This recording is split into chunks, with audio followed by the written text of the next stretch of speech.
Open, sponsored by GameHub. And we're here with myself, Ash Loris, and we got Graham Bird also on the mic. And yeah, Graham, are you excited for this lovely tournament? I'm very excited. Modern looks sweet right now. The ChillerPillar Open is a great tournament. Excited for it. Um, yeah, I think we've got just over 70 players, if I recall correctly. So we should have 7 rounds of Modern Madness today. I'm very Yep. excited. We're gonna cut to a top eight, and we're gonna have a great time. I already see a lot of lovely faces out there in the crowd, being the Canadian Magic player, goat, knowing everyone, but uh, don't know when we're exactly gonna get into our first round here. But it seems like the players are just getting ready with judge announcements and all of those similar. Graham, are you excited to see any decks today on coverage? What decks are you wanting to Oh, see?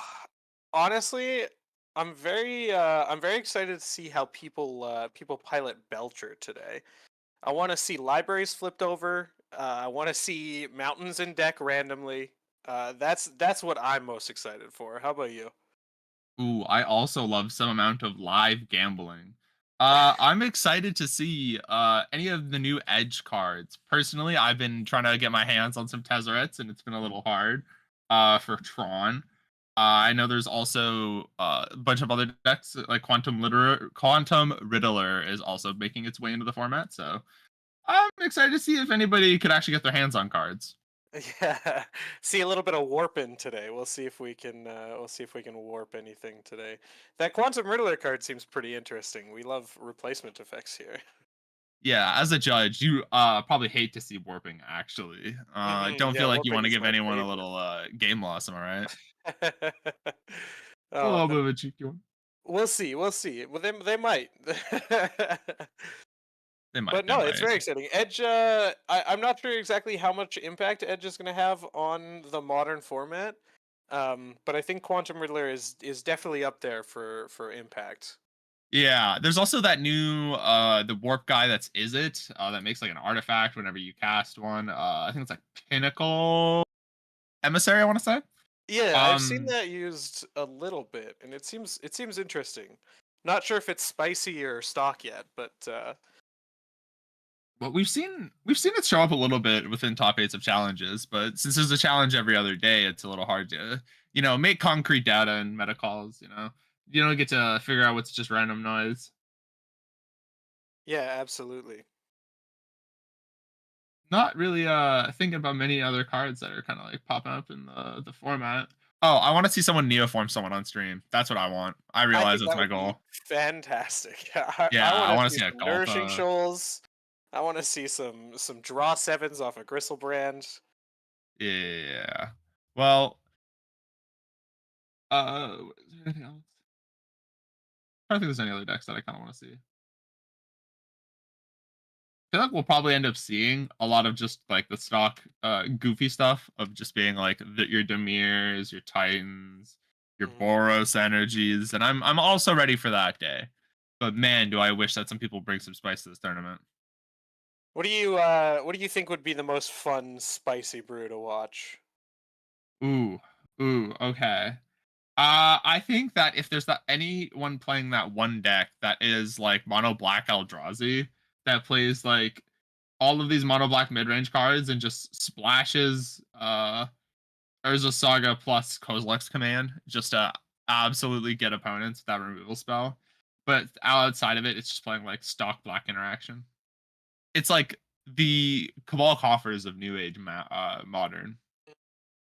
Yeah, okay. I see what you're talking about. Yeah, That it would might be even have that like would a be a lot wasteland of fun to strangler. watch.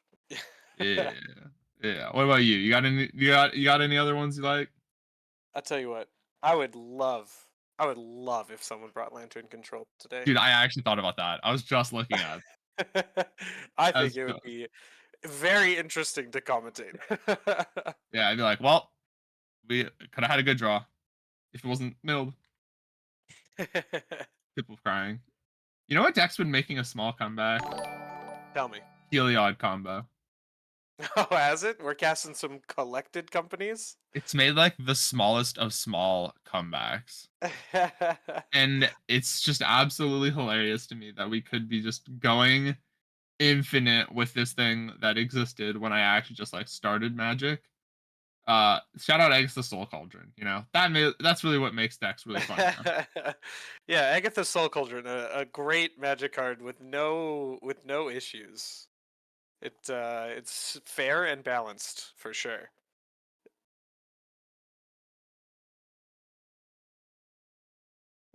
Restream bot is my homie. What can I say? Go in and chat. Absolutely blowing it up.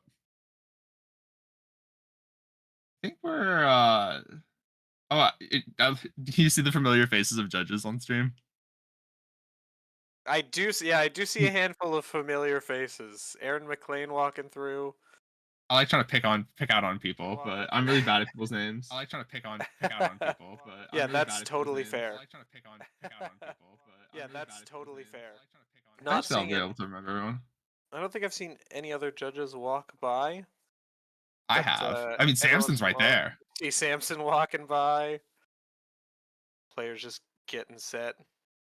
Yeah, I think at some point someone's gonna start yelling at them. So at some point we'll actually get some backflip magic on stream. But until then, you're gonna hear us filibuster a little bit. Try to get this out there. Absolutely.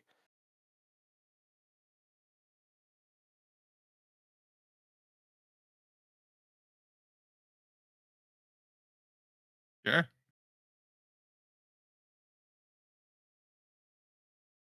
All right. Well, while we're waiting for the first round here, we're gonna take a pause and go through our sponsors today.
And we are back.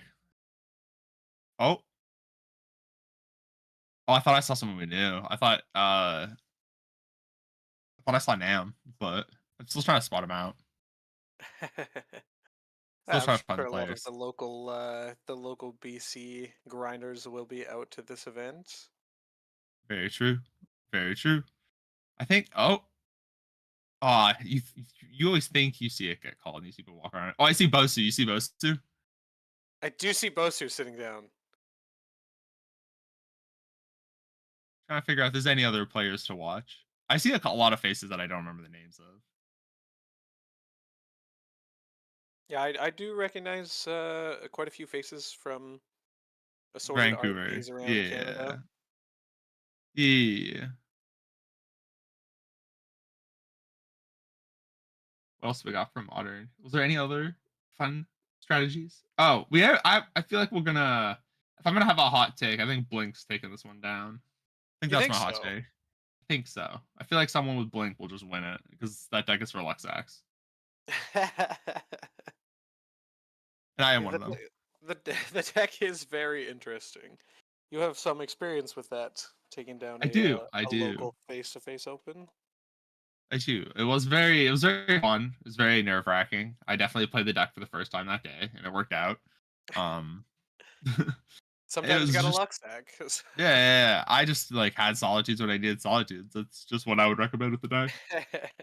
I think being able to draw multiple cards a turn just by playing the game is a strong strategy. Always having You don't seven know cards in hand is nice. you don't know nothing about a strong strategy until your Relic of Progenitus is Ancestral Recall. Even more, honestly, if you just keep it around for a little bit. Yeah, 1 mana draw 6 is very strong. You know what else is very strong? Brute Scale. I'm also very excited to see some of that today. I feel like there'll be like one or two Brute Scale players, and I'm gonna cheer for them the entire tournament. I'm There gonna. always seems to be one or two. Do you think we'll get a mill player? There's always a mill player. There might be mill guys.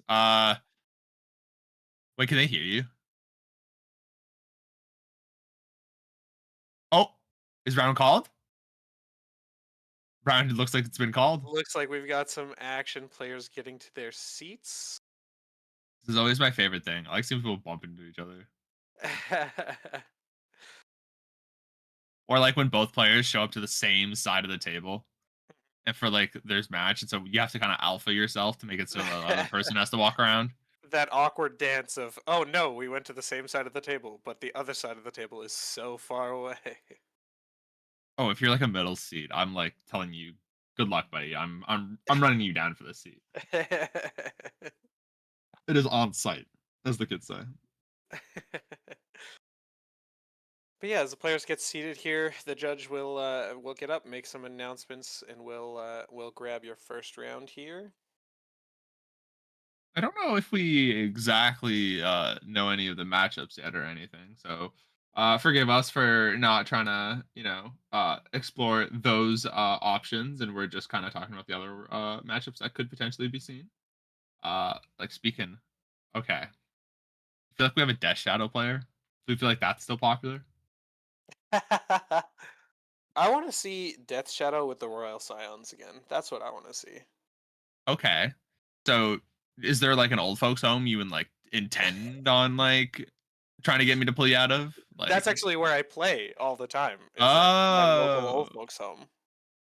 wow. Well, look at you going being a pillar of your community. I'm so Yeah, proud of you, Mr. Bird. they've got Tarmogoyfs and Bloodbraid Elves there. It's great. Maybe I gotta show up. Dropping off the squad at lots the old folks home. lots of lava spikes in the old folks home. Oh yeah. Back in my day, this gal this was good enough. Path to Exile was a premium removal. Have you seen anybody else that you know while we've been seating for round one? I know, actually. That's been the impossible part. Say it again.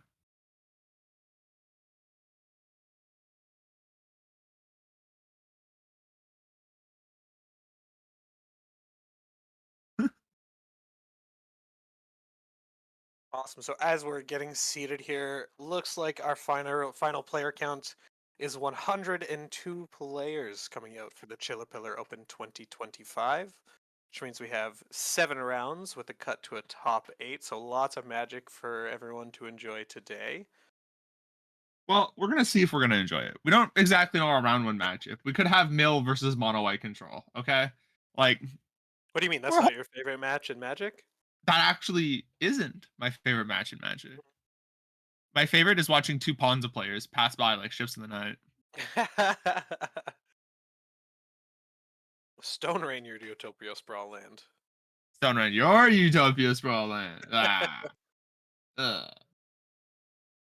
Oh, I see Gavin. I know another player. Oh, we're clapping, guys. We're so excited.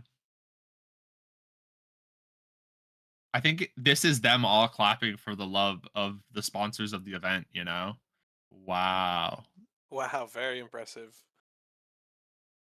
Dude, As I you thought saw, I saw lots of sponsors giving generous donations, such as the venue prizing. street meet equipment. I feel like someone's playing Hammer here. I can smell it. Oh, for sure. There has to be one. Okay.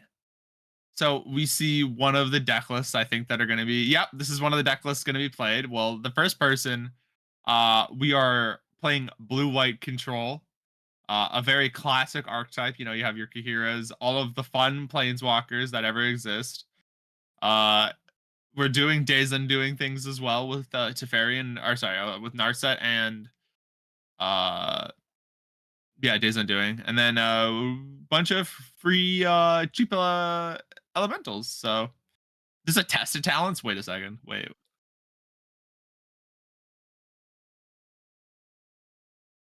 I'm looking at the rest of this deck, and it's getting spookier the more I look.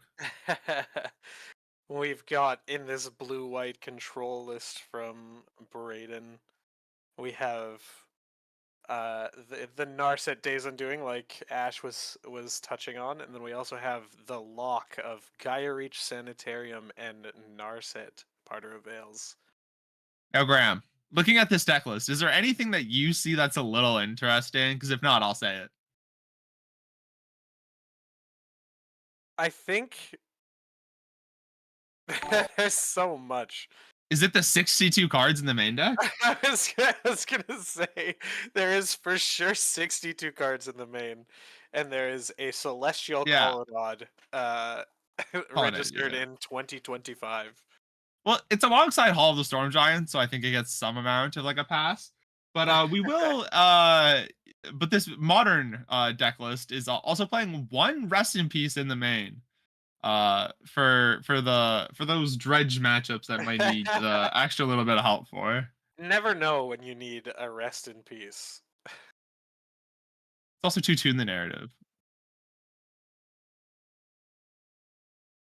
It's okay, we can guess as we go.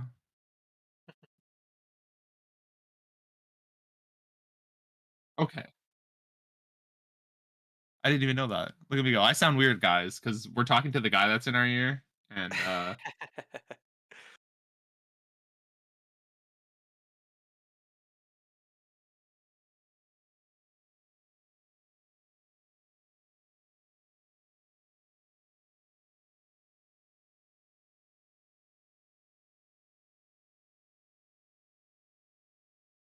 go for it. Awesome. So we're heading on over to our match. So we've got Braden, Mr. ChillerPillar. He's the one who we are, our local community member that we are hosting this tournament for. And then we also have Chris across the table. Right now, we don't have access to Chris's deck list. I think we can extrapolate maybe what he could be on. And if that is the case, I think Graham's getting one of his wishes very early on in this tournament. I do hope that we are going to see a lot of spells in this deck, and not a lot of lands. But Graham, you need lands to cast spells. We do need lands, but unfortunately, we don't need lands when we activate our Goblin Charbelcher. So rolling for play here. We got We've 4. got the Kahira Companion revealed. Ooh. Guy has a tournament run for him. He wins the die roll. Ooh. Let's take a look at the opening hands here. Yeah, we still don't have it confirmed if it's exactly Belcher. But ooh. I think that looks like Belcher. Yeah. I see some lands, some counter spells in the blue-white control list or deck's hands. Yeah. Sounds like a keep to me. And we're going for a mulligan on Chris's side. Yeah, Chris, not liking the hand. If I think I remember what I saw from Overtop, it didn't look like there was that many mana sources. You do kind of need to make your land drops to be able to win this matchup. You know, you got to cast your Dwar disruptions. Indeed. Yeah. Braden 10 looking still a little land light. Oh wait, that's the new Colonnade art, I think, isn't it? Yeah, that's the new Colonnade art. There's also, I think, a fetch land that I saw, but I think I saw 3, maybe 4 lands in it, which seems. Ooh, I thought I saw 2, maybe 3. Yeah, it looks like we've got Hall, Fetch Land, Colonnade. It is 3. Okay. We were both right. Look at us go. So very, very keepable hand. We've got interaction. And that's pretty much all you need is land drops and interaction. We'll get started here with. When was the last time you ever heard Colonnade go? How long has it been in a modern game? Too long. too long. Oh, Alright, so this is the start that we're looking for on Chris's side. We're going land, suspend, Lotus Bloom. Now you see that there is a sorcery currently in play. I believe we are just shortcutting this. He is saying that we are playing it as the land on the backside. And in classic yeah. control fashion, we go land to go. And it's just another quiet start to ooh, so Thunderdark Trainer has entered the stack. We are probably gonna have to interact. The way you kind of want to play this matchup is you kind of want to just deny a lot of Flare of Denials and just nullify a lot of the free counter magic that could be used to try to force through Chris's combo. And so I don't hate just trying to convert one of your counter spells onto this Thunder Trap Trainer. Also denies a little bit of card advantage, which is valuable. So both players taking 3 here. Chris from the Seagate Restoration and Braden from the Fetch Land. Seeing a counter spell in this Thunder Trap Trainer.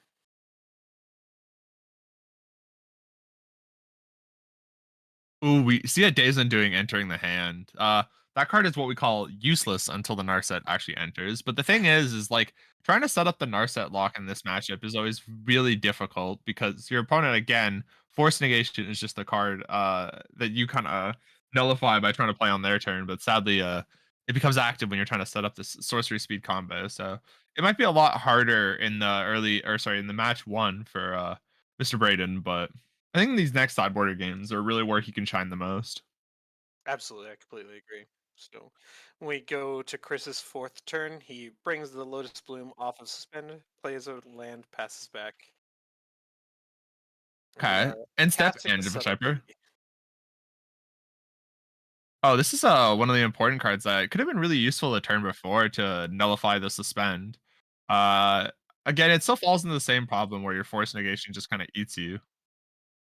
Ooh. Where X is equals zeros is kind of scary. I don't know what we're trying to represent on Braden's end. I think I would have maybe liked to have tried to convert this prismatic ending, I think, or a march, either or, into trying to interact with some of the lotus blooms. I think that's completely reasonable. Maybe we're trying to represent a hard cast force negation or double counter spell. I guess we have a planes in play, so that doesn't exactly work. Yeah, we might as well like have converted the planes, I think, into like trying to nullify the mana because when we get to like this stage, double belcher does just kill at this current moment. Okay.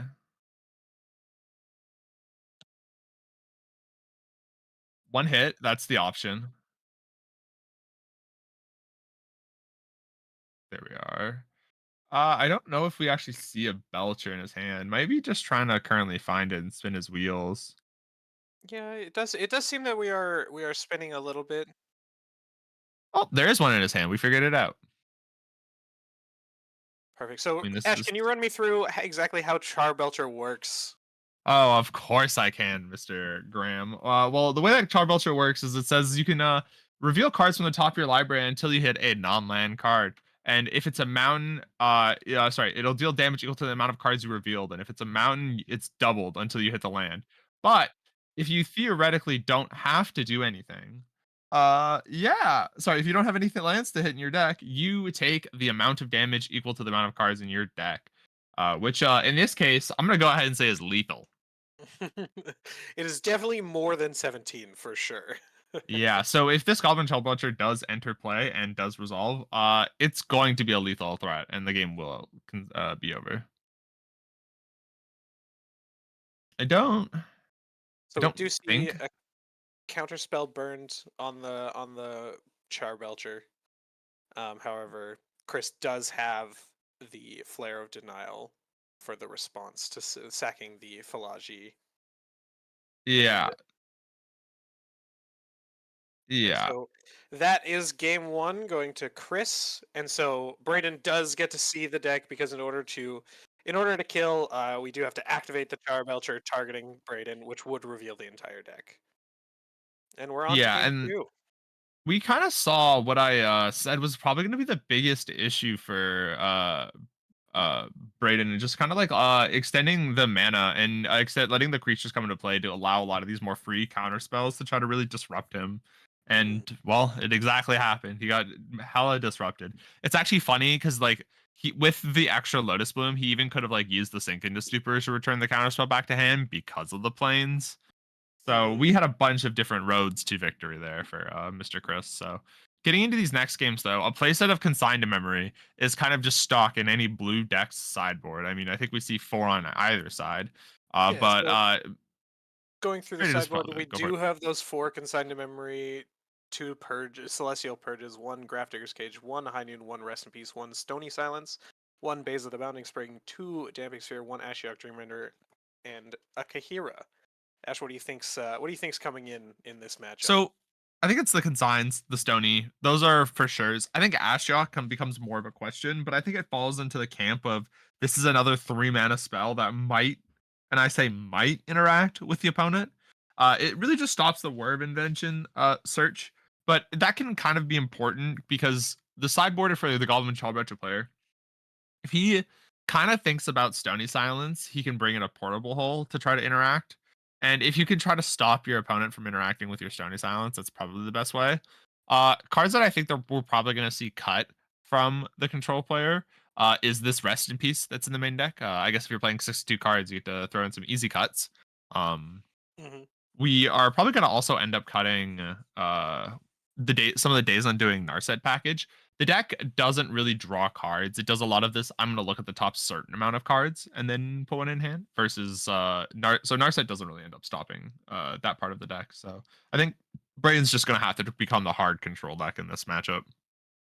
Makes sense. How do you feel about High Noon to stop the counter spells from the Oh, Charbelcher deck? Hiding's probably good too. But then the more cards that we bring in that are portable holeable, I guess is what I want to say. The more Ashiok value gets. So like maybe we end up sideboarding out 7 cards. But I think it would be pretty respectable to not still bring in this Ashiok. But High Noon I think has a lot of value. It stops the Lotus Bloom into cast another threat type beat. Makes sense. Okay, And then well, we don't have access to the Goblin Charbelcher sideboard, but you mentioned Portable Hole. Is there anything else that you're thinking of out of the Charbelcher sideboard? I think Charbelcher runs some amount of mystical disputes, which is probably just the freest card to be playing in this matchup. A lot of the cards that are going to matter on the stack are going to be blue. We see a quick mulligan from Braden there. Trying to think if there's any other cards from Charbelcher. Can't really think of many that I think are like absolute slam dunks. Always going to be there. Yeah, it makes a lot of sense. 'Cause you don't really need the mountain in this matchup. I don't think we really saw any like ways to interact with the mana base. Consigns probably are not that great. Flusterstorm is like a possibility. I guess that card sees some amount of play. Um, just basically the counter magic and the removal for these really problematic enchantments are probably going to be what comes into play. Makes sense. Looking at looks like Chris kept 7. Looking at 6 for Braden. I think I only saw 2 lands as well as a couple of solitudes. We'll see if he keeps this. It looks like he is deciding to keep. Yeah, And what do you want to start us off? this hand is a pray we get there type hand. I think I see a Wrath Disguise and a Solitude, I which see is a just going to tune the be narrative, and I think this tune the narrative is going to be doing a lot of work. it's going to have a lot of heavy lifting to do. That's for sure. We see that in the narrative exactly cast. So this Wrath Disguise does have the ability to answer this Lotus Bloom the next turn. We see a Narset enter the hand, so he kept at least some amount of them. Um, the Solitude doesn't have very many targets in this matchup, minus the guys that theoretically get flare denialed. There are a lot of these like random creatures, like the one we see enter play as the land, but it's not like the worst card to keep in your deck in this matchup. But it's definitely it definitely looks a little silly in spots like this. Yeah, absolutely. So we see from Chris a Lotus Blame on turn 1 into a Philology Archaeologist. We This is got kind of a a dream setup for Chris. yeah. Yeah, it seems good. We have a Lotus Bloom coming off in a couple of turns. We've got a Flare of Denial sacrifice in play. Braden just developing his mana, fetching a Surveil land. Yeah, I think so. The other option was the War of Invention. That kind of just like signifies to me that Chris's hand either has a Charbelcher or he's more focused on trying to just make sure he hits these land drops. Where invention does kind of expose you a little bit because of the amount of mana that you do really need to go get this Charbelcher. Uh, it's very hard. You're usually committing a Lotus Bloom to it too, and walking face up into a counter spell is always just really sad. So just trying to avoid it altogether. Gonna make sure land drops are being had. Land, Hollow Fountain, and just play.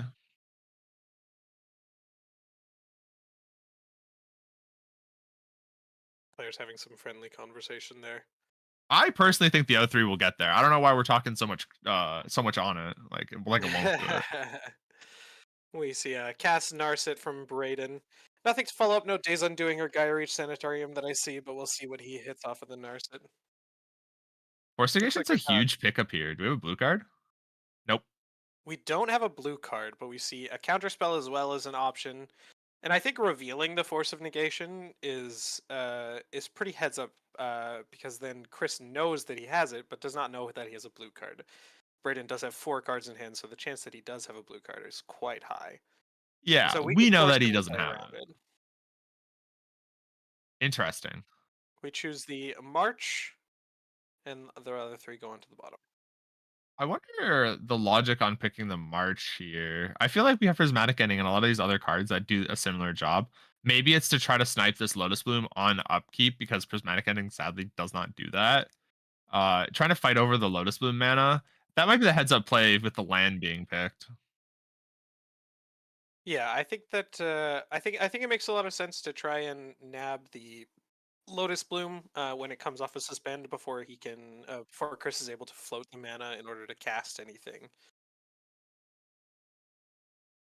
Oh no. Oh, an Oh. unfortunate whiff off of Narset. Unfortunately, you can only take non-creature, non-lands, and we looked at 3 lands and a creature. All Very right. unlikely in the control deck. This Tune the Narrative again has a lot of work to do. Tune the Narrative has this game on its back. Will it be able to have it or will it crumble? We do see the classic play on the Charbelcher, pay 3 life, wonder what it could be, and it's a whir. Whoa. Oh, so we just let it go. So now there's another Lotus Bloom in play. Chris is gonna have access to 2. Well, Brayden can only stop 1. So there is a chance that we see this game end on this next turn.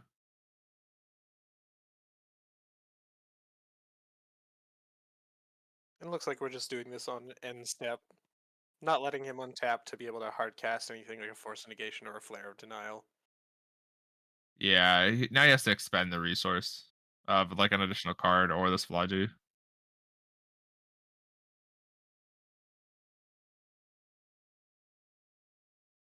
And Chris just lets it go.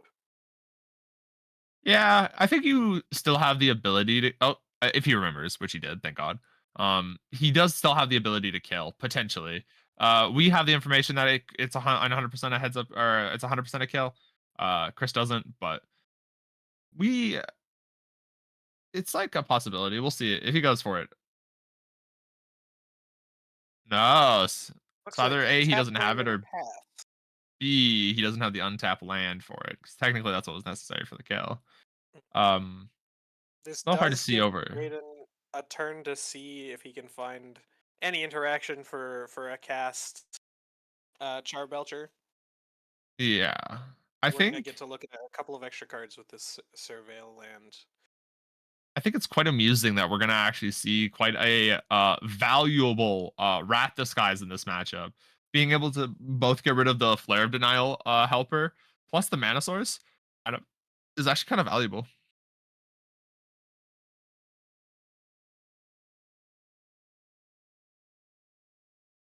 We didn't cast the tune. Very interesting. Yeah, I think that maybe he just wants the blue card for force just to always guaranteed have it. That could be like the logic.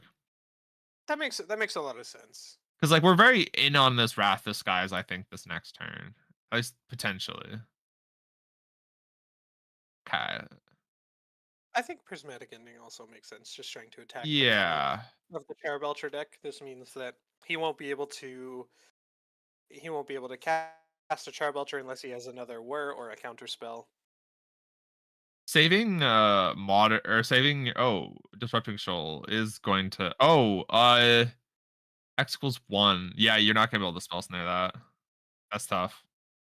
But this makes a lot of sense. I guess we can save the tune the narrative. So if the Goblin Childbroacher does interplay and it isn't able to be activated right away, we do have that ability to wipe it away with a tune with a Wrath for X equals 4. So I guess we just like save on the energy.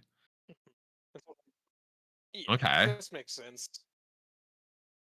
Yeah, now he kind of we don't really actually get to cast the Wrath anymore, I guess, as well. We did tap our other white source.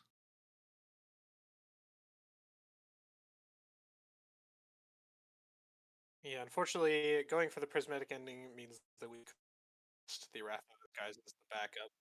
Ooh. And then tapped So one is always turn one scary. to 11 here. Yeah, seems that we might have a little bit of protection, but we'll see. Yeah, maybe Crystal's Hand is a lot this of is a shock protection. pass. It could be that we're going for the Whir of Invention on end step I don't think so. I in think order this to is kill the more Charbelcher. a heads up play to try to have the disrupting shoal access 3 to try to stop like a Teferi or something similar. Okay.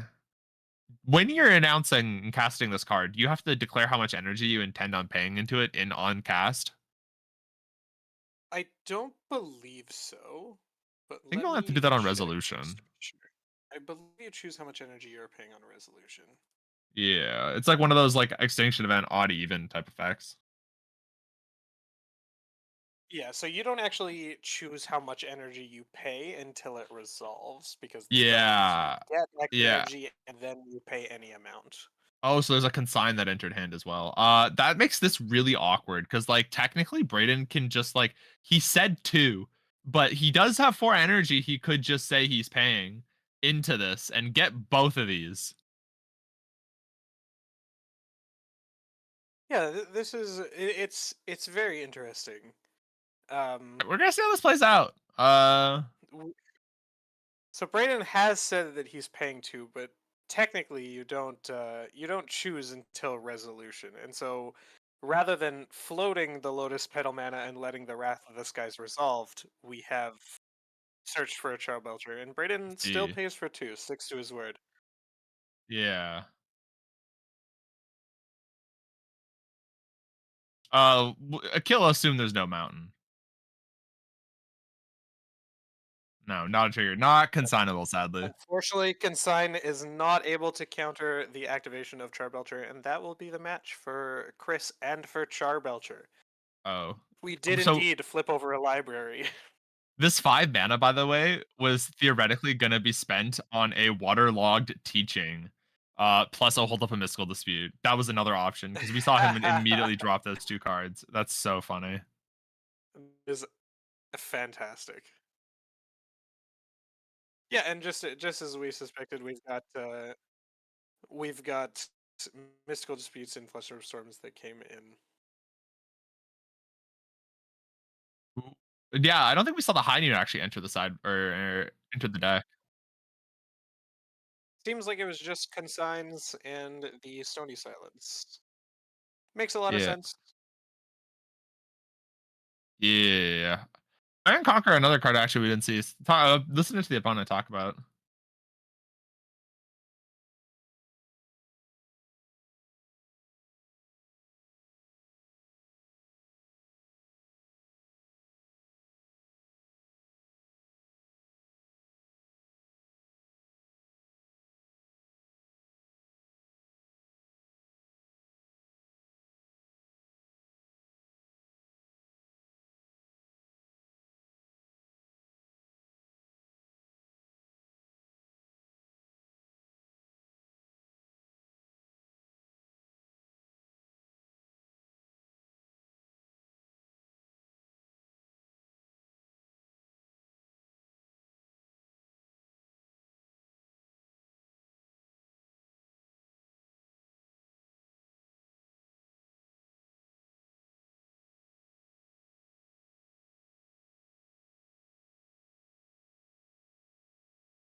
Wait, is Toby on stream for this?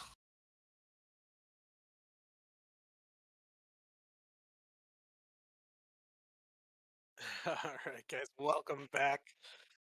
We're heading into round two of seven of Swiss.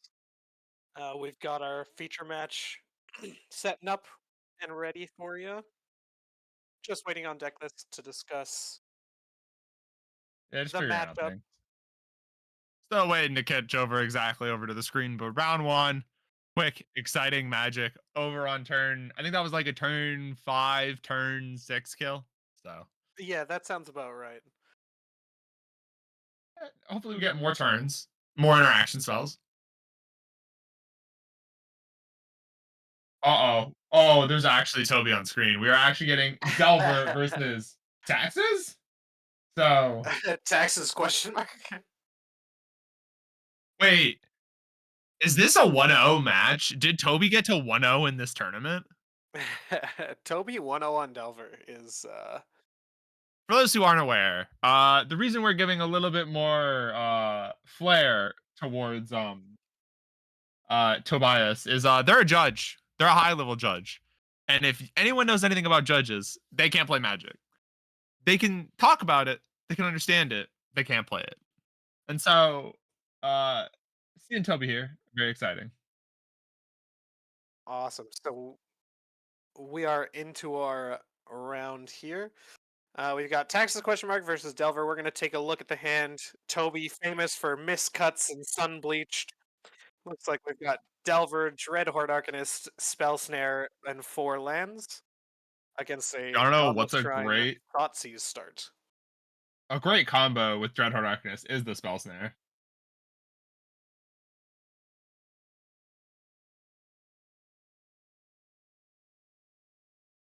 Spell Snare down. Looks like we've just got the threats as well as some lands. Toby picks up a counter spell. So we get to put 4 lands into playoff ramp. Very powerful strategy. Very powerful. We are fetching, grabbing an island, casting this Delver, heading on over to Zach, who should be at 16 because of a shot. Or the Going down to Thoughtseize, either or. 14.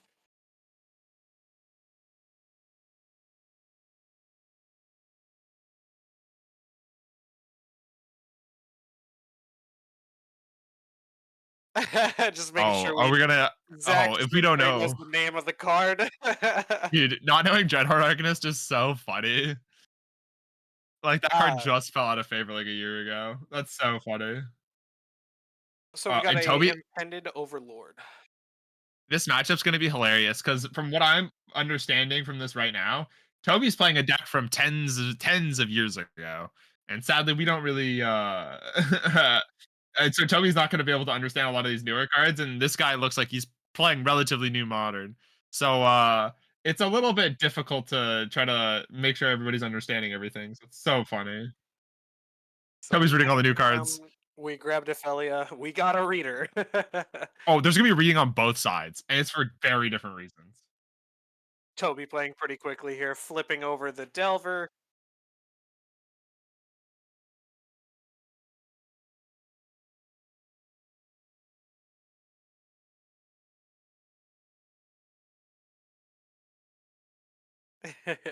Flicker was being met with a counter spell from Toby after playing a land on Zach's end, passing over the turn. Delver getting into the red zone.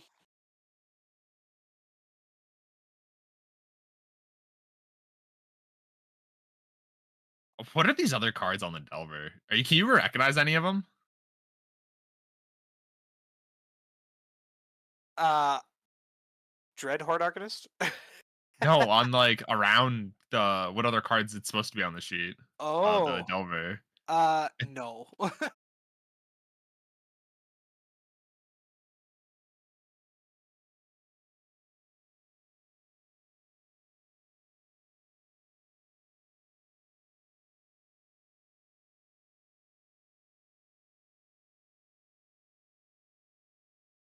I think it might be. Thank you Very for the zoom interesting. in. I didn't realize that was an option. Look at us go. Always interesting to see the fancy cards that Toby is playing. Ooh, yeah, but they're not that fancy. I only see one misprint Delver. There's a normal one in hand, and so now the illusion's gone. Immersion broken. Mhm. Very sad. But this game state looks to be a little bit more in favor for Toby.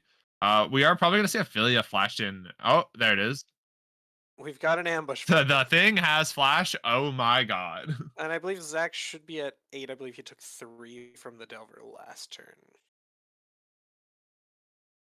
Thinking has been Yeah, called from Toby. thinking just purely means whether or not we're connecting this counter spell. Um,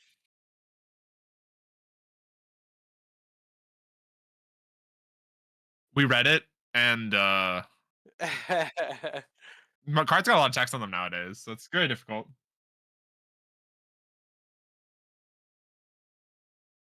I think these ones get the pass for being played purely because of the fact that it doesn't have any information of any other cards, minus the power and toughness of like the red card. So it's not very like hidden, you know? So we see a Solitude pitching a Witch Enchanter, Toby gaining 3 up to 23, and Zach Yeah. taking no damage from this attack. Toby's in kind of an awkward position based on the way that the conversation of the match is going. Toby doesn't really, maybe it doesn't really understand what's exactly happening, or like doesn't understand the key cards. And when you're playing a counterspell reactive deck, it's a little bit hard to try to figure out what you should exactly be using your counterspells on. And so I think Toby's in like a very weird position trying to figure out what to connect, what efficient, what's the threats. But we know if you've been playing a little bit more recently, you know that everything's a threat. There is nothing that's safe. Oh, we are do actually see some quantum riddlers when we're searching in Zach's side. So we are gonna get to see this new Edge of Eternities card. So maybe, and hear me out, my prediction off rip of Blink winning the event might be true. Quantum Littler Warp, very good with Felia and Flicker Wisp. We fetch for a fetch land or a surveil land down to 7. Bina Plains, go to our draw step. When was the last time you've ever heard the sentence "solitude targeting Delver of Secrets"? I don't believe I have personally ever heard this sentence. Oh, interesting. Well, neither have I don't think. So we're both learning brand new things today. Oh, Quantum Briller is in the hand. We have hit the quantum zone.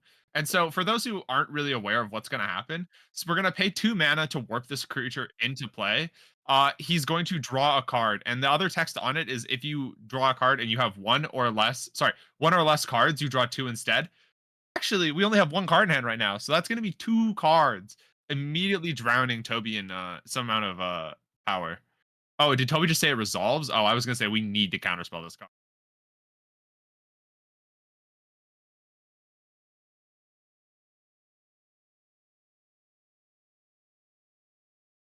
Maybe I'm wrong. Quantum Riddler, probably gonna get flickered here off of the attack. That means it does get to permanently stay in play. Instead of just going to the warp void zone or whatever the edge of eternity keyword may be. We're going full warp. Oh, are we gonna cast? Oh, we're gonna cast the Looks like card. we Oh, are we're Odowaring channeling. Ophelia. I don't hate this play. I think if this counterspell isn't actually a counterspell, I don't think. Yeah, I don't think it's a red card. I think it's a It looks Lorien like a revealed. Lorien revealed, yeah. It's Lorien revealed plus what? I think I saw an island, but I'm not certain. I think it's a counterspell. It's like the weird Mercadian Masks uh the Future Sight 2 mystery booster one. Oh, it could be. I think that's what it was. But it has that border, so it's hard to tell, I think. I'm just putting work here. But you know what chat pointed out? Chat pointed out it's been a while since we've seen these BFZ basics, and I do agree they're like pretty lovely. But I still have to give Zach the edge in the basics department. I'm privy to the full art basics over the old art basics. Um but I agree it has been a minute since I've seen some original BFZs. Shout out So a Zach for warp remembering the card. triggers exactly. We're choosing to jam this Philia at end step versus playing a brand new Thoughtseize that we just got off of the Quantum Riddler. Really unfortunate to be missing our land drops here. Oh, are we hard casting this Lorien revealed? Chat, are we living I the dream? I think we're living the dream. Oh, Marone. Toby is my hero this event. Can we follow Toby? Toby, keep winning, please. Ooh. I like how we followed up with the BFZ basics with immediately one of the basics I hate the most.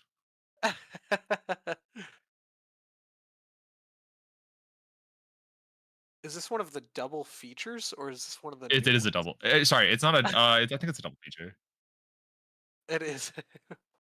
Okay, so it's It's Lord hard revealed to in tell, what? but it's definitely worse than the Battle for Zendikar basic for sure. Easily. I mean, the Cup Island just has so much aura. Getting into the red zone, Toby check in. Nothing in there. We're nothing to sadly flash attacking back. with 1-3, and 1-3 is going to meet 2-2. Indeed, the combat Oh, math is working, and we so the are other card indeed in hand. drawing three. The other card in hand is the Delver's Secrets, and it's a Thunderdrive Trainer and a Preordain. So we know all the cards. There's no interaction going to be happening on this turn. I feel like this turn is going to go very poorly for Toby. It does feel like Zach is turning the corner at this point, attacking with the Velia, blinking out the Overlord. I He'll love come that back we on the now end also have a with an reader additional on trigger. the other side. Looks like we've got a Flicker Wisp, maybe another Quantum Riddler in hand. I think we're And a starting off with a Fuzzy. Thoughtseize and maybe moving towards casting one of the threes. I think Oh, that's a Thoughtseizing. Snapcaster Mage. Oh, wow. So we've got double Snapcaster, a Delver, and a.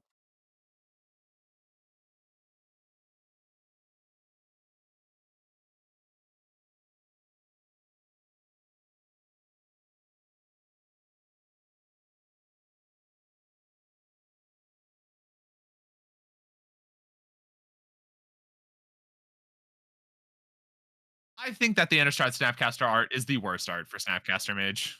Really? I understand that it's a really bad take, but that's my own take.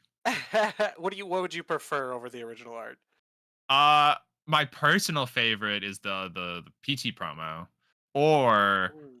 the Hatsune Miku, but the playset that I do own because of price is the Modern Masters 17-1. Makes sense. Oh, we're going random. Okay. So we probably don't want to take the preordained because that gets just flashbacked with the Dreadhorde Arcanists. Delver not looking particularly strong, so we chose between Snap and Thunder Trap, and it ends up taking the Snapcaster Mage going down to 5. We Oh, warp we a riddle Riddler. again. Looks like we draw one, and I think I see an Ephemerate in the Ooh, hand. yeah. Go I think we back. missed out on some value here. We could have ephemerated the Quantum Riddler in response to the ETB trigger. That puts us at one card in hand, and then we get to draw two off of it. So we end at the same spot, but our ephemerate gets to I think we end up drawing like one additional card with that That would run. be correct. Yeah. Yeah. We missed out on drawing one additional card here. I think maybe we do it with the additional information that we get from the Overlord. I think that kind of makes sense. But missing out on the extra card is for sure less than ideal. Yeah, and also now that we do it this way, we nullify the option to try to hit a land drop here. So we just get to finish with 5 lands instead of, or sorry, 4 lands instead of the possibility of 5. I don't even know if we hit a land, but we do just like miss out on that for.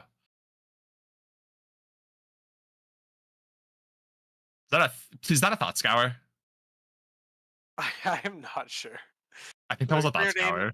we put the Murktide on the bottom and the Thought Scour on top. Thinking, and we draw a card. Ooh, Indeed, Thought Thought Scour. Good Scour vibes. ourselves. Oh, Murktide hits the graveyard. Not saving the Thought Scour for this Delver. Kinda sus. To be fair, I think this game's a little hard.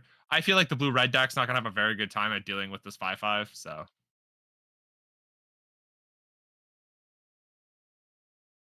Ex- this is an expressive iteration that is severely sun bleached, I believe.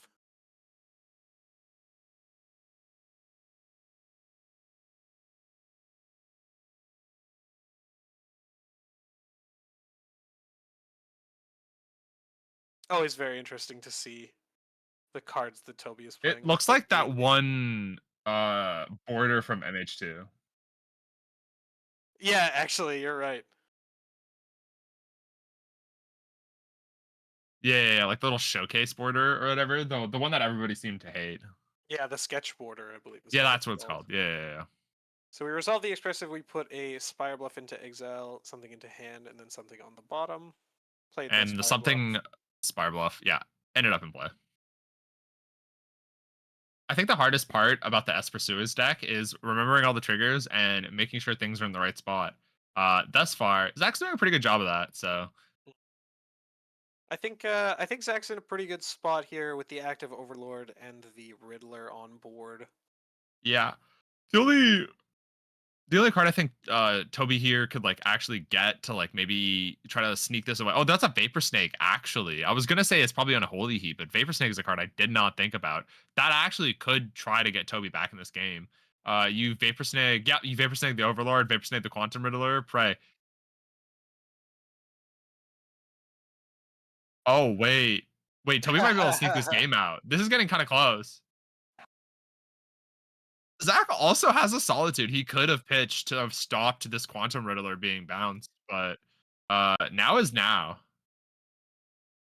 Oh, We might be doing this post combat. post attack.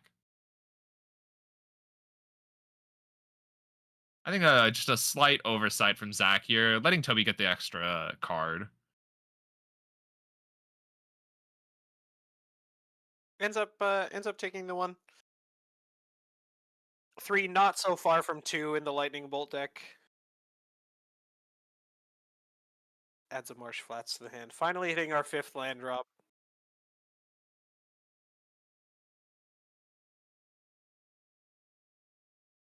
Toby is correct. Yeah, if we don't choose to cast the card, it does stay in exile. Yeah, I typically trust the rules I get from Toby.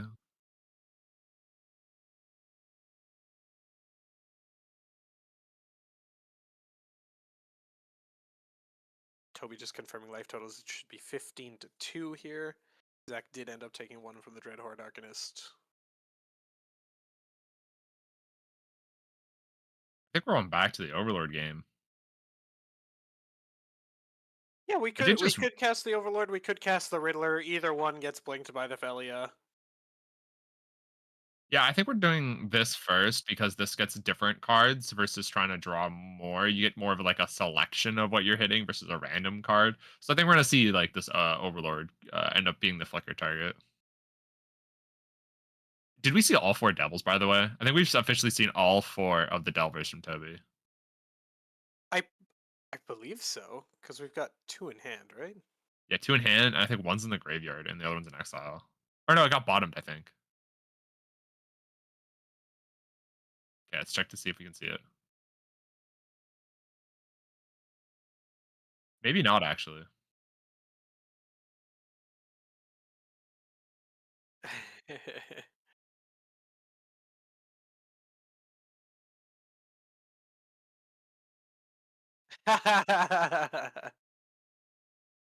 Zach asking himself if he wants to go to 1. Ends up Yeah. grabbing this Boggart Trawler.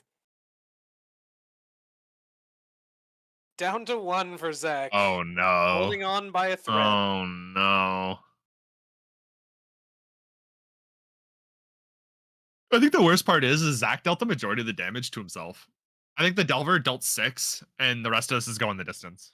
But yeah, between Thoughtseizes, fetches, shocks, it has been significant damage to himself.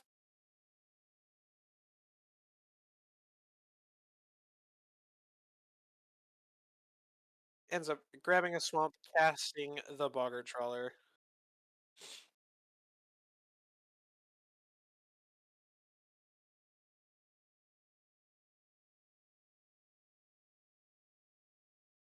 Looks like Zach has lots of backup solitudes.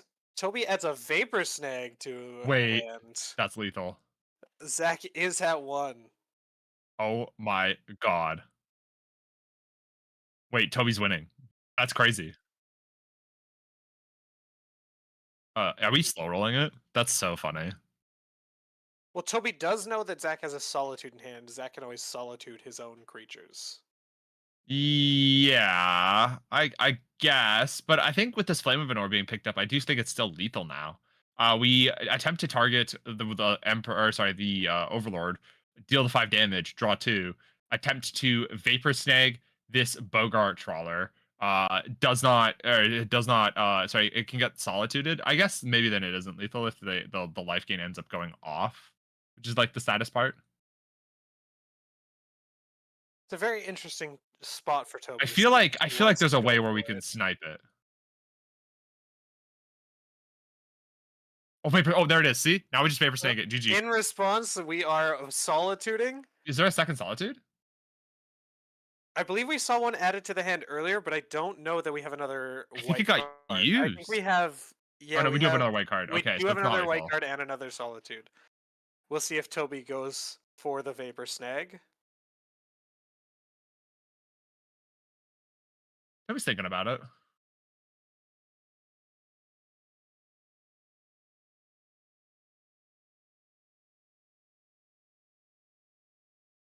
I think Toby. I like how this guy's like giving the information of where all solitudes are. He's like, it's so impossible. I have a fourth solitude. They're all around here. There's like Really no representing way. that he has seen so many different solitudes. I'm Really so trying to excited. bait Toby in. It's A actually a very next level interesting play. It's spot. a next level play. Absolutely. Toby's got a tough decision here. Especially because I believe Zach knows one of the three cards in hand. I believe he knows one of the two Delvers that Toby has.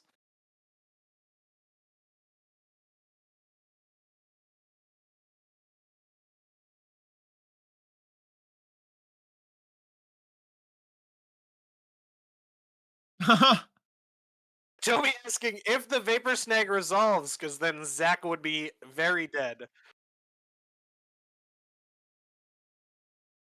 Mm,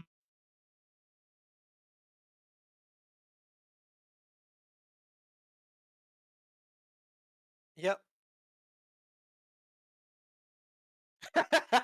Toby offering her opponent to let the Vapor Snag that would kill him resolve.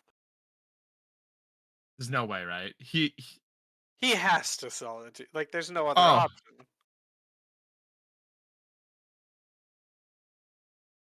oh, interesting. Awesome. So we are re-exiling the Overlord. So our second Solitude will not exile anything. Wait, did the Bogart trawler exile the graveyard from forever ago? This Flame of the North shouldn't be an exile. Yeah, the Flame of Honor, I believe, should not be in exile. The Vapor Yeah. Snag did get flashback, so it should be in exile, but the Flame of Honor should not be. We'll get that fixed here. And the stupid Bogart thing. The stupid Bogart thing.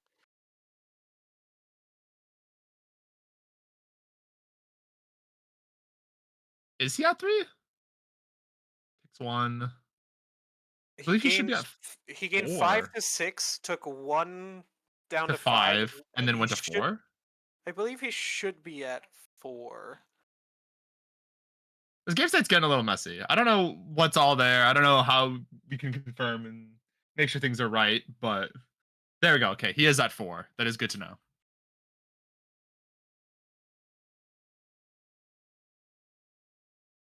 Yeah, because 4 is like pretty big. That's like not dead to a top deck lightning bolt. This Thoughtseize is whispering dirty things to him in his hand. Tells me, cast me, cannot cast him. Thoughtseize very tempting. Thinking about the surveil ends up putting it into the bin. Yeah, brand new Philia, do not want. Exiling the Rip the Flame Flame of of Manor. Menor. Now it's officially in there. It is officially exiled. And then we are holding up the 2 mana. Yeah, not exactly dead. That is a counterspell. I was wondering what other card that could have been. Whatever Sunbleached copy.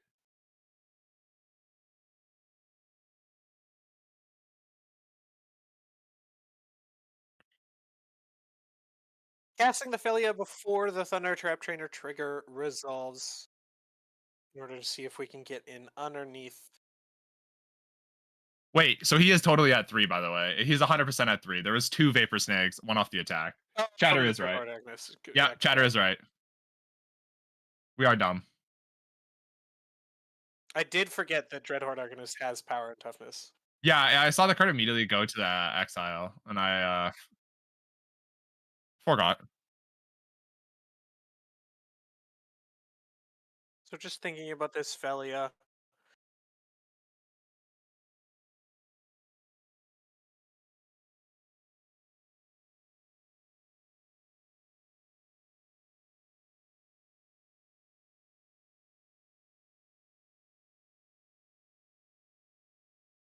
Oh, a burst light. Right. Oh, the Looking bolt. at Burst Lightning and Lightning Bolt here. Uh, Zach tapped out. Toby I declaring, take I take lightning bolt. Lightning Bolt and Bolt you. And that is the game. Game 1 going That over to Toby on Delver. Old Magic taking down New Magic. for now. For now, we'll see. Oh wow, Blood Moon immediately goes. Looking at the sideboard, yeah, we've got Blood Moon coming in. See Young some Flame of Pyromancer. Anor. Surgical Extraction coming in. Is that a pack too? Can we board in the pack?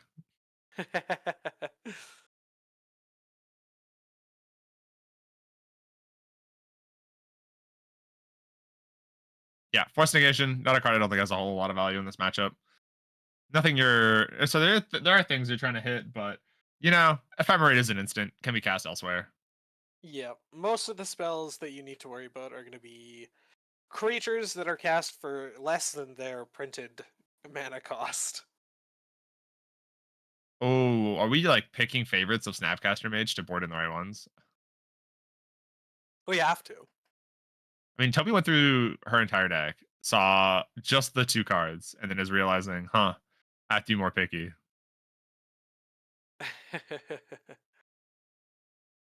I think I don't hate trying to board out some amount of threats. I feel like we have infinite threats. I feel like Snapcaster Mage might not be the move. I think maybe it's like Murktide. With Bogart, Trawler, and Solitude, it's really hard to try to like set up a really strong Murktide. I agree. I think I saw, yeah, an That's Elish Norn going into the it deck looks for like it's going Toby. out. It looks like it's coming out now. I was going to say I'm curious as to what his thought process is on that. I don't believe there's any The only ETB ETB triggers. is Snapcaster Mage. Yeah, and Thunder Trap, I Thunder guess. Trap But Trainer as well. Yeah, that could be yeah. interesting. It doesn't stop Or Young Peasy though, so card's got no game. it also does not die to double lightning bolt or flame of Anor. Can you kick the burst lightning from the graveyard with if you attack with a Dread Arcanist? Can you like get it to deal the 4 damage? That is a great question. Let me look at Dreadhorde Arcanist. I don't think you can, but let me see what the wording is. For those who aren't aware, Graham is an L2 judge, so he's the guy that will actually know what's going on.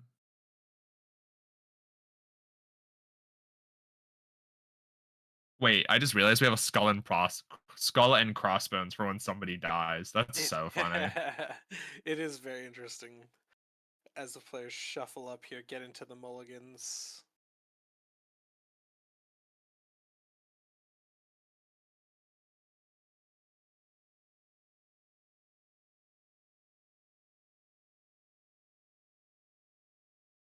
Okay, Toby's hearing the demons say one land, one land, one land. Yeah, so with Dreadhorde Arcanist, you can pay additional costs. Okay, that's good to know.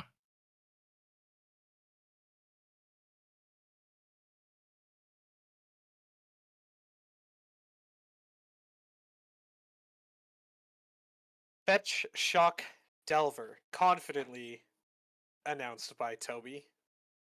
We are fetching on end step for Zach, grabbing a Surveil land. Taking a look at the hand. Changing his mind. Getting the white-black one, maybe?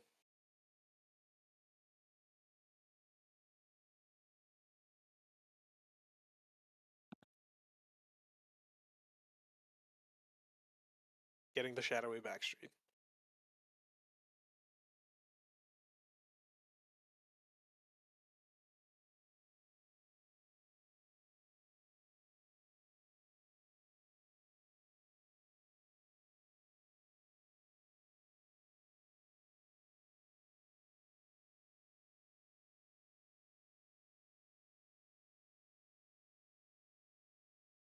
Going for a Thought Seize from Zach, heading down to 17.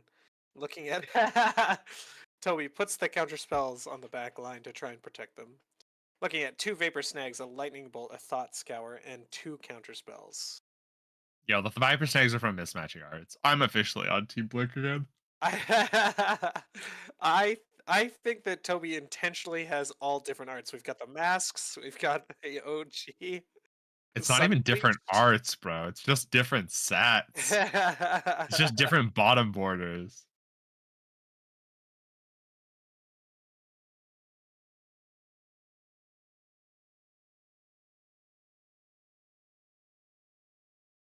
Yeah, the Viper Snags are now hiding everything. This is a pretty risky keep from Toby, not having a second land here for her counter spells. So I'm curious to see whether Zach considers taking the Thought Scour in order to, yeah, in Yeah, order the Thought to. Scar has a really interesting second ability here of you being able to reveal the top card with Delver. If it's a top card you don't like or don't sorry, or if it flips Delver theoretically, you could just like mill the two cards, then take a new draw step, not the card revealed with Delver.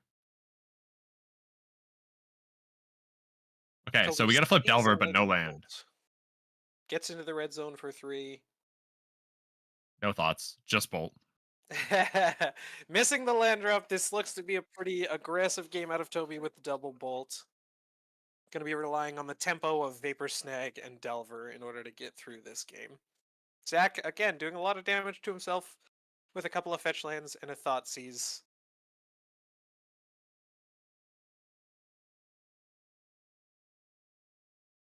Surveilling on top of surveilling. Real nice slow start.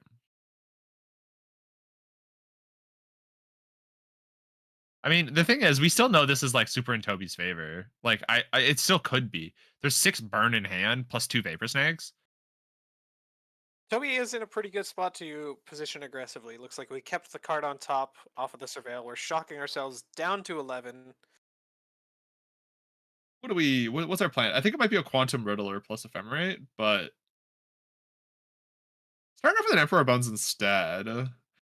Ah, I'm not really sure. Wait, what's quantum riddler's power and toughness again? Is it a 5/3? I think it's the other way around. It's a 3/5 maybe? Or Yeah. Okay. If it is truly a 3/5, I think I like the play of playing it and then ephemerating it no, purely even because more. It's of a 4/6. 4/6. Even better. Even better. So what if we try to play around the bolt? Because I think the bolt could have connected there, but Toby instead opting to use the vapor snake to try to play a bit more tempo.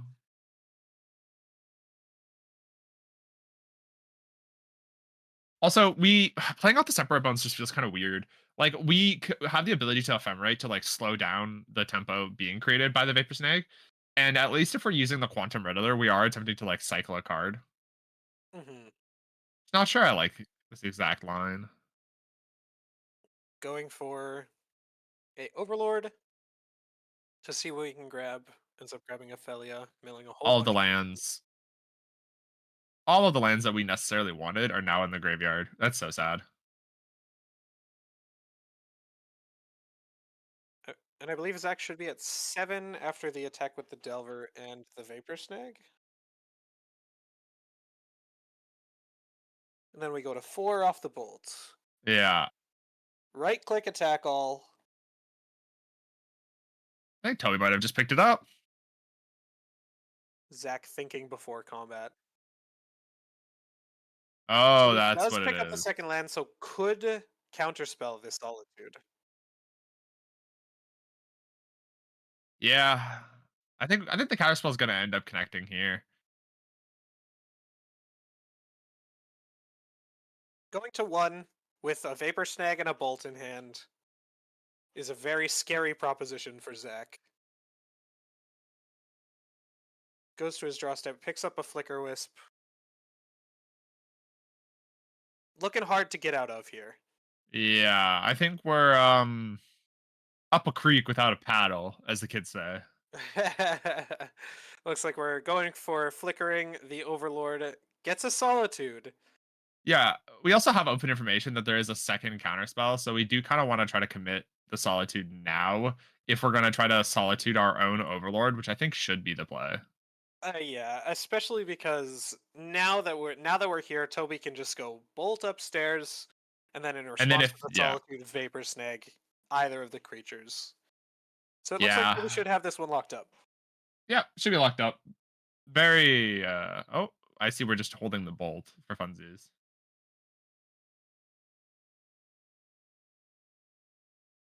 Vapor snag, and that's it. solitude, bolt you for lethal, and Toby ends up picking this matchup 2-0.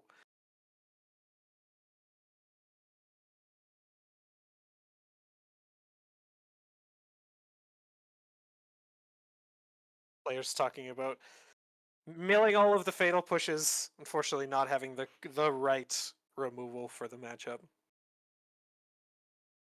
Is Blood Moon good in this matchup? Fun fact: I think Blood Moon is relatively good in this matchup, especially being on this side. You do get cut off your mana sources pretty well. Cutting off the Quantum Riddler entirely quite great.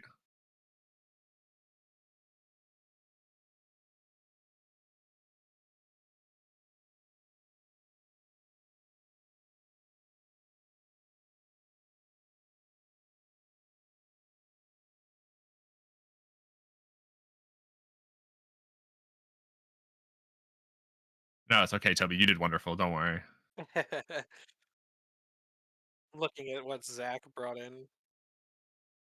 An Ashiok to exile the graveyard, Kaito. Yeah. Oh, Toby ended up taking out a Thunder Trap Trainer. Interesting. Also, we learned that this Force Negation is a one of in the main. Impressive. A very impressive show of skill with Shock Delver on turn one into Blind Flip. 2 games in a row. Yeah. Pretty nice, honestly. That's usually what you want with your Delver. I wouldn't know. I've never gotten to play with Delver. I was I'm a relative newbie to Magic, so sadly I don't get to live that great life. Wait, does that mountain say Void on it? That's so funny. I love it. It's one of those like misprint. There it is. Yeah. Oh my god, it's so cool. Tobion's way too cool with cards. Absolutely. Toby puts a lot of effort into her decks, I especially choosing different sets for each of the cards. yeah. Real canister esque style. But I don't believe that we have another match lined up ready to go. So we will probably end up seeing y'all when we see y'all back with the next and third round. Reminder: this is going to be a 7 round modern tournament. Um, we do not have that much time left in the round, so shouldn't be that long before we end up seeing a next match. Um,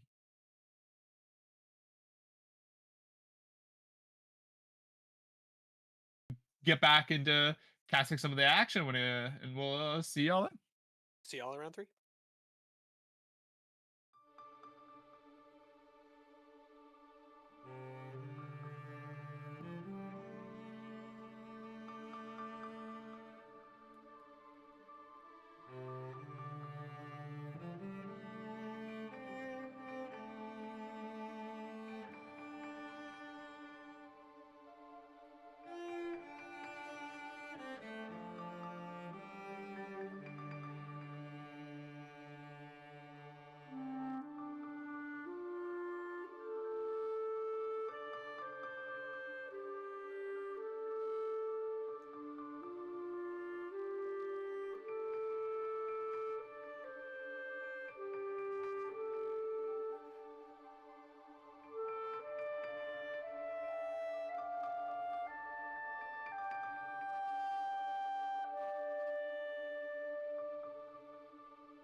right, folks, welcome back to the Chiller Pillar Open 2025, brought to you by Game Hub, streamed here on Face to Face Games.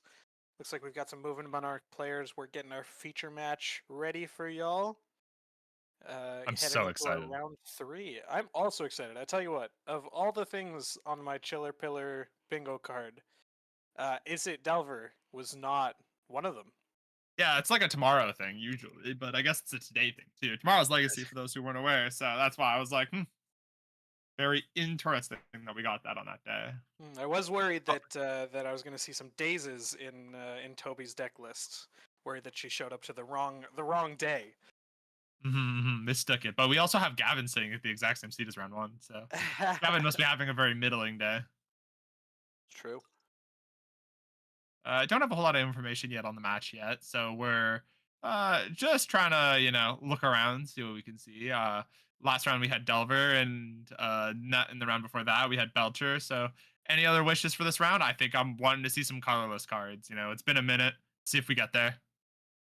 Hopefully, yeah. The dominance of Eldrazi is a thing of the past, but fortunately, there's some strong Eldrazi cards back, so some colorless cards would be awesome. I personally want to see someone combo off. I want to see some Titans. I want to see some Storms, some Medallions. Yeah, you and I have very different wants. I want a game to go long, and so we get a lot of casting, and I get to hang out with you. But if you don't like me like that, I guess it's fine. I just want to watch people play solitaire. I want to watch people have a good time with their opponent and have some interaction. You're actually so right. I just want friendship. Well, we'll see what we get for this next round here as players take their seats and we head into round three.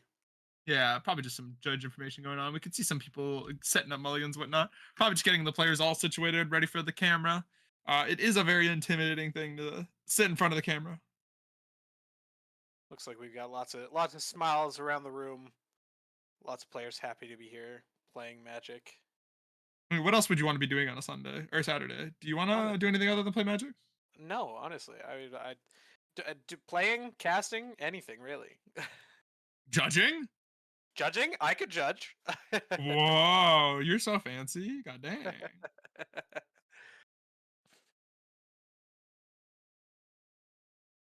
Honestly, you know what? I'm gonna say a hot take. I think there's too many happy people in that room. I feel like Magic is not this fun. All right, looks like we do have our lists for our feature match, and we do have Lyndon Coote in our feature match area, our winner of the most recent face-to-face RC in Montreal. Here, looks like Lyndon playing some flooded strands, hollowed fountains. Looks like we're doing Quantum Riddler, Orcish Bowmaster stuff. Seems like it's just black and blue mid range. Yeah, I think it's just a mere mid range. I can't really put more of an archetype on it. There's like Are the Murktides, but we're not really doing like we're doing more of like the Unearth style of deck versus the um any of the newer strategies. So we'll see if Unearth can take down the new Boogeyman, Quantum Riddler. Um We do see Esper in the name. We do have cards out of the board that are white, and there is a single prismatic ending in the main board. well, I don't want to talk about the sideboard yet because there's a lot of interesting cards on Mr. Coots' end. But very excited to get into this game. Very excited to see what's going on. We got turn one Tamio. Nothing too spooky. And then, of course, the other side, Tobias is playing just straight blue-black mid-range. So it's going to be in a Morant Oculus mirror this round.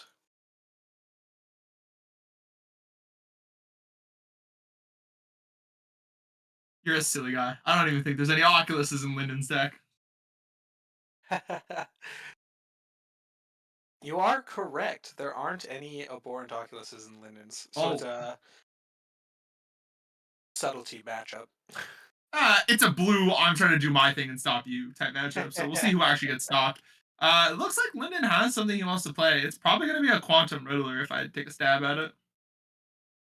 Oh, it's a frog, even scarier.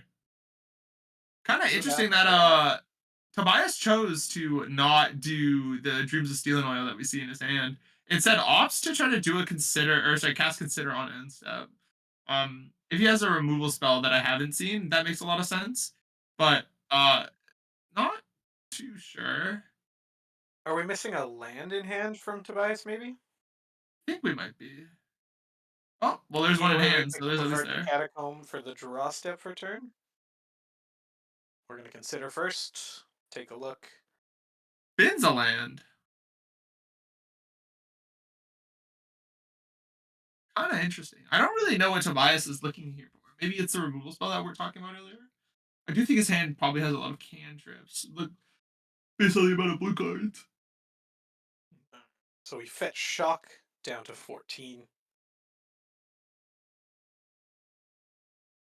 Looks like we And already there's the built that dismissal. Dreams of Steel and Oil.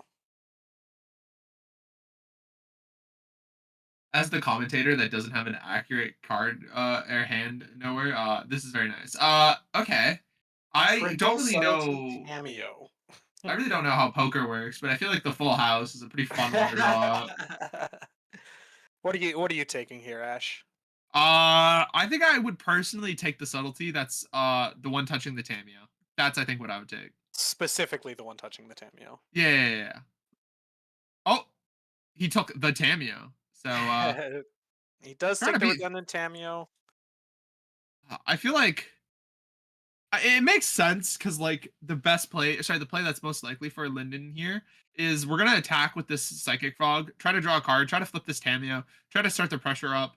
A flipped Tameo is really difficult for Tobias to end up trying to deal with. I do not believe we saw any Shield Drazedics or similar effects to remove a Planeswalker, so you're gonna have to pressure out with creatures. And I don't know if you know, one person has creatures in play, the other person doesn't. So, and the subtleties will make it harder to try to pressure. So this is already looking like a really bad spot for Tobias here. Excited to see if he figures out a way to get out. And Linden ended up cracking the clue on main phase, crashing it with both creatures. Tobias takes one from the frog down to 13, flips over the Tameo. We play a Surveil land for turn, uptake the Tameo, and pass it over. Kind of interesting that Linden bins this Tameo, kind of signifying that he doesn't even want the Tameo that his opponent so desperately got rid of. Yeah, I'm not seeing another land in Tobias's hand, so it's kind of interesting. I guess he was just digging for the removal spell, willing to lose the land. And Tobias is going to pack it up here. Says, cannot deal with the flipped Tameo, cannot deal with the subtleties. And we're moving on to game three or game two. So let's check out the boards. Let's start with Linden. Linden's board, we've got one Celestial Purge, two Consign, one Elish Norn, a Mother of Machines, one Exercise, one Illness in the Ranks, one Liliana the Last Hope, three Mystical Disputes, one Narset, one Strategic Betrayal, one Teferi, two Meat Hook Massacre. What do you like here, Ash? So the mystical disputes again. We're against a blue deck, pretty easy peasy. I don't think this is a Liliana the Last Hope matchup, but to be fair, I don't know what is. So, other than Boros Energy, I guess. Looking around, not really seeing a whole lot of other ways to effectively deal with a lot of the creatures that the opponent has. Strategic Betrayal is kind of an interesting one. You know, a little bit of like a removal spell for the graveyard while also being able to answer to Oculus if you can get rid of the smaller guy that's created on upkeep. Also, a good way of dealing with Frog. Um, that's all I'm Being really like looking towards. in the blue mirror, do you think Teferi Time Raveler comes in? Oh yes, I didn't look all the way down enough for Teferi. Teferi probably also makes his way in here. Yeah, I think that makes a lot of sense. And then just looking at the sideboard for Tobias here, we've got one Engineered Explosive, four Consigned to Memory, two Nile Spellbomb, three Pick Your Poison, three Stern Scoldings, one Mystical Dispute, one Jace the Mind Sculptor. What do you like out of Tobias's board? I think we're going to see a very similar approach to boarding on both ends, bringing in mystical disputes. But we do have an additional threat coming in, at least on uh, this side of Jace the Mind Sculptor. Stern Scolding probably going to make its way in. The creatures are pretty important in the matchup, and Stern Scolding hits a majority of them outside of subtlety. So you kind of want to try to pick and choose the fights over the creatures. I think it really depends what you want to board out. I do think there are a lot of cards in this matchup that sadly don't work as well as you may think. I'm not sure how many discard spells we want to end up keeping in.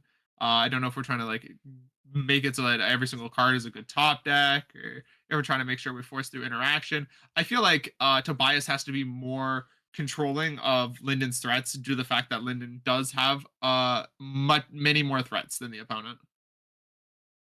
Makes a lot of sense. We didn't really see a lot of things out of Linden for these pick your poisons, but I think they're very interesting. We only have one breeding pool in the deck in order to cast the pick your poisons.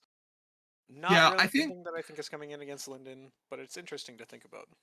the things that like pick your poison ends up hitting are like Tameo and the Quantum Riddler. But I feel like when you're hitting the Quantum Riddler and he's able to like put it in play for the 5 mana side, a lot of other things have gone wrong in this game. So like maybe you do need the removal spell for it, but it just doesn't feel good because you've at least 2 for 1 yourself because Quantum does draw a card on enter. So you just use a card to kill a card that didn't actually like create anything. So you're just always down a card on the interaction. So I don't know if you what else you're trying to cut from the deck. So I think that really depends whether or not these pick your poisons come on in. We're seeing our players still sit and think while we think about what potential decisions they may make for sideboarding.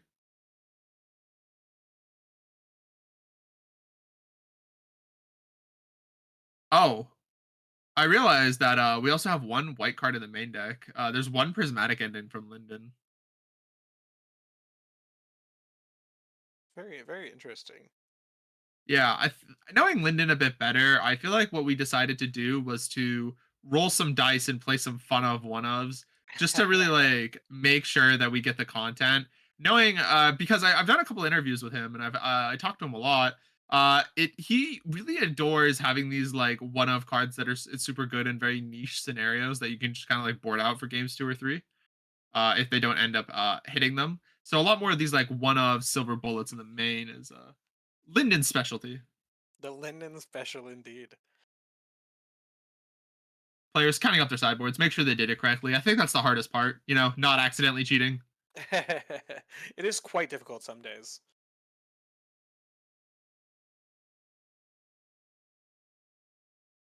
Who do you think is favored post board in this matchup?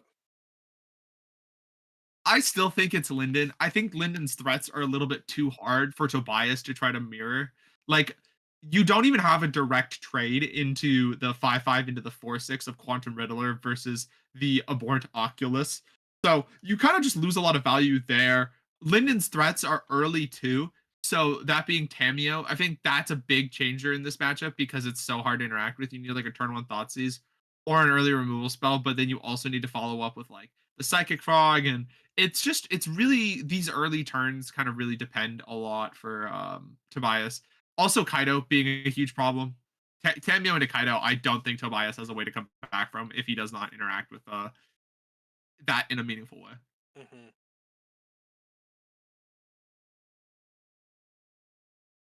Heading over However, I to think look for Linden's personally hands. winning the shirt game. I don't know who you think's winning.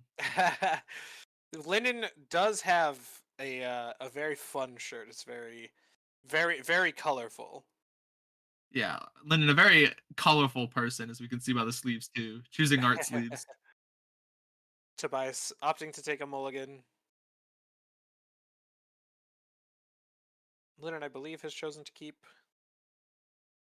I mean, he has won an RC, so I feel like he just like gets this like aura about him where he just gets to keep all his opening hands and his opponents are absolutely crying, regardless of how good the hand is. Always seven, and always has the perfect mix. Tobias heading down to six here. Let's take a look at what he's got.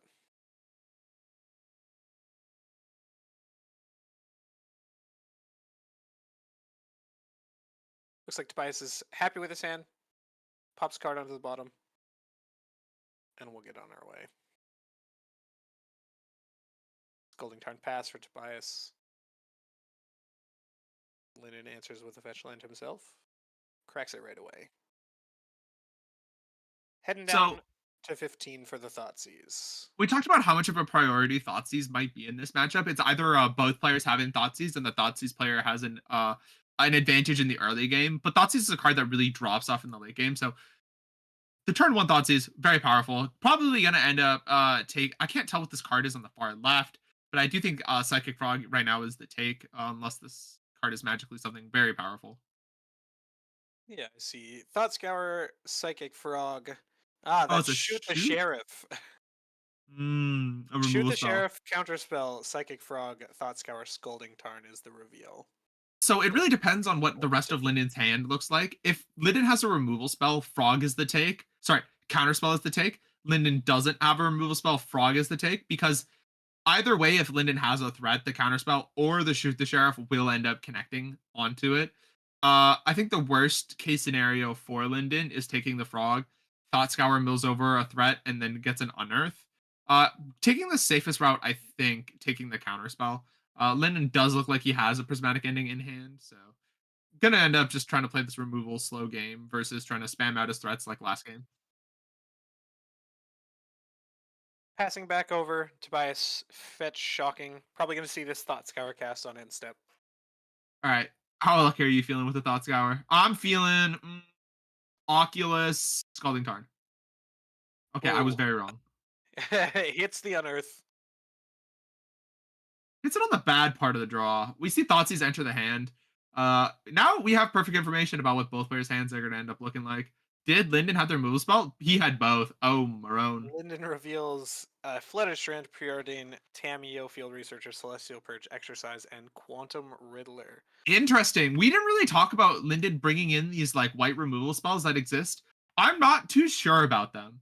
I think the black threats that do exist in the opponent's deck aren't like the most impactful outside of Frog.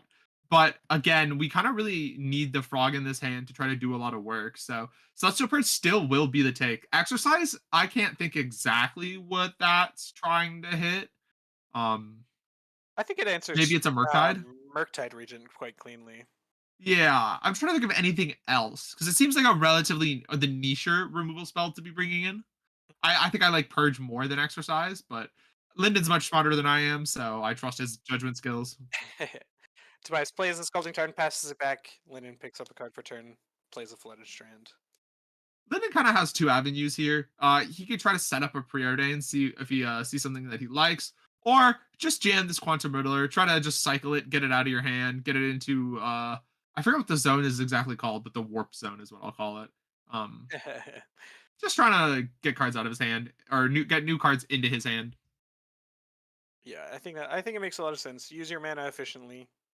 Linden ends up fetch Shocking down to 12.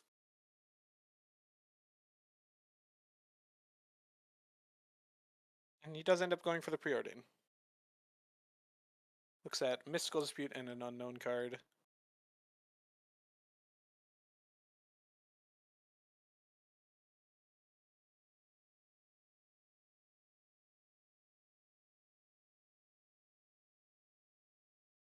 Puts that on the bottom, keeps the Mystical Dispute.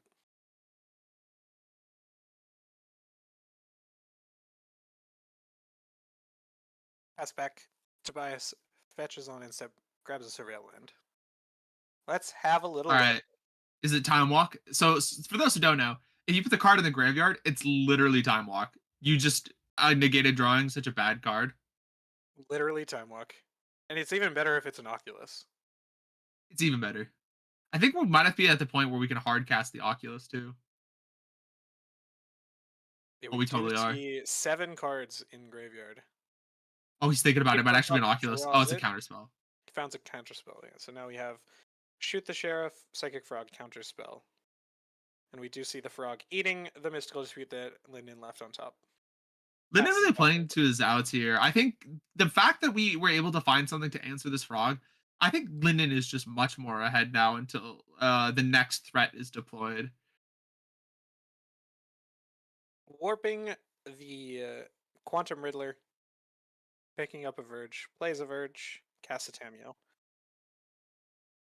And Linden does look to be quite ahead right now. He's got Yeah. some information about the hand in the Shoot the Sheriff.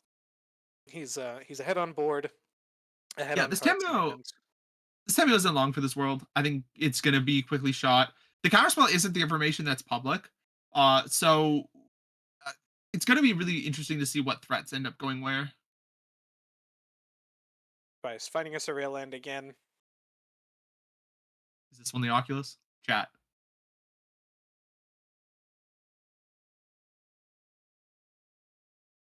Picks up a Psychic Frog for turn. Now we don't have the fourth land, so we only get to cast or do one of the things in our hand. I think the counter spell is, or sorry, the sit and wait is like the worst thing. I think just straight up interacting with the Tameo now is probably the move if you're going to interact with it. But I don't hate the just jam the frog. This is my threat. Let's start going band for band play. I think he has to start trying to get ahead, and the way he does that is card advantage, and Frog offers that to him. The problem is now we've enabled Kaido. That's like kind of scary.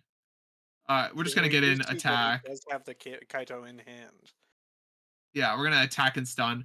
Linden did have the option to try to subtlety here. I do like the fact that we're trying to take it pretty slow.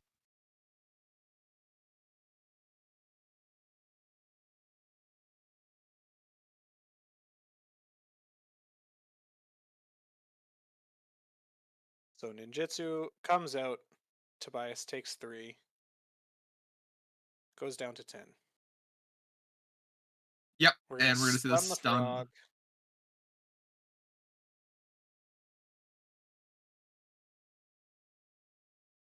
Yeah, this board state looks really hard for Tobias to come back into. Not having a really good answer to subtlety here, Kaido here is gonna be a problem. Thoughtseize again. We knew the last 2 cards in hand, I believe. Maybe not the subtlety. Takes Yeah. subtlety, leaves Linden with the exercise. This No is targets also for a the exercise at this point. this is also a two-turn clock, by the way. We emblem the Kaido, and then we just attack twice, and that's like GG. True. Interesting. We left a. What do you think about shoot the sheriff on the Tameo versus leaving up the counterspell? I think you kind of have to fire it off. You have to have your cards convert. It's not 100% guaranteed that we're gonna end up doing anything this next turn. Yeah, there's a swamp. There is a quantum. Tobias does We take 4 down to 4, yeah, yeah. and Linden Another quick cleans one this up. here.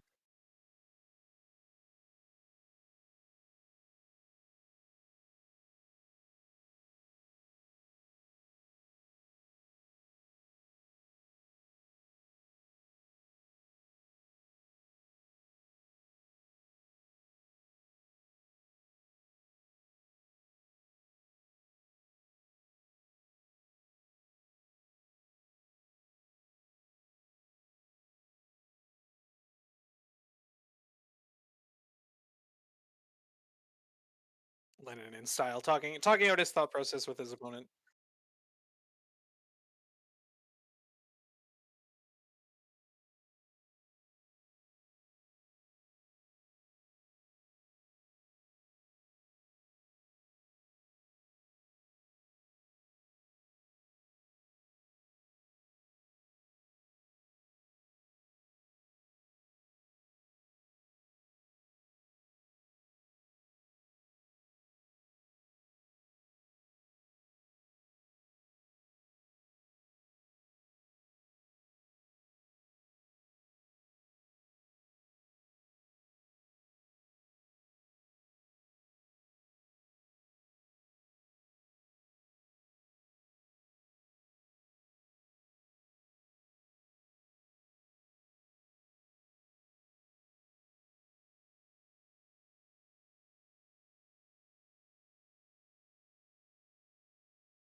Jeskai Otters. Is this?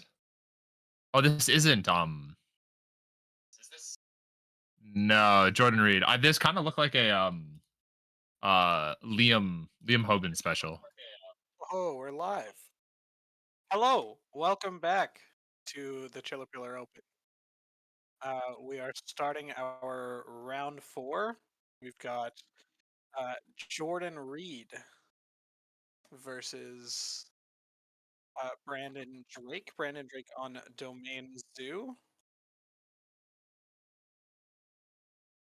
Not a lot that's too spicy for looking at lists. Here it's gonna be Modern Zoo versus Jeskai Otters, is what I want to say.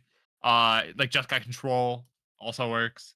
Uh, but essentially you're playing a lot of these like smaller guys that just trying to enable Flame of Denial, and you're playing a bunch of just good Jeskai Control cards, trying to end the game with Flage. Things that upset me about the list, the one Solitude, but it's okay. We just draw it enough. Um, other, only need it when you need it. only you just need the one. I don't think you've ever needed the second, but things in the other list that we're looking out for, the one consigned to memory. See if it actually finds some value in this matchup if it ever sees play. Or sorry, comes into the hand. Um 3 Fable does not seem like the right amount of Fable, but I trust in this player. I've played against them a couple of times now. And they've always been very lovely and very intentional. And we're seeing turn one Ragavan start us off.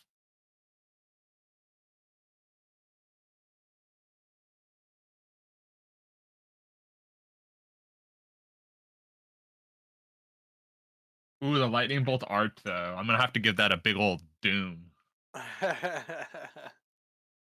Not a fan of the Baldur's Gate art.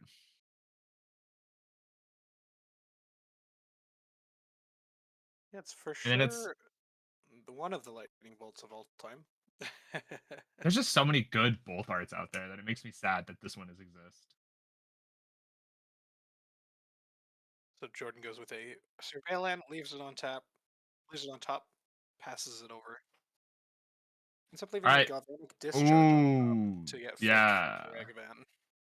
Why don't you just leave a card on top that really doesn't matter since your turn one play is just always gonna be a guild gate.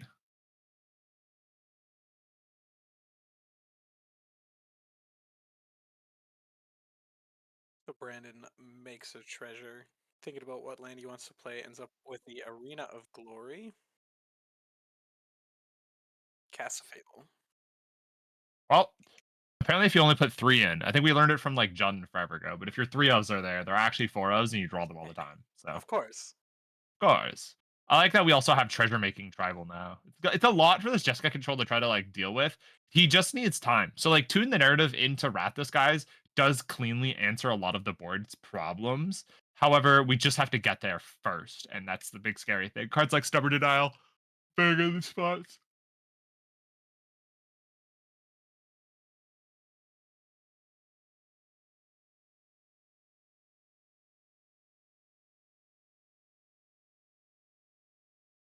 I think that was a bit of excitement from Brandon hearing that it's a Thunder Trap trainer. I feel like we have a removal spell in hand for it. I don't see the Flare of Denial yet.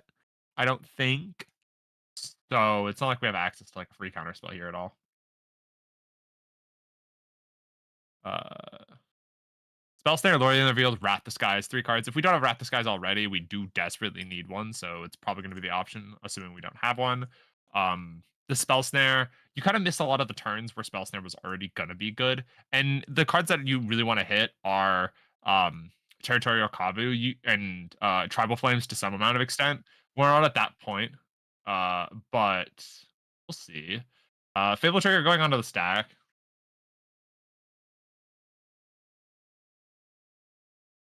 We'll see if he discards any cards.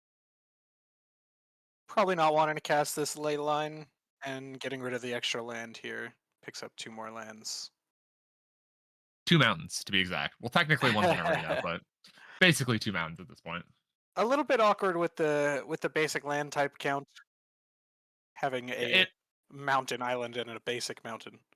I love how much Blood Moon has fallen out of favor to where these Domain Zune decks just play a basic mountain. It's so funny. So much Harbinger of the Seas, so little Blood Moon.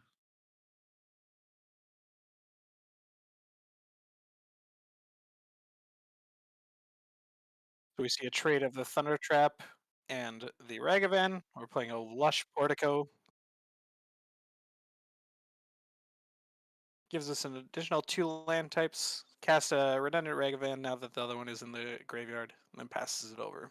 Yeah, I know they're a Toby special, a bunch of different arts. We're still an energy away from making the good play of getting rid of everything. I think this turn I wouldn't hate if we saw just a Flage to clean up this Ragavan. Try to just set up for next turn being the Wrath the Skies turn. We do need a way to get more energy, but we can probably just like pay one more on the next turn, assuming that we do have another land in hand, which I think we do. But I think we're just probably going to start off with Tune this turn, Mhm. set up for it next turn. Spell Snare entering the hand again is really awkward. Spell Snare in this matchup because a lot of the cards that are really scary that theoretically could cost 2 don't actually end up costing 2. Like Scion of Draco is the clear example. Uh, Cannot Spell Snare him. Well, we are only paying 2 mana for it. It does still have mana value 12. That's a So big now number. we see a prismatic ending on the Ragavan. Makes sense that we cast the tune instead of the Flage. Yeah. Uh, I think either play is like fine. I think developing the Flage uh is kind of fine. I don't hate. I think the information that we got this spell snare makes this play a lot better. If we drew something that wasn't like a one mana interaction spell, I think I would have hated to play more. Yeah, fair. So we flip over the Fable. Brandon's heading over to combat. And this is gonna be the turn that kind of really decides the game. Is this Wrath the Skies? If it does end up hitting, we do have a second tune that's probably gonna get cast. So we are able to pay for the one stub. Oh, is this if we get blown out here, it's gonna be so sad by the one consign.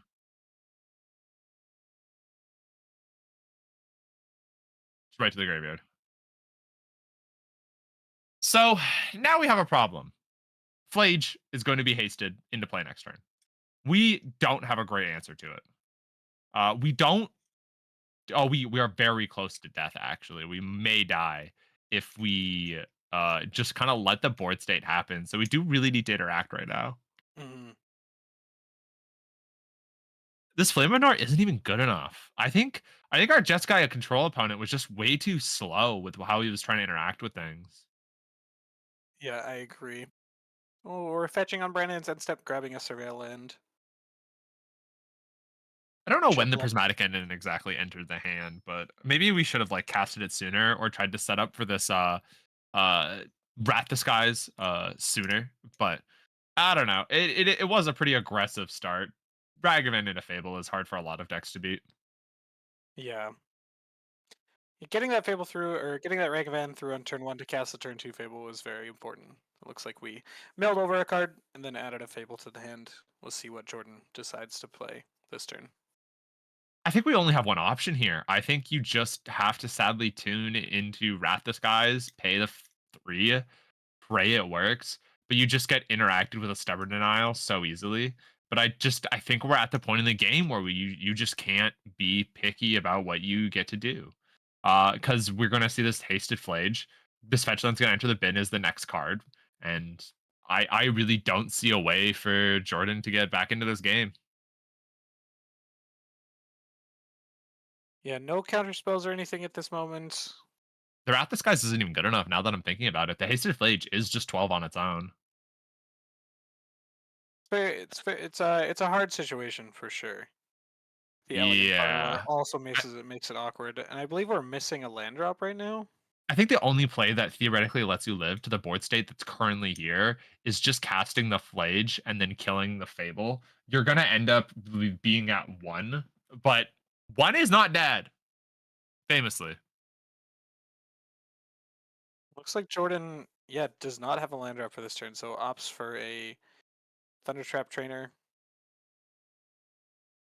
Cards looking like they're not coming together on this one. Yep, and that's gonna be game 1. Jordan Going picks into up. game 2, we're gonna figure out a little bit of sideboarding and see what ends up looking good. Graham, what do we got in the sideboard?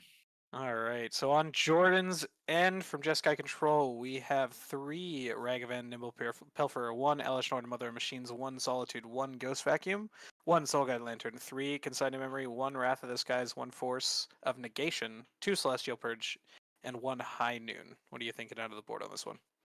This matchup seems really, really awkward for this deck. Like the threats are just all over the place. Like I look to see, and I like the fact that we have these purges. They're probably gonna come in. However, they get a lot more value when there's one of the ley lines in play, because then it becomes just a vindicate on a lot of permanents. However, Hmm. then the Draco comes in, and then that's makes it everything hexproofy. But I think I still like the purges. The only other card that I kind of look to here is the Solitude and like maybe the Wrath of Skies. Again, Wrath of Skies very awkward in this matchup due to the fact of the ranging mana values in the deck. Uh, as we saw in this game, Wrath of Skies was very good. However, if there was a Scion, it's an entirely different story. I think sadly the way that the deck is built from the Jeskai control, not maxing out on Solitude, is this is one of the matchups that really punishes that ideology. So Yeah, and I think one important thing about Celestial Purge is that it can actually tag the ley line before, if you're on the play it can tag it before the Scion comes down, which matters a lot in some games. yeah, if you don't have the counterspell, it like gives you a chance to try to just interact. But I think what we also saw was just him not really. He just could never play to the board, sadly, and so I think that's just why we ended up seeing our friend of Jeskai Control perish. But enough about Jeskai Control. What do we got on the board for our friend on Domain Zoo? Out of Brandon Domain Zoo's board, we have two Celestial Purge, one Clarion Conqueror, three Consigned to Memory, two Doorkeeper Throw, one High Noon, two Nile Spellbomb, one Pyroclasm, one Wear Tear, and two Wrath of the Skies. How So are we feeling?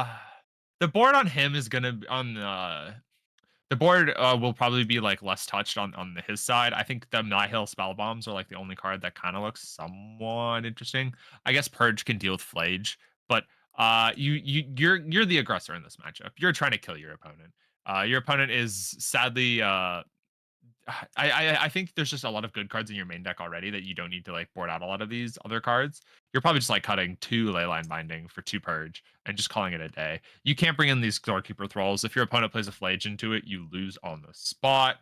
Mhm. Your own Wrath the Skies are bad. You don't care about board clears. Your opponent's not on combo, so you don't need a lot of these things. So I think this matchup already really favors the Domain Zoo player, Yeah, I think that and makes I think sense. We it's have a gonna lot get of better. reach out of the Tribal Flames and the Lightning Bolts.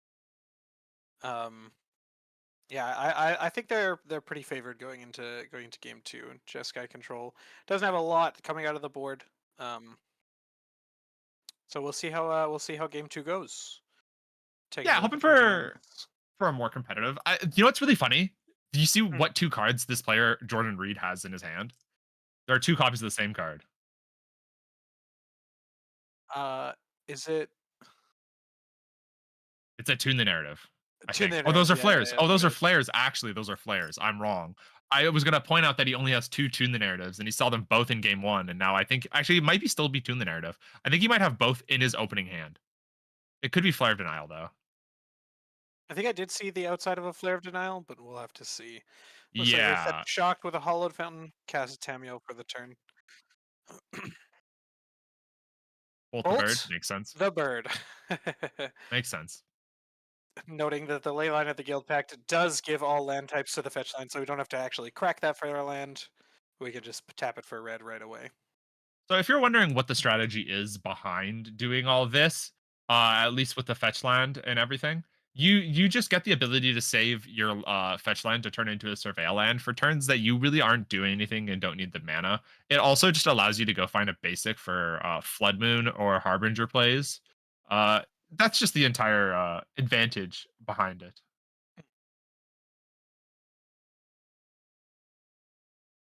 We did end up casting the Celestial Purge to deal with this ley line.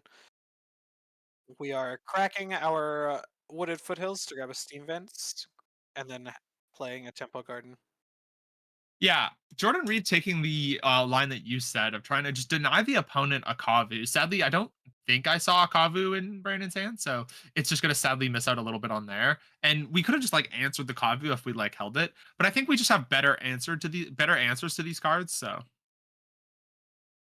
So we another cast purge a enters the hand territorial anyway. cavu. Yeah, we grab a Thunder Trap Trainer, cast it, and grab a purge.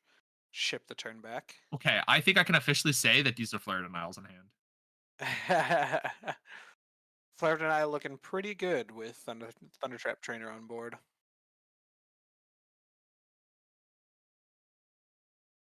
Yeah, looking at Brandon's hand, I think it's gonna be really difficult for Jordan to try to win this. Another Kavu following up, plus another Bolt. It's gonna just be so much pressure on his life total so quickly. And I don't know if this Thunder Trap trainer will be able to go the distance, but we're gonna end up seeing. Again, he does still have counter magic up, could interact with this Kavu before it hits play. But we do also see the stubborn denial within Brandon's hand, at least I think. Brandon ends up bolting the Thundertrap Trainer, gets into the red zone with the Territorial Kavu.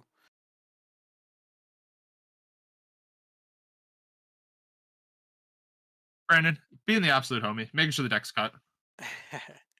Discard Summoner now, picks up a card off the top. Jordan takes 5. And as you said, we're going to get the second Kavu on board. I like that we've had a lot of players today. Just like I don't know if it's intentional or unintentional. I think in Brandon's case it's unintentional, but like absolutely have the tilter lands. Like we see the theme that Brandon's going for, but then we just see the one off shock. Yeah.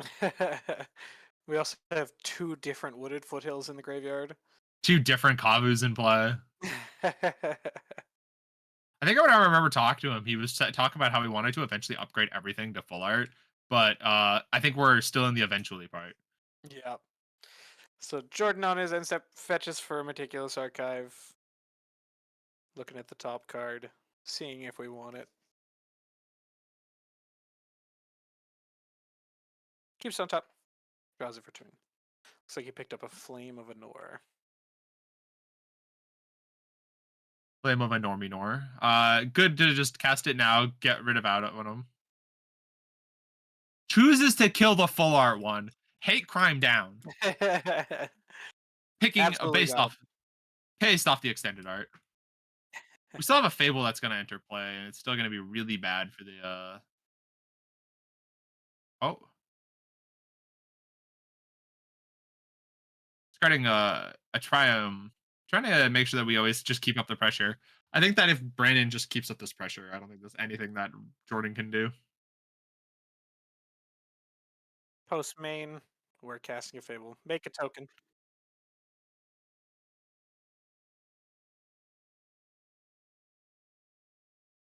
Plays a Surveil land, leaves that on top quite quickly, and then passes it back over to Jordan. I'm gonna go ahead and say it's a Trouble Flins on top. I'm shot calling it. Yeah, too many flare denials, not enough things to commit to them. So Yeah, and this tap land also makes it very awkward. Now he can't cast a Flare of Denial and a Celestial Purge on his opponent's turn. we're about to see 3 brand new cards on Braden's end if we so choose. So let's see if we got lethal here.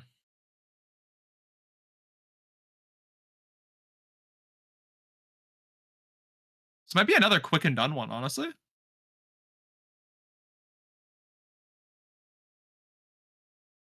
Only discarding 1.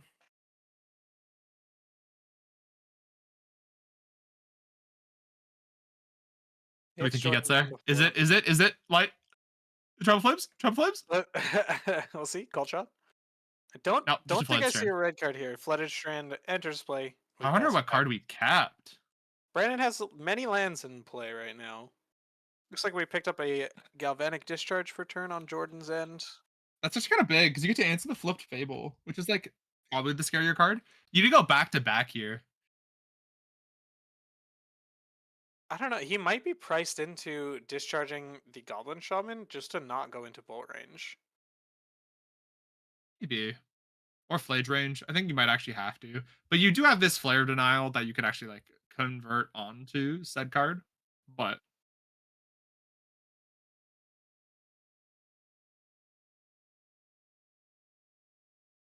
Thinking about this Surveil land on Jordan's end step.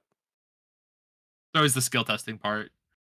Present to shuffle and then present to cut and then remembering the fact that you have to maybe get it out of here.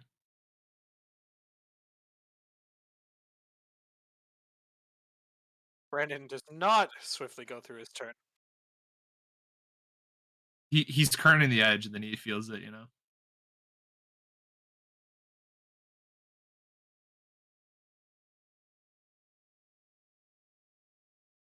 A Cavu comes down, eats a flare of denial. Wait, so he kept a purge in hand, I think, off of the discard. I feel like keeping a very reactionary card here when all you're doing is looking for action to try to pressure out the board state here just seems like an utter miss on my end, sadly.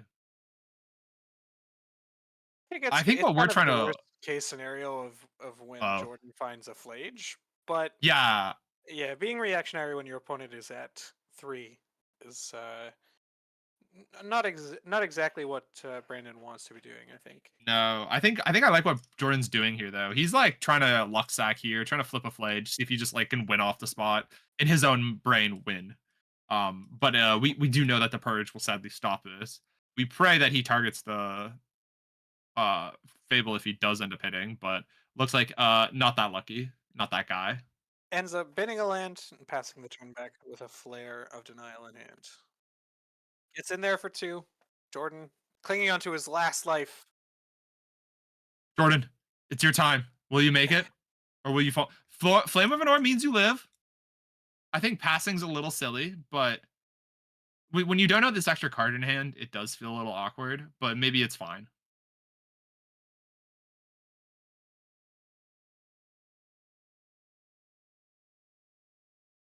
So Brandon tries to go to attacks, goes to kill the Flame of Anor, and Jordan does have the Flare of Denial for backup. Didn't end up mattering, but I think there might have been a slight misstep here. Even I I think maybe we're supposed to like play the Kavu pre-combat so that this removal spell gets a little bit more awkward. If you theoretically just have one of the two, not a counter spell, but a removal spell for the Fable, you force it out right away. Just to like get clarity on your next plays. And doesn't Blade matter what. comes down and finishes the game upstairs.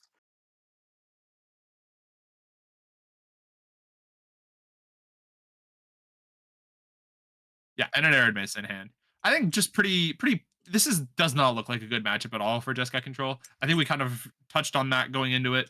Sad way to finish, but finished nonetheless. A bunch of quick 2-0s today on the broadcast, and that's the fourth round. We'll be heading into the fifth round of 7 pretty short here.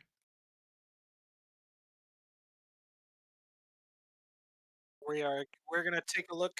That was a pretty quick match. We're gonna take a look, see if we can find someone to move over and get you some more magic here.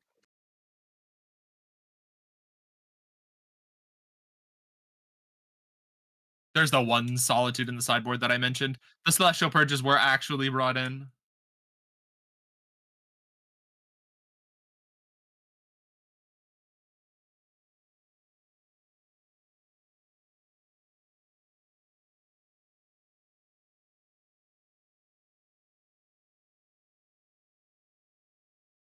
Players talking through their previous matchups.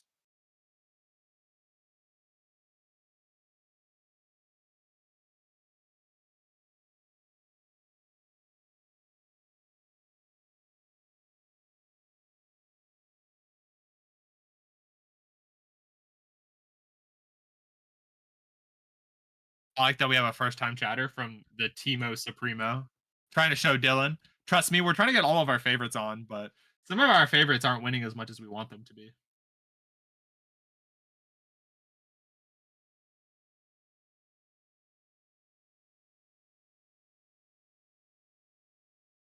Well, players are just chatting it up. We're probably going to try to find another feature match. Until then, that's going to be it from us for a little bit here until we find the next match to come up.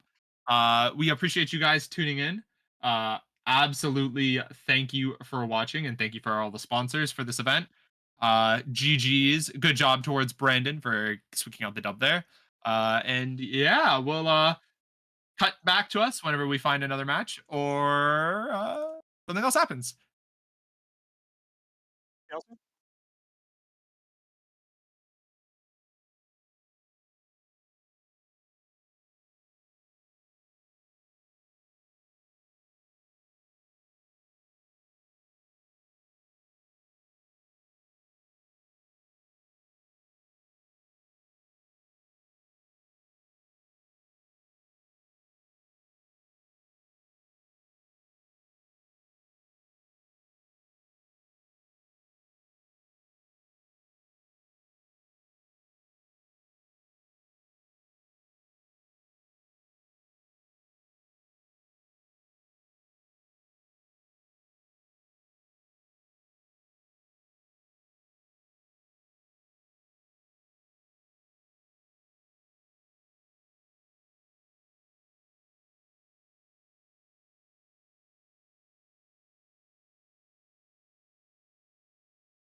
Welcome back, guys. Looks like we found a new feature match. We've got Renee versus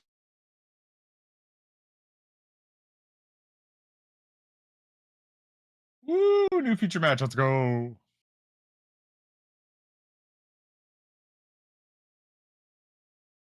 Jason Ends. I see some land, a Flame of Anor.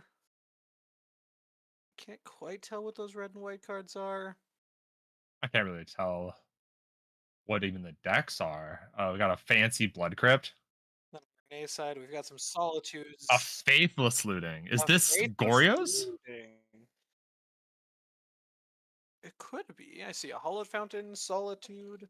Tainted Indulgence? I think this is that.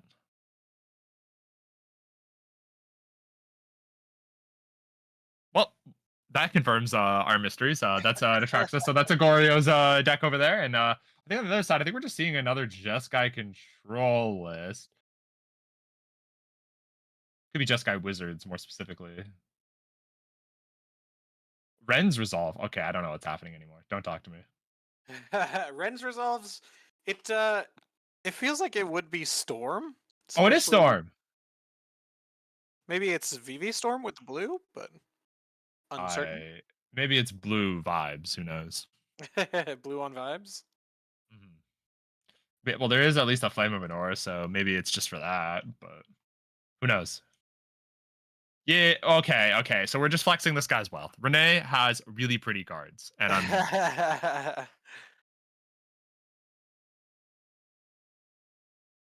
okay. How many cards? I'm thinking almost the entire hand. I think the whole hand gets pitched. Yeah, I do see a Ral. That's a I think silence that's keeping. going to the bottom. Yeah, I was about to say. I think these three are like the three that I would think about keeping at least. But if you're not keeping one of them, I think you bought. I think you're just cycling the entire hand. Okay, so let's draw four. We add a ritual, a land, a ritual, and an unknown card. Dude, it's not even fart. Or Tainted Indulgence. End step. Tainted Indulgence. We'll see what Renee finds. I don't believe we have 4 different mana values in the yard.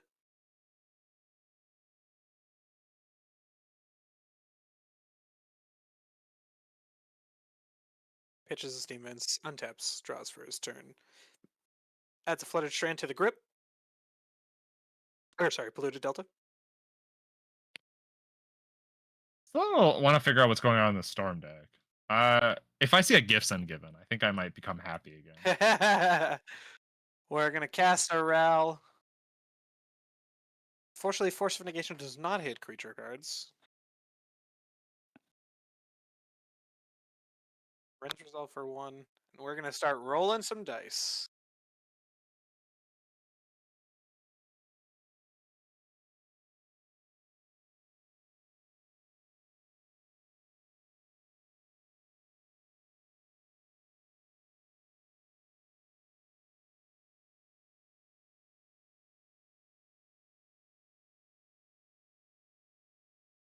Just thinking on this Ral, thinking if we want to maybe Force of Negation something, maybe Solitude the Ral.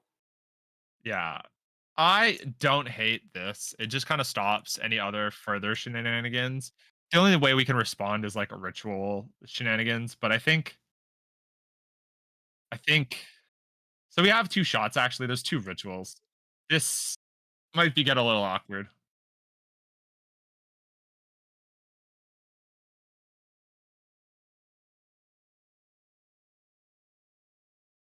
We're gonna need more dice. I think that's what's happening.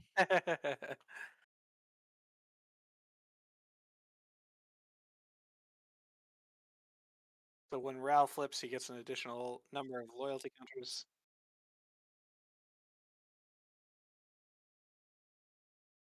Now that we flipped the Ral, we're just thinking on the right ritual here. We Yeah, might want there's a to force force negation. negation. There's a force negation. Very unsure about where to go from here. I think I like sitting on it. I think you kind of have to counter a payoff card. Like Rent's Resolve is not enough of a payoff card. I don't think you can two for winning, or I guess you're not two for winning yourself with the Pyretic Ritual, so that makes it like a little bit more fine. Just kind of like nullifying the Storm opponent from continuing to go off.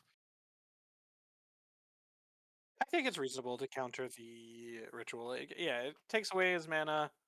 Make sure he doesn't do anything this turn.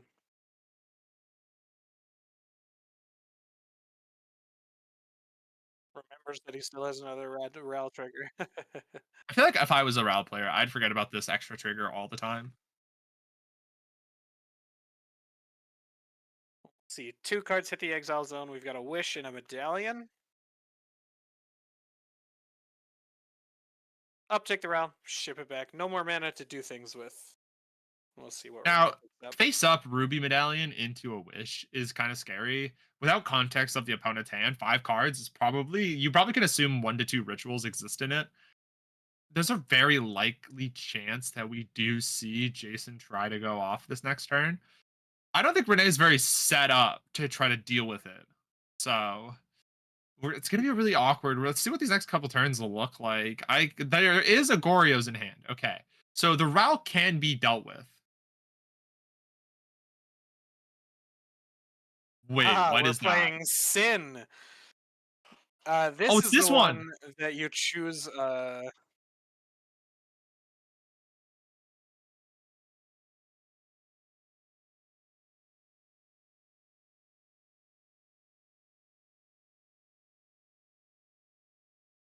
So what we're doing is we're randomizing these, and then we are creating. A, we are returning it as a 1/1, I believe. I like that we are very unnecessarily putting them down.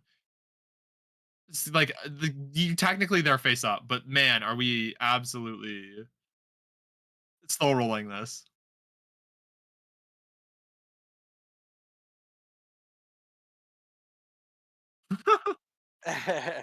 And so each time we hit a land, we repeat the process until we hit a non-land.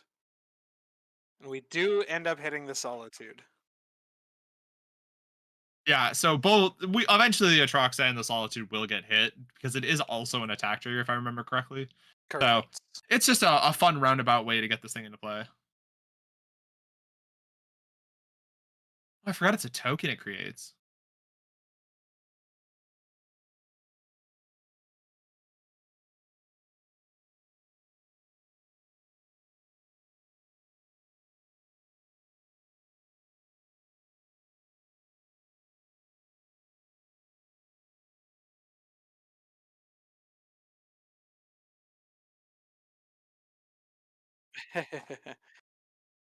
We're gonna attack Ral or 7, and then we're gonna trigger it again. So we've only got the 2 available.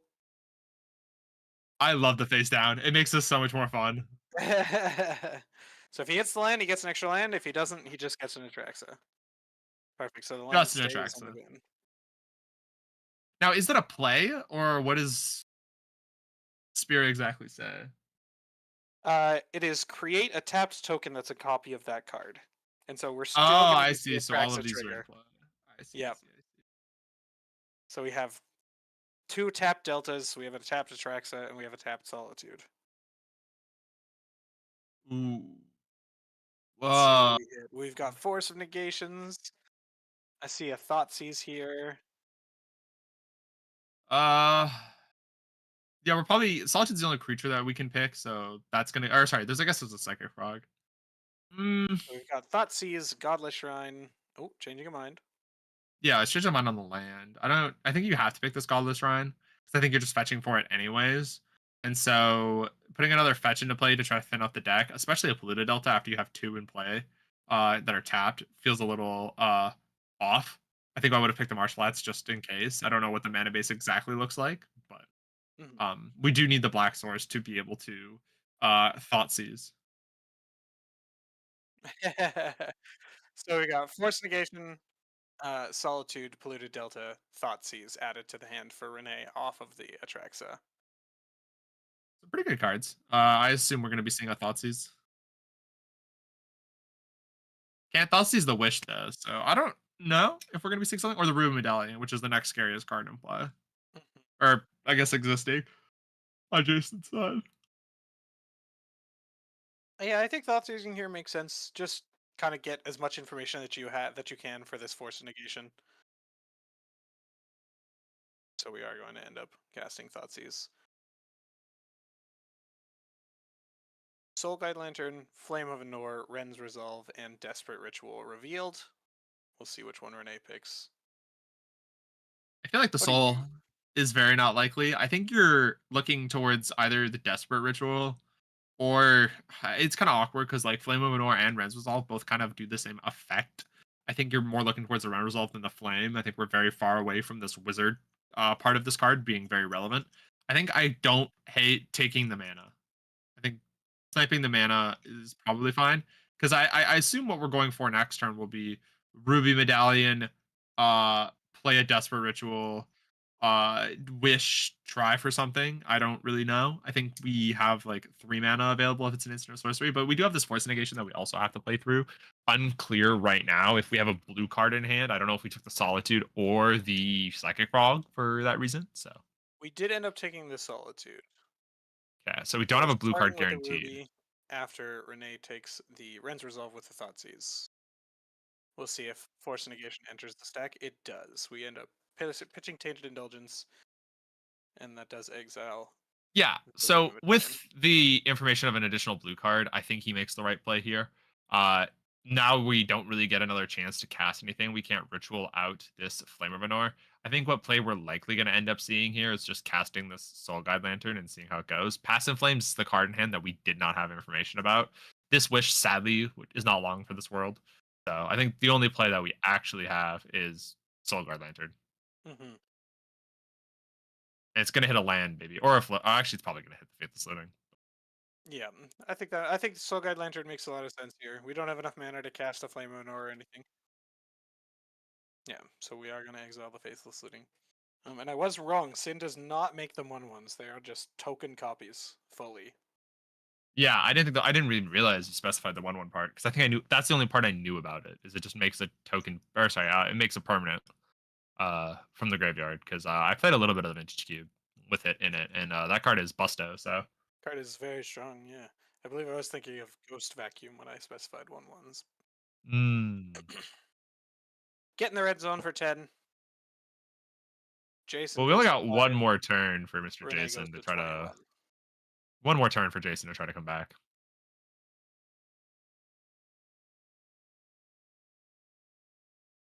Yeah, with how this game played out, I think the only thing about Renee that I can say that I think I would have personally done a bit differently is the choice of Psychic Frog over Solitude.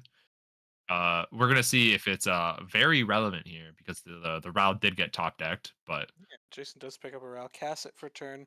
We have a couple of rituals that were available to play. Leaving up the blue source to be able to cast this Flame of Anor. yeah, I think what I wanted is just maybe to keep the Tainted Indulgence so that we could force and then try to draw 2 off of it. I don't know how close we were to that, but that was at least what I think I would have maybe done more towards.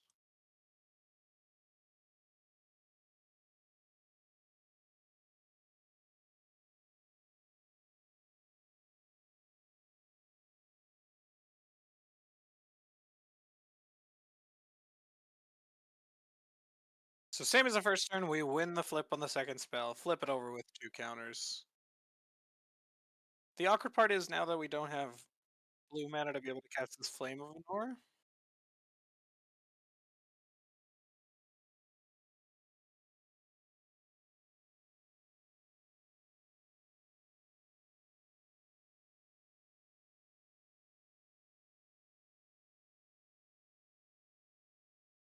Six red in the pool. Let's see what Jason can do with it.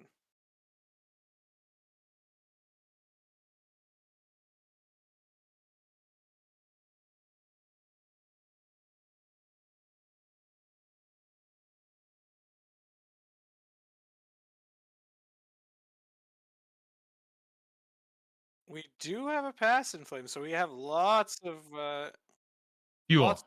fuel. Yeah,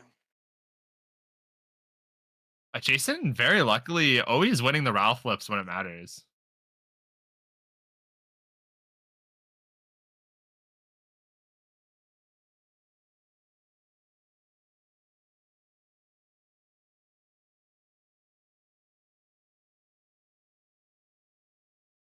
Renee kindly keeping track of Storm as well as instants and sorceries. So right now we're at 7 Storm, 5 instants and sorceries cast.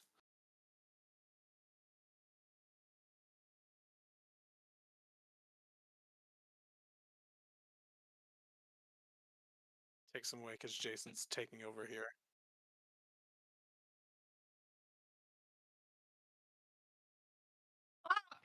I like kind of just watching the Storm player, just kind of cast the cards, you know? He's figuring it out slowly. I think he's eventually going to probably be able to win this turn. Yeah, we do have to find something, but we do have lots of resources for it. We have this Metamorphose to draw an additional card. Yeah, one wish has entered exile based off of the rewards was all from earlier, but again, I just don't think it's gonna end up mattering fully.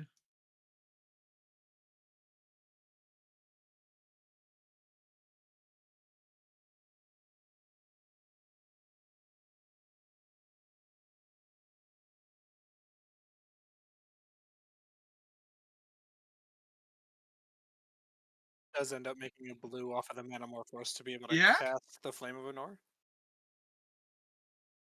it looks like we might be fizzling a little bit, but maybe we aren't. Do you believe we still have some Valakut Awakenings in the graveyard that we can cast? And so we can. Yeah, I think all this mana is also still available. Yeah, we've got 6 red mana in the pool right now.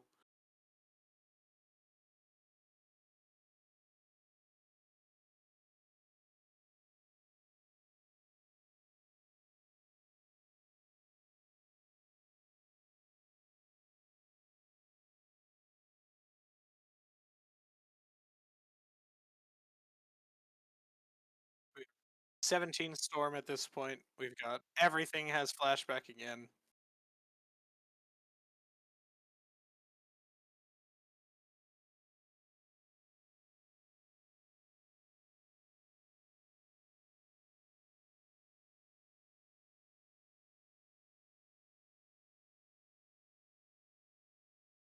We 20 Storm now, which is enough. So once we find a Grape Shot or a Wish, we should be able to kill Renee. Big if, big if. It's starting to look a little bleak, which is always the sad, scary part.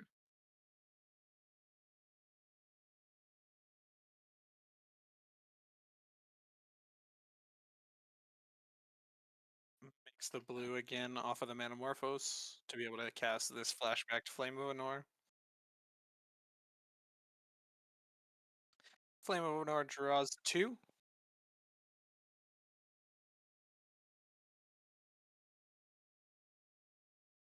Three red floating, 22 Storm, 4 cards in hand, and a Valakut Awakening in the bin, ready to be flashback.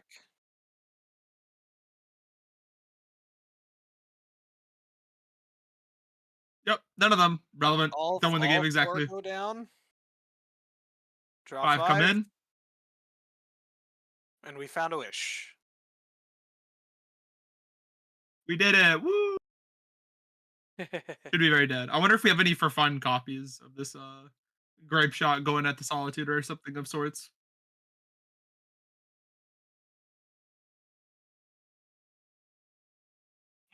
Now, if Renee does have any consigns in his hand,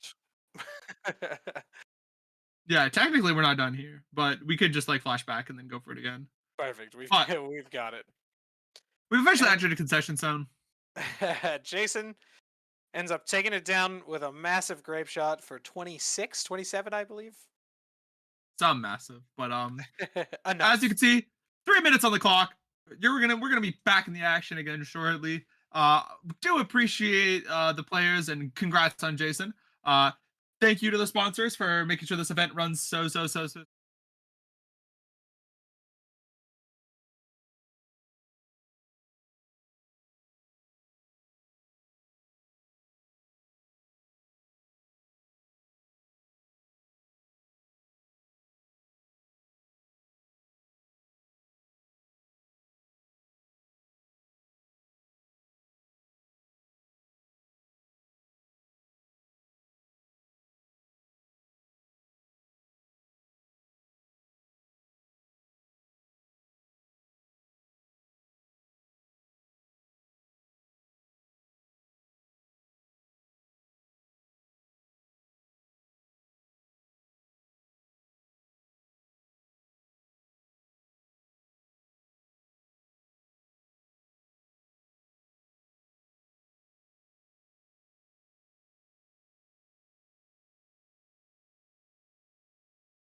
right, everybody, welcome back to the Chiller Pillar Open 2025, brought to you by GameHub, streamed here on Face to Face Games. We're excited to bring you another round of Modern. This will be our fifth of 7 rounds of Swiss, I believe. Ash, is that correct? It will be 7 rounds with 107 players currently in the tournament. We have seen counterspell in a majority of our rounds. Last round broke the streak, but eventually we did see a force negation, so kind of same. But don't know the matchups yet. We are just getting seated and getting ready for everyone. I do hear some amount of players getting ready to sit down and enjoy this round. So maybe it's a Gavin. It looks like it might be. It could be. It could be. Uh, What are you hoping to see this round? I got my wish last round. I got to see someone play some solitaire. So what are you feeling? What I do you want to still see? have not had my Kozilek's command being cast. Nobody has done it. I want to see some Eldrazi. Please, can we finally get some? Doubt we'll get there. Looks like this room isn't going so well for it. I do see, I don't know if you notice, but there is a Nammer Squats in the background. I do see Nam coming up here, and then we also see Samson close on this front row here. Yeah, a lot of a lot of good players here from out west or out sorry, out west. Oh, grudge match is what I heard. Apparently there's some fun going on at the table. Yeah, we'll see. But we're just working on getting our players out to the feature match. We'll have deck lists for you shortly. We can talk about the matchup and see Yeah. what we're working with. We've had a really unfortunate lot of lopsided matchups for our only match for the coverage. So hoping to get honestly, you know what my hope is? Close match. That's all I want. Little bit of a close match. I think so. Yeah, I think some good interaction is it would be fun. I think a close one coming down to the final turns, some key top decks and stuff and such. We did Hopefully kind we get a of close one this round. we did kind of see that with Mono Red. We did kind of see a closer match, but sadly it just ended up like teetering out towards the end. We see a judge call already off rip, so sounds like some players need to pee.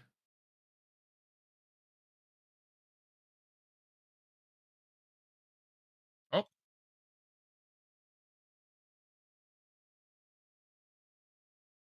sounds like Gavin is at least one of them. Players just getting seated. Judges are just grabbing the deck lists for us. Yeah, we'll eventually move over towards the camera instead of looking at all these beautiful faces of players that aren't fortunate enough to hear two guys from Edmonton make fun of them. Perfect. So at our feature match, we're just resolving mulligans here. We've got Gavin Bennett versus Ken Darlington. Ken on Boros Energy. And I believe Gavin will be on Orzhov Blink. It's a deck that's very close to him. It might be Esper, but knowing him, I think he's been pretty comfortable on Orzhov Blink. Gavin Bennett, also a recent face-to-face winner, winning face-to-face Red Deer not too long ago. I think even like 4 weeks ago. yeah, he's a notable player around Edmonton. We know him quite well. Starting off with a Godless Shrine and a Thoughtseize, heading down to This 60. Thoughtseize is kind of awkward because the best card in this hand, not close, and in this matchup is Goblin Bombardment. Sadly, we do see two here, so it means it's not going to end up getting picked. But we decided to take the Woodbed interaction spell. Oh. The problem, sorry, the thing about Gavin's deck is the two drops. Sorry, on turn two, you're always wanting to be playing a two drop. One of which being like an Emperor of Bones, Ophelia, and so you just kind of want to get this Galvanic Discharge out of the hand just to make sure that you A can play your card. Two Ophelias in hand, by the way, and B, you do have sorry, so you get the card out of their hand, and so you kind of just like nullify their turn one. Make sure they have to top deck something to be able to do something. Yeah. And I'm being told by production that Ken was the last year's ChillerPillar winner. So we'll see Hmm. this match of the Titans go down.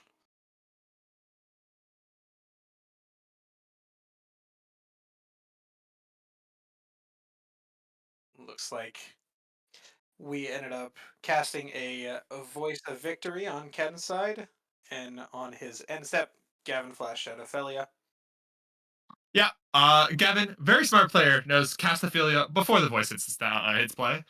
Gavin immediately losing points. No longer my favorite. Look at this planes. I am going to give him some crap over this, man. It's Look at tough this plane. planes. That's insane. Ketchermo's entering the stack. It does do that. So It does indeed, yeah. It does see itself leave the battlefield and it does get to draw a card, but we'll grab a judge. We'll make sure that they have the correct ruling here. I think my favorite thing is Gavin literally winning a tournament with this deck and then not understanding some of these like very more I would say more basic interactions. Like for example, when I won a tournament with this deck, I had no idea that Relic drew 3 because it exiles itself from play. It doesn't Does directly do excel it from itself, the yeah. graveyard. So I had no clue and I was just like missing out on a card the entire time. Yeah. So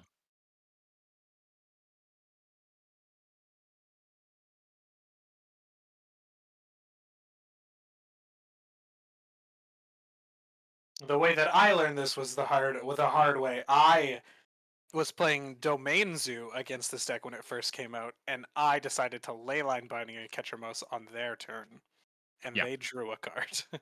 Yep. Ketchumus has a bunch of fun interactions purely based on the fact that it's always just going to be on your turn. So So we are going to blink the Ketchermouse. We're going to take one, draw a card here. Elia's into the red zone. yeah. Easy block 1/3 against a 2/2. Yeah, you just want to be able to make sure you draw the card. That's why we're not choosing to flicker the voice of victory. Guarantee the card draw because it is when your permanents get flickered or moved to exile. It is not the opponents, or is it the opponents? No. No, I believe it's only yours. Yes. Awesome. So Ken plays a Windswept Heath, fetches, and grabs a basic plains. Chatter pointing out, it is there. Gavin's red deer list, no Ketchermos, but now we're seeing Ketchermos come back.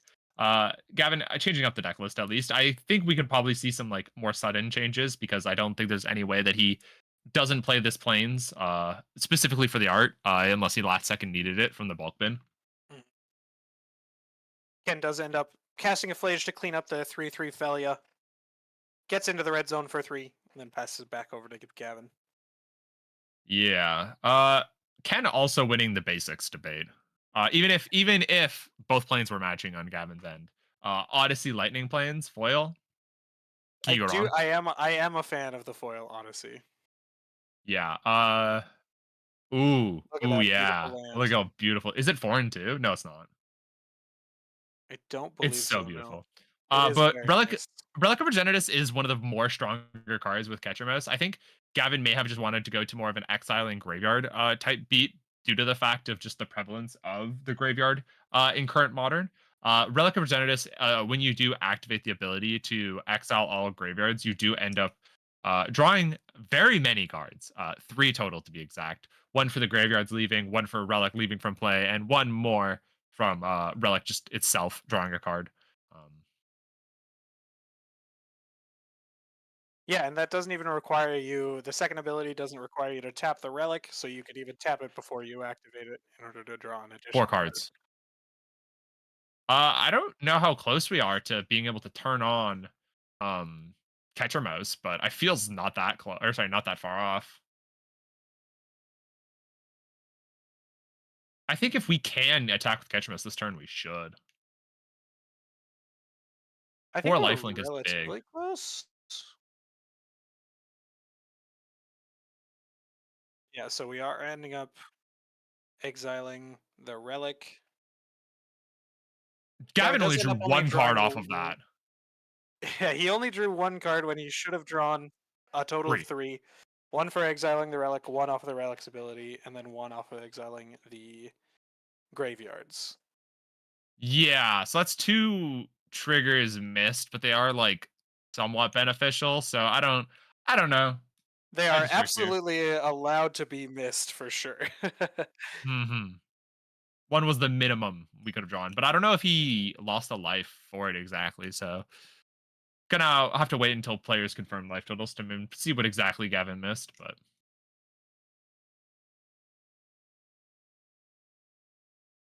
Passing and back. Gum Bombardment is actually one of the reason I said it's one of the stronger cards is because of this Voice of the Victory interaction. So these tokens are going to end up trying to leave at end step, but you just get 2 free pings now and fodder for this Goblin Bombardment. And now that's in play, I think we're starting to see the end of the downfall of uh, Gavin if he doesn't quickly choose to interact with a lot of these cards entering play. And an interesting thing about Voice of Victory and a Johnny is that Voice of Victory actually makes red tokens for the Johnny Zero. Yeah, a lot of tokens entering play. Oh, Gavin, you cannot make a block here. That's really sad. So what's going to end up happening is he's going to let the combat damage go through, and he's probably just going to end up double pinging this Emperor. I guess the block doesn't overly matter. I guess you technically save 1 life off the interaction, but still.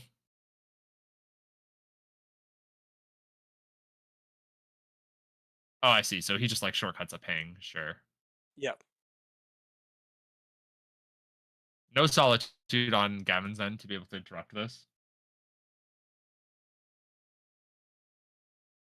We are gonna zero the Ajani, make a 2-1. I was thinking about it. Yep. 3 upstairs, putting Gavin down to 6.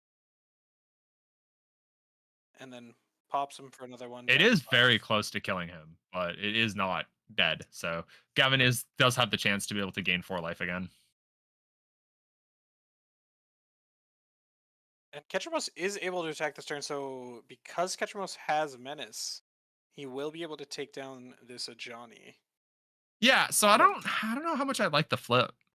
Now that we can't really like block.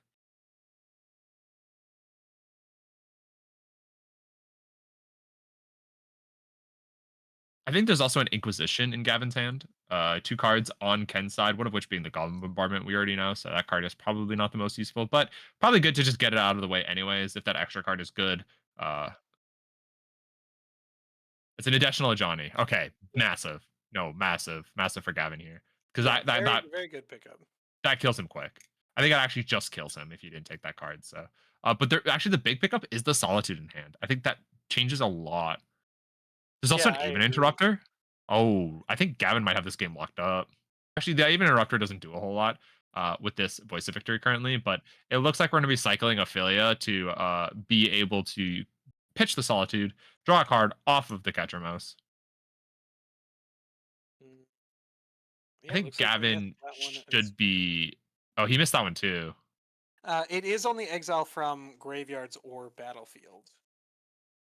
Yeah. I guess because we're exiling the Voice of Victory. Yeah. I guess it isn't a card, but Gavin should have 4 more life here though. This thing does have lifelink. Uh, I believe because he drew a card, he did already go up to 9, so he should be at 8, I believe. Was he? Did he go all the way down to 4? Maybe I misremembered. He was at 4 after the ping I'm so for the sorry, Voice of production Victory. man. I simply cannot keep track of this board state. It's way too complicated already. So we see another Voice of Victory picked up for Ken, casts it, and ends up hitting it with an Aven Interrupter. And we know the last card is a Goblin Bombardment. Gets into the red zone for 2. Just trying to deny some of the card draws. That 1 life does add up quite quickly. Passes it back over to Yeah, Gavin. I just Land for turn. what world do you think exists where Ken ends up like winning this out? I think another Johnny is like the only way. I think so. Yeah, Johnny looks like a clean path to get back into this game, but it's. I think Gavin's turned the corner. It's looking a little grim for Ken at this point. Yeah, I don't know a lot of cards that in Gavin's deck that could actually just like pull this so far ahead to where we don't have to worry anymore. Sorry, Ken's deck. I'm quickly looking. Don't see a whole lot.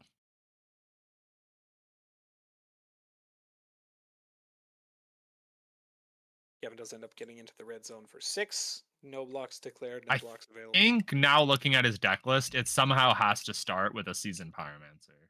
I think you just have to like play to the board and get your tokens absolutely online. Turn this Goblin Bombardment into a real card. Oh, there's 3 mana off rip. Is it one of them? I'm really good at this game. What can I say? Season Pyromancer is the draw turn, ends up pitching that extra Goblin Board, picking up 2 cards.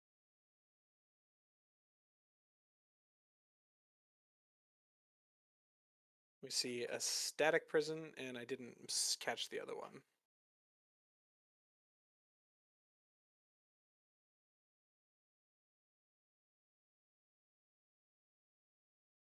An Ocelot Pride. See which one he chooses. Looks like he goes for the Static Prison. We'll see what he targets. Taking out on the Ketchermos. Makes a lot of sense.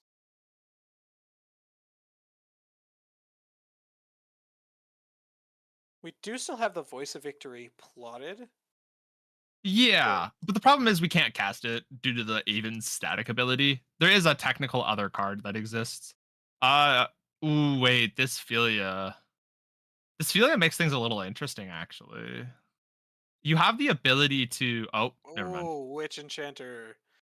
I was gonna say you technically could target the static prison with the Philia trigger. You get back your Ketramos, and then you when they try to attempt to target something with the static prison at end step, you do get to just draw an additional card. So you do just get to like create a little bit of value that way, assuming that the catch mouse still enters this loop. But I don't hate what Gavin's going here for. Since the Goblin Bombardment enters the graveyard, it is actually a decision of whether or not you want to kill the Static Prison or the Goblin Bombardment. I don't hate going for the Bombardment. I think you're far ahead enough and can do the Static Prison trolling, I guess is what I want to say. Mm-hmm. Does end up targeting the Static Prison to get back the Ketchermos. Yeah, I think it's very correct to just kill your board here to try to deal with this Philia with the Goblin Bombardment.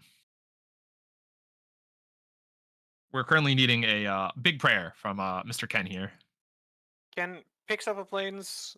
Now there is a choice this turn of if he wants to play the Ocelot Pride as well as the Voice of Victory, or if he wants to just go for exiling the Seasoned Pyromancer to get 2/1/1s.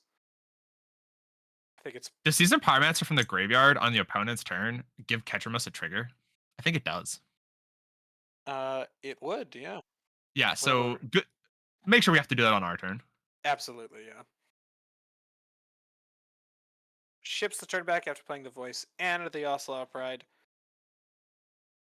If Gavin Gavin's picks up purposely trying to tilt me with the planes, I just want him to know he won. He did it.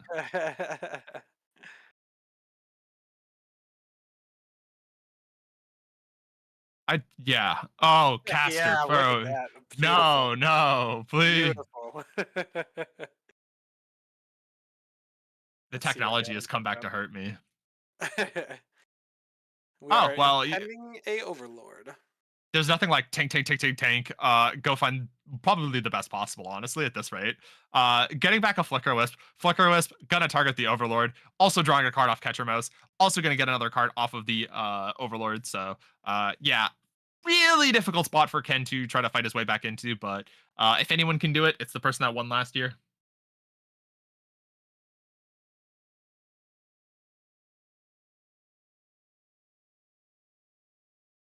Yeah. Yeah, very difficult to come back. The card advantage off of Ketchermos is absolutely burying. Gavin's going to get into the red zone here for quite a lot. Looks like it's going to be 6. I guess it is Doesn't go pointed down to out in 1. chat from Mr. Otterhoss, but Gavin did miss those 2 cards and those 2 life earlier.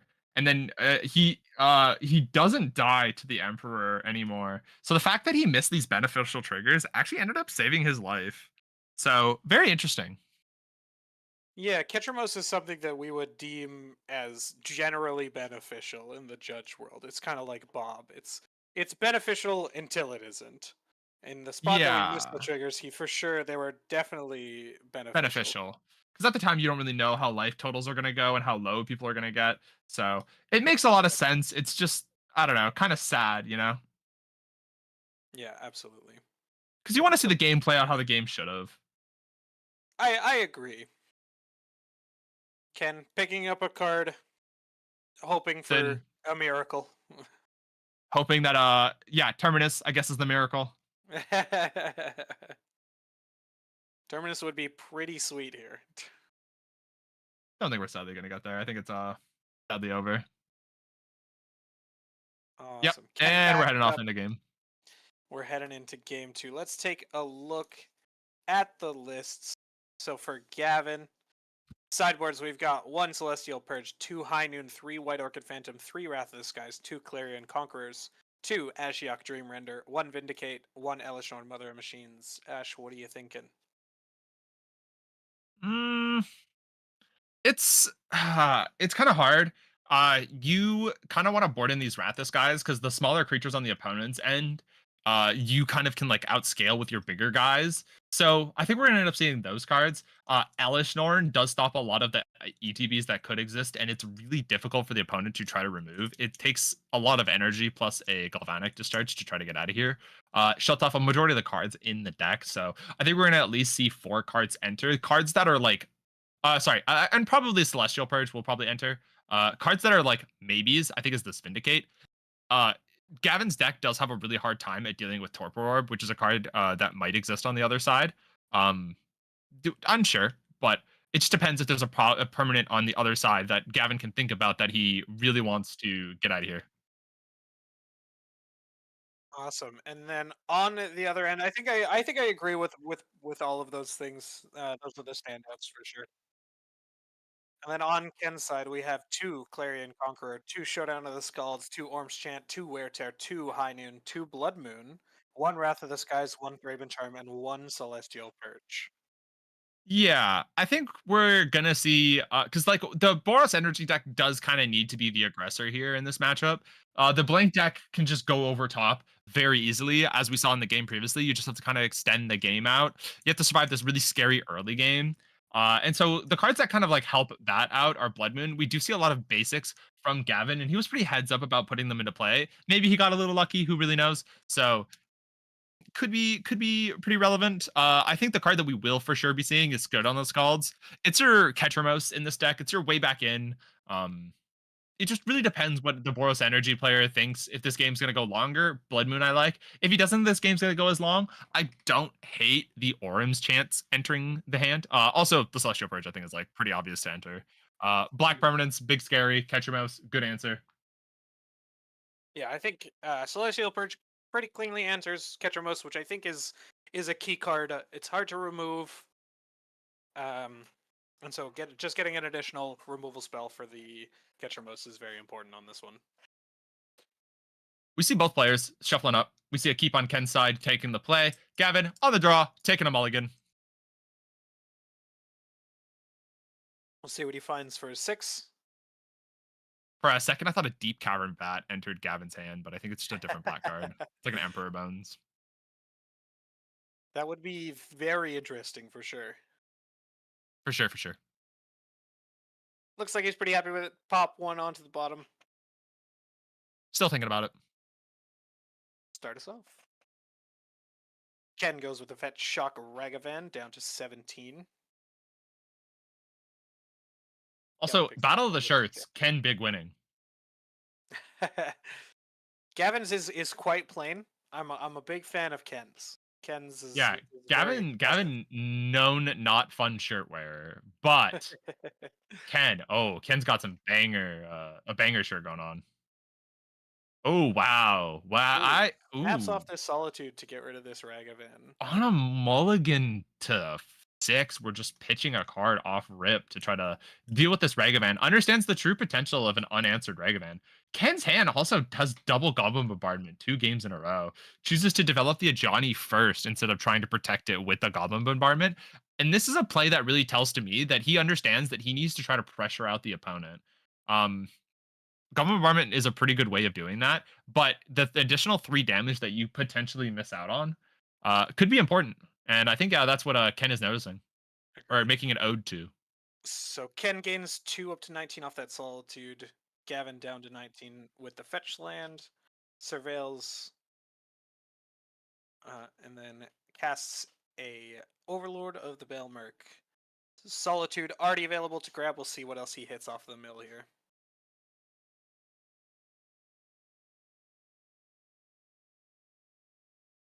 So it's Solitude Ophelia. Pick Solitude. which is a pretty safe answer. Now, if this Goblin Bombardment enters play, Ken will be losing is a Johnny.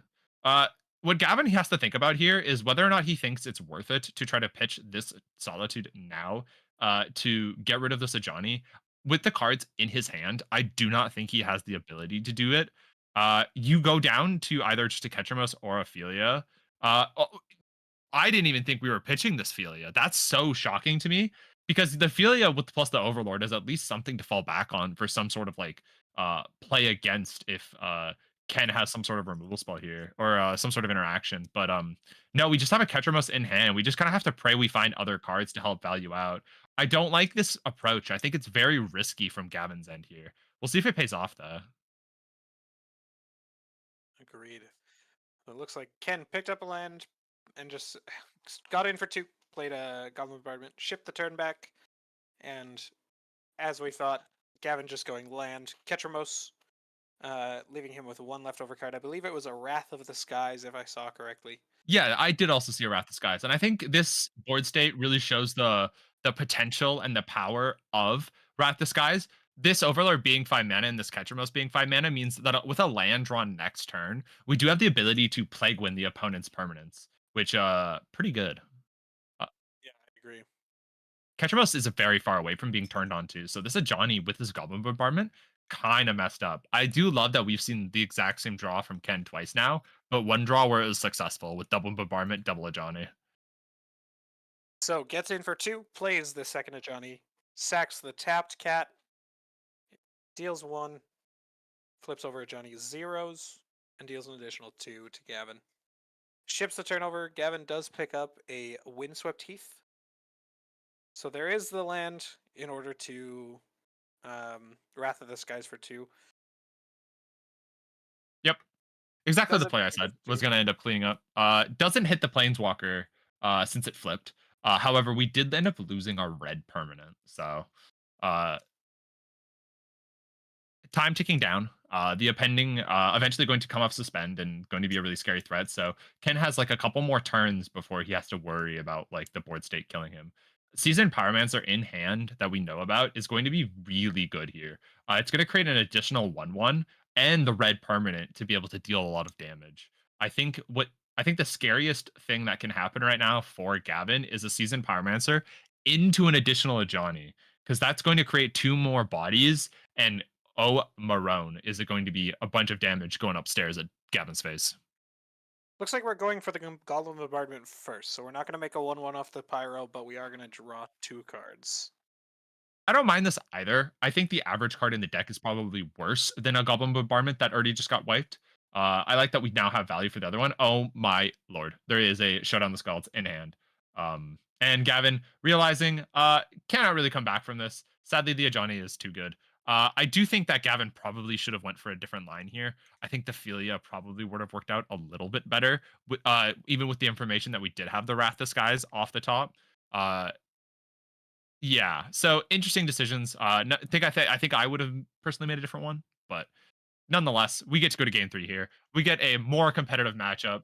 So excited. Absolutely. So heading into game 3, do you think there's any changes that we make in the sideboards? Is there anything that's coming in that's better on the draw versus the play for either player? Without there being like a blue deck, I don't really think the play draw thing is as relevant or as important. I think if anything, it's more thinking about what cards uh how they performed and trying to like reevaluate what they did with sideboarding, seeing if any thoughts or any cards they had that in that game underperformed and just kind of like put it to the forefront of their mind.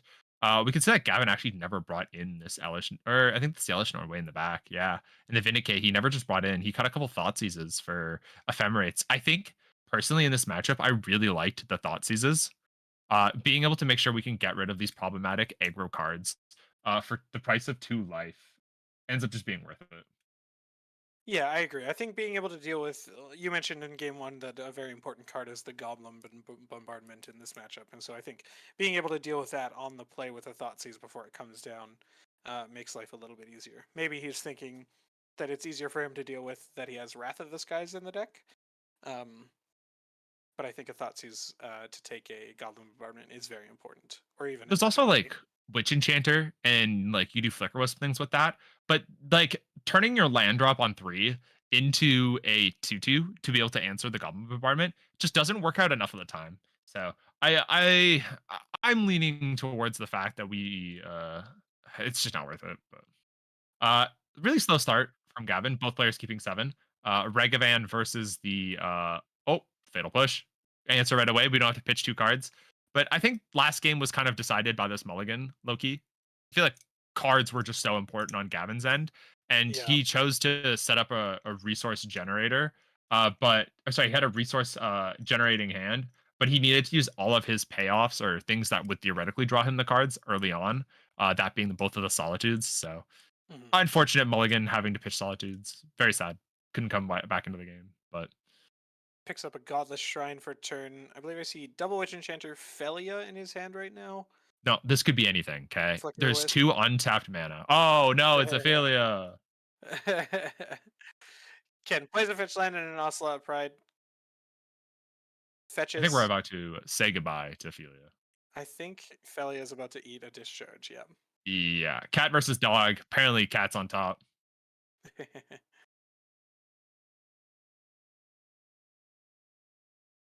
Now, Gavin does get to untap and have free reign for his turn. Adds a Flicker Wisp to his hand, so that's double Flicker Wisp, double Witch Enchanter. We'll see what he decides to do on this turn. And I believe there's an Emperor of Bones in there as well.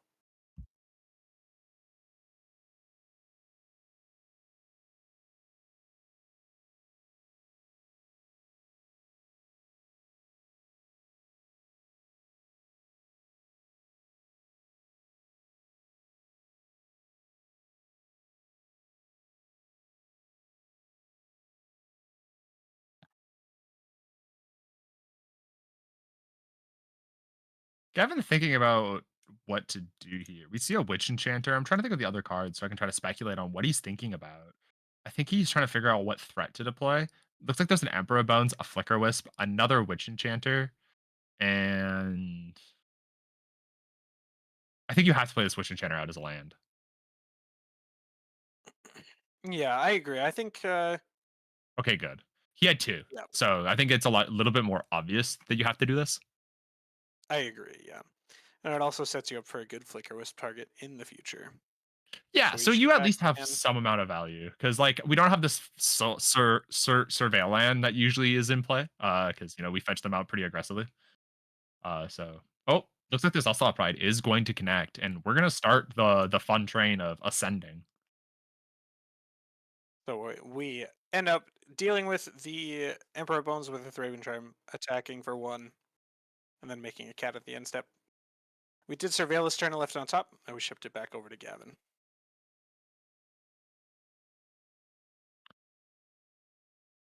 Oh, is it Flicker Wisp make a Grizzly Bear? It's Flicker Wisp make a Grizzly Bear. Yeah.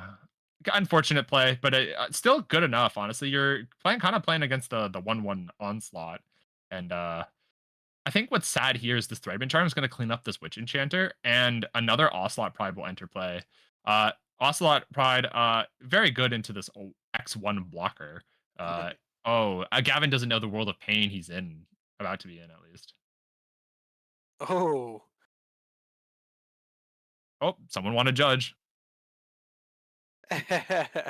So we're going to go to the end step. Both of our Ocelot Prides are going to trigger. We don't have the Ascension quite yet. We're going to make 2 cats, ship it back over. A very wide board starting to come together for Ken. Passes the Yeah, turn I back to think Gavin. Gavin just hasn't found the right answers at any point in this game for anything, or sorry, for this current board state. Cards that we're trying to look towards drawing are like Wrath Disguise. Solitude Ephemerate also can do the trick, but that's 2 cards that we have to find. When one of the cards in our hand is a Flicker Wisp, and I can't really tell what the other one is, this man be flicking his cards, and it's going too fast. So we do get into the red zone with the Flicker Wisp. We're not going to be blocking with that. Okay. Flicker Wisp is going to target Flicker Wisp, and then Flicker Wisp is going to target an Ocelot Pride. Yeah, I think that makes a lot of sense. So, for those wondering what's end up happening here, Flicker Wisp is an end step return. And Ocelot Pride, since we were already in Gavin's end step, in Ken's end step, this Ocelot Pride is going to come back. It's not going to get to see the Ocelot Pride trigger of end step make a token. So we're currently kind of hoping to delay the ascend by a little bit. Uh, Probably not going to end up working too favorably because we know he has the land in play to be able to make sure we have the enough permanence to be able to ascend. But it is something to try to attempt to stem the bleeding. Yeah, unfortunately, if we go to end step with Ascension and 2 Ocelot Prides, it's a rough spot to be in on the other end of the table. See, I'm so used to playing brute scale and just having it not be a problem because you just have a walking ballista and a blade, and you just pew pew pew pew pew pew pew. Gavin thinking about blocking to really just like double blocking to make sure this Ocelot Pride dies. I love this play. You kind of have to does do it it. does end up getting through, trading off one of the Ocelot Prides, so we're not going to be able to get any tokens on the end step unless Ken has the 3rd Ocelot Pride in his hand. I think it's a land in hand. Yeah, it's an Arid Mesa. Kind of interesting. Both surveil lands already in play, so it's pretty free to hold. There's no real risk. With just holding it, you can just play it out for the seasoned Pyromancer that you're going to draw this next turn if you theoretically want to. He did play a Plains this turn, so deck thinning is like the only thing to really think about, but deck thinning is fake, so you don't have to worry about it. Gavin does end up picking up a Overlord of the Baelmerk for the turn. If Gavin has a land in hand, this might be a lights out moment where Gavin just comes right back into the game. Picks up a Witch Enchanter, plays it, has the 3rd Flicker Wisp. That's exactly what I was gonna say. There's a Flicker Wisp in the graveyard that if he had a land in hand, he could have went for. But the 3rd Flicker Wisp in hand and getting the land from the graveyard because of these MDFCs works too. So we do end up flickering the Overlord of the Baelmerk with the Flicker Wisp that we had left over. We see Ophelia available for him to grab, as well as what else is left in his graveyard. I believe you said we had a Flicker Wisp. Yeah, Ends up going for Emperor of Bones. yeah, I don't hate just getting a brand new threat here, something to try to also threaten the opponent's graveyard. Um, this turn just completely swung back, and now Ken's on the back foot. He really does need to find something that ends up doing a lot of work. But Purge does do that. Well, Yep. now Lots we of have an Emperor great top Bones. decks back and forth between Gavin and Ken. Really Ken close gets game, into really the end interesting. zone. Yeah, Gavin realizing that he does need to make a block here. His life total is going to end up going past the detrimental point. Um, Also playing around the land ascend. Oh wait, no, is it an ascension? Yep. His Yep. token gives him 4 creatures, 6 lands. Yeah, playing around the potential of hope. Sorry, the hope of not having a land in hand. I believe the Philia was pitched to a Solitude on turn 1, so that should be 100% exiled.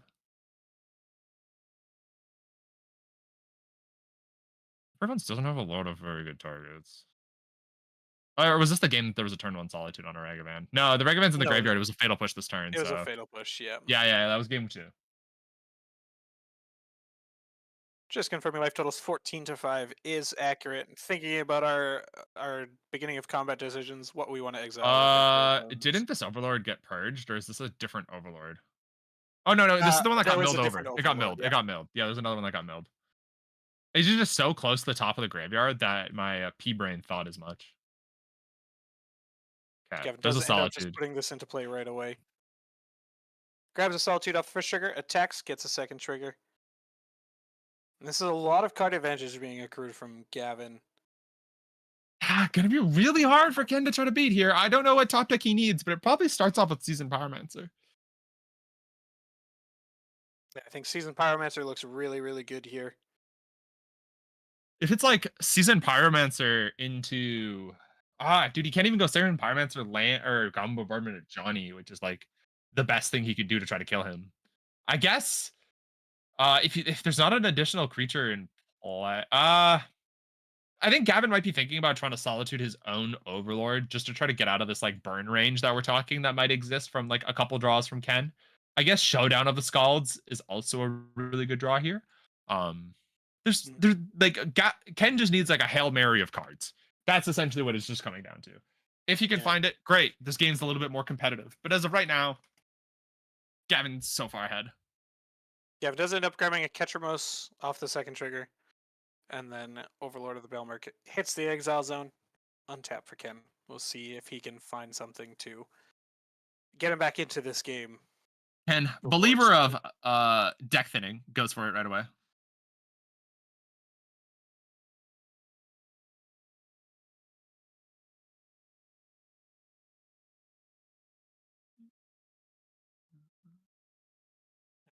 See what he picks up for turn.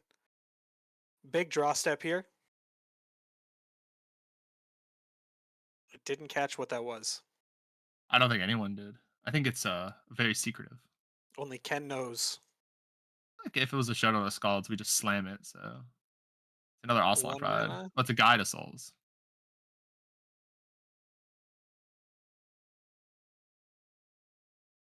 An energy. Yeah, it's from One a energy left over Goblin from the Galvanic. Galvanic Discharge. Yep.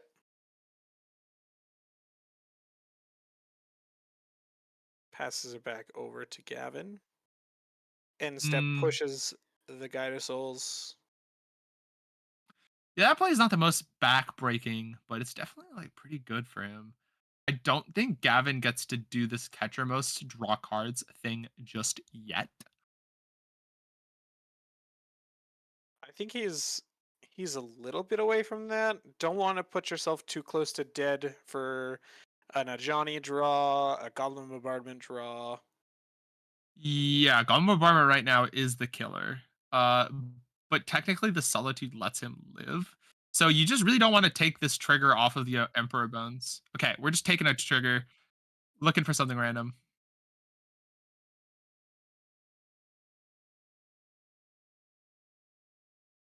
And then I don't hate a post-combat catcher most here. I Gavin does end up thinking about going in for 3. think I don't hate the going in for 3. Very interesting. I think if Ketramos can block, it makes a lot of sense. I don't know if it can. I don't know how many cards we have in exile. Players haven't mentioned it. Based on Gavin's reaction, I think it was very obvious if this thing could, we just slam a 4/4 Menace lifelink. So I think it might just be turned off.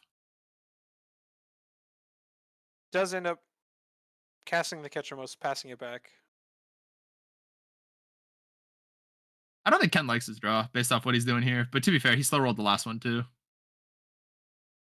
Yeah, we'll see what he does. I didn't catch what he picked up. Reading Emperor of Bones.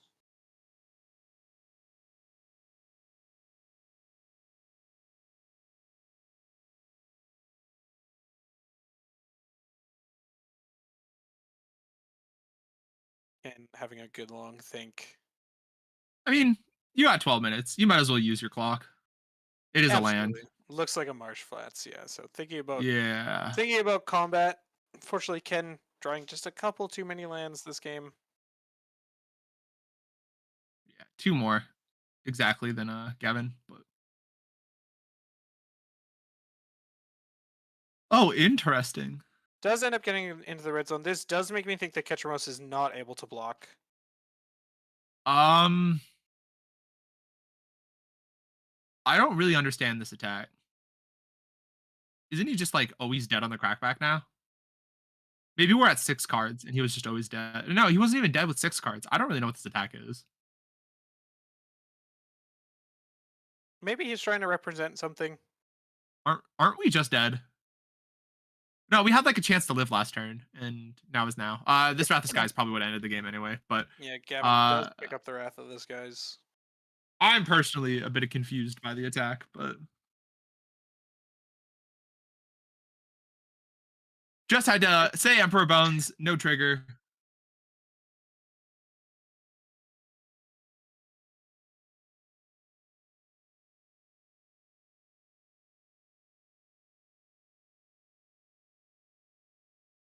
Ken and Gavin thinking about it. Yeah, Gavin was at 1, so if Emperor of Bones does end up exiling a card, Gavin would lose. But Yeah. Emperor of Bones, I believe, says up to 1. Up Or to it's a one. Yep. May.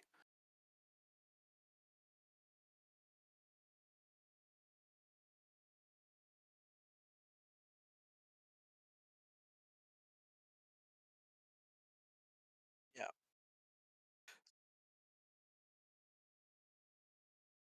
exiling a card from the graveyard in order to take his last life point away with Ketramos. But Gavin does end up just going to combat and taking it down in 3. A very, very close match. Lots of key top decks. And unfortunately, on key turns, Ken missed and Gavin hit. And that was the match. Yep. Really fun match though. Really fun to watch. Love when matches go to 3 games. We really get to see each deck really play out. A lot of good draw. Sorry, a lot of draws there. No flooding. Very happy about that. We are going to take another short break while getting into the next game. I believe we don't have a feature we're going for next. Um, and yeah, I appreciate you guys for tuning in. We will be back very shortly with the 6th round of this wonderful ChillerPillar Open, sponsored by oh, I'm blanking on the sponsor name. Game Hub. Game Yeah. Hub. Sponsored by Game Hub. And thank you all. See you next round.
I don't know if Max relied, but I'll take the intro on this.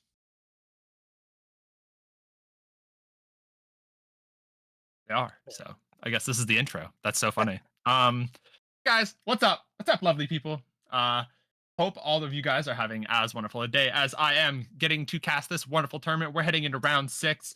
I see Mr. Cookie Man already out there, getting ready to sit down. I also see Lyndon, good shirt wearer. Um, don't know what the future match will be yet, but very excited for it. I absolutely am stoked, and I hope that we finally get my wish. Can we get some Kozilek's command? I hope that we see some Kozilek's commands this round for you. We did get a very good match, so we'll see if we can match that this round. Hopefully, we see some colorless cards being slung across the battlefield. Once again, just want to say thanks to all of our sponsors, Game Hub, as well as Face to Face, for allowing us to I stream your think House of Cards. Everyone there. so. The players don't know this, but the mics are live for us, so we do get to hear it. But someone did say hi to me? So hi, Samson. I think it might be a Samson on coverage moment. Who? It could be. It looks like it might be. He's doing a lot of walking, so who really knows? But See some familiar faces at this close table. We see Marcus T here, as well as Lyndon Cute, who's on the feature earlier today. yeah, I know this guy has his back to us on the far left. I just never Kale, I think his name is, or something like that. It's a K name, and he's a lovely person. So I apologize for not remembering your name fully, but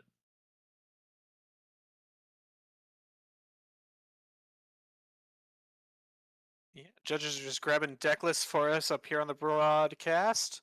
So we're just hanging on for those. Other than that, everybody's getting seated. This is 6th round of 7, so we've got one more round of Swiss after this for you. And then we're gonna cut to a top 8. We'll hang on for the announcement. We'll let you know what the top 8 looks like. But for now, let's focus on round 6. Let's see who we're grabbing here. We've got deck lists here, so it looks like we do have a Samson on stream. Samson dubbed his deck Esper Frogtide. oh, and then we're playing against Grixis Reanimator is what it's called. It does just look like I am playing Blue Black Reanimator, added a couple Faithless Lootings. It is a persist style version with some Archons and Emperor Bones to try to get value that way. Should be a really interesting matchup. Going into this, if I had to theorize some amount, looking at the deck lists, I'm thinking that the Esper Frog player might have a bit of a problem. A lot of these cards are pretty efficient when we're both playing the counterspell game. Threat wise, the threats are very scary from the Reanimator player. Threats aren't as great for Mr. Samson, so should be an interesting matchup. I'm giving the edge right now to the Esper or to the Grixis player, but let's see if I know anything about what I'm talking about, and let's get into this match. Yeah, absolutely. Very excited for this match as the players shuffle up for game 1. Looking at a handful, it looks like there's not a whole lot of interaction out of the Grixis Reanimator player. We have a Spell Pierce for Fatal Push, as well as some Thought Seizes. So not a lot of onboard interaction or on the stack interaction. So I think it'll be a very interesting match. Let's take a look at our 7s, see what the players think.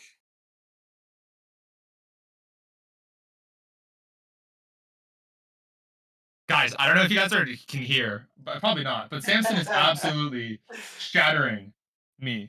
The stream cannot hear how hard Awful. Samson is glazing Ashiok right now. Well, he's not glazing me though. He's actually making fun of me. It's all a part of his little game. He's trying to butter me up to take me down, That's how they do it.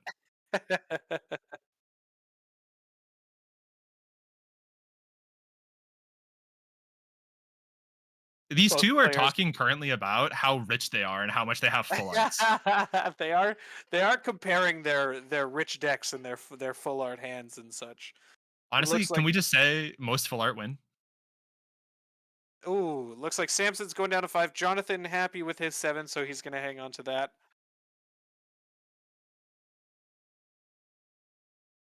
Oh, I just realized Samson's wearing a Disguised Toast merch for his Oh, League of really? Legends team. Yeah. It's the disguised league jacket. Oh, sweet. That's so sick. Oh, are we mulliganing to 4? Looks Nope. like Give me the Samson's 5. happy with this one. I wouldn't say happy, but He is content. he's accepting the hand that he got.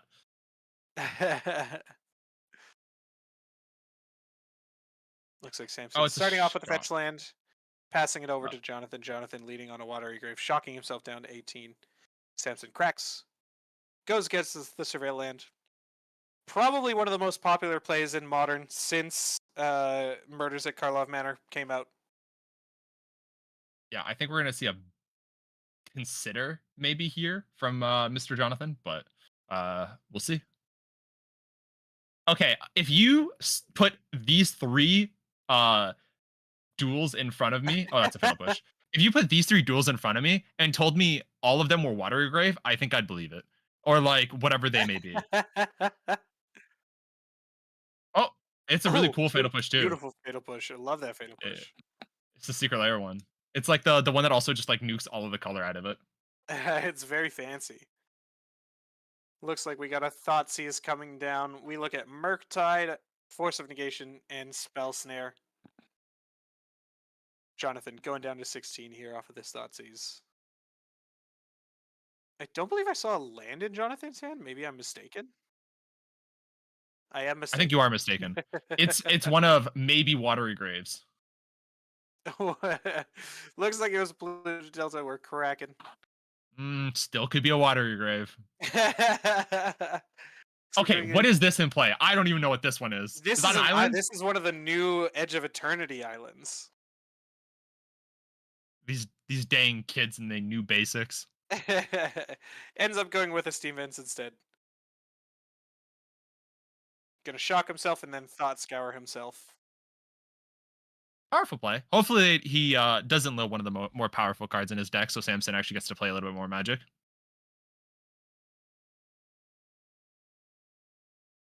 That is a Fatal Push and a Psychic Frog. We do see a playset of Unearth in Jonathan's deck, so Frog is like a real thing to actually hit. Someone in chat saying ban all borderless / secret layers. That would make Okay. commentary much easier. But look at Okay. how beautiful they are. They are beautiful. I think all these full arts are fine, but when it comes to dual lands and they're all in foreign languages, man, I'm out. I'm out, man. I did my best. Looks You like know what? Samson picked up a subtlety revealed to this Thoughtseize here. You want to know what's even worse than mulliganing a whole bunch? Is mulliganing a whole bunch and then getting double Thoughtseize. Yeah, that Poor is tough. Samson. That is tough for Samson. Looks like we are unearthing something. Probably the only thing we can, so or- the frog. Yeah, we are unearthing the frog. I'm just saying, I think if Samson played a couple more full arts here, I think he'd be ahead. If he had alternate versions of these Murktide regions, Murktide regions. Yeah. should have got the secret layers. Or or you get them signed by someone cool. I know a buddy of mine has them signed by Mangu. Yeah, true. Ooh, the spell spirit's Ooh. connecting on like turn 7. Boy, yeah, very deep in the game.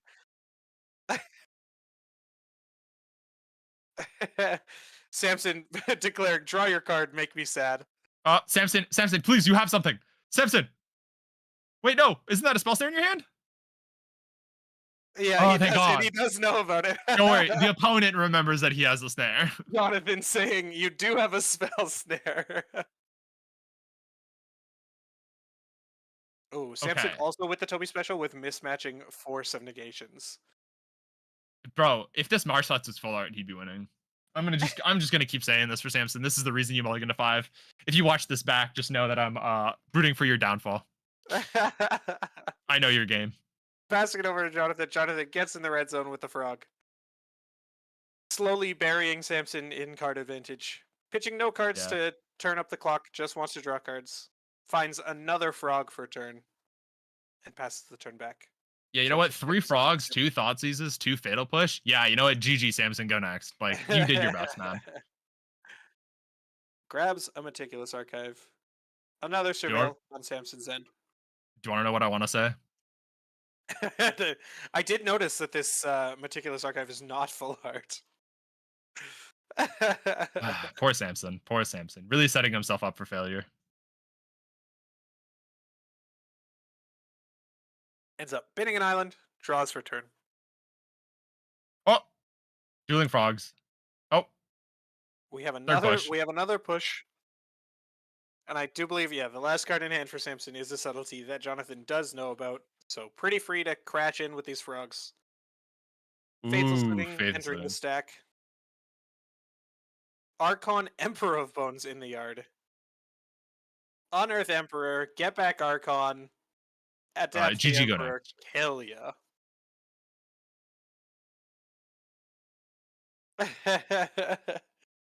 Players talking about the double Thoughtseize into the mulligan to 5 as well as double frog, burying Samson in card advantage. Well, let's try to figure out how that's not going to happen. Graham, would you like to tell me what's going on in the sideboard? Alright, let's take a look at Samson's sideboard. We've got 15 cards here. 1 Nihil Spellbomb, 1 Celestial Purge, 1 Containment Priest, 4 Consigned to Memory, 2 Mystical Dispute, 2 Harbinger of the Seas, 1 Jace the Mind Sculptor, 2 Pest Control, 1 Kaito Bane of Nightmares. The first things that come to mind for me are this Nihil and the Celestial Purge. What are you thinking?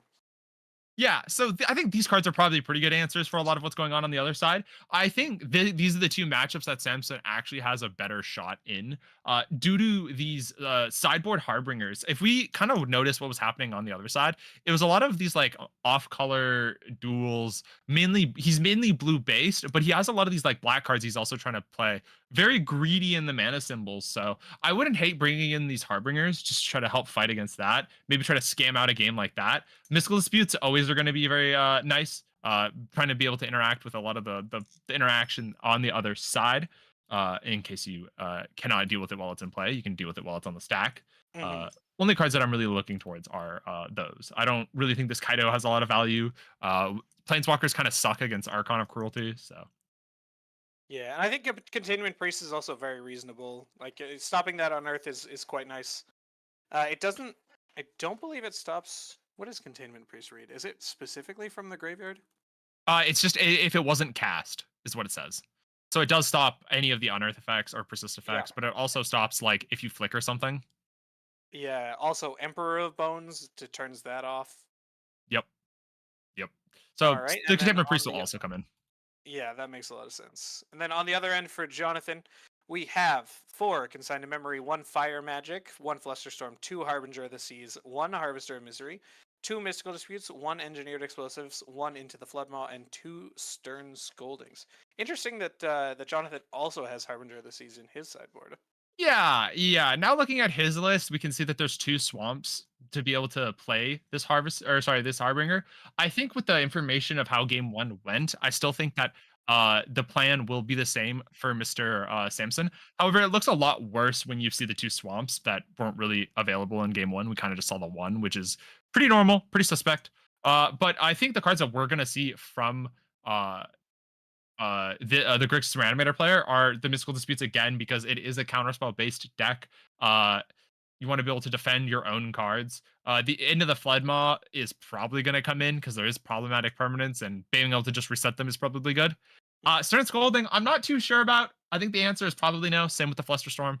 These are cards that are like kind of have some amount of value, but probably aren't good enough. I think we're probably going to see this Harvester of Misery from the main deck leave with a couple other of these more less consistent cards. Mm-hmm. Yeah, I think that makes a lot of sense.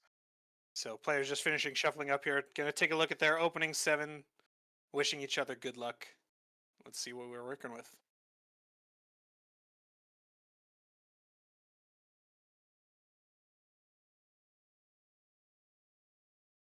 Looks like Samson declares a keep, and Jonathan decides to mulligan. Takes a look at the top couple. How do you feel about looking at the top couple of cards after a mulligan? I always do it. I always You do it always because look? of how much it upsets my opponent every single time I do it. I can't tell you how many times I just like say I don't declare my mulligan intention. I reach over, I grab like 4 cards, I go keep, and then I mulligan, like fully mulligan. It's just so they need to know that I know what the top cards are, and I don't care about the decision matrix because I've already made said decision and can just move on. My Yeah. opponents they're weaker in mental. They can't. They just sit there in shambles, knowing that I know I would have not made a good decision. But Mike the on game is production starting. saying never look. Samson starts off Uh, with a polluted delta, fetches and down. that's probably why I'm casting and not playing. You know, my take's probably bad. Now, I don't know what this land on the other side It's is. a I will Scalding not lie to Tarn. you. It's a special guest Scalding Tarn. Is it just called a turn? It's a Scalding Tarn. Remember Beautiful. we what? So for some lore, Oh, I it's did in. try getting a Vintage Cube proxy printed, and I did. I think it's really funny because what WotC decided to do was reprint these fetches. Sorry, the Zendikar set fetches twice in special guest printings, but don't have a single one of the cons ones. They just have like the MH3 borderless. Wild. Yeah, so we have like some pretty arts for these Zen basics, and not as pretty ones for uh us cons onslaught fetch enjoyers. True. So Samson goes, surveils, puts a fatal push into the bin, plays a fetch land for turn, and ships it back over to Jonathan. Jonathan fetch surveilling as well. See one, do one. We'll see what he decides.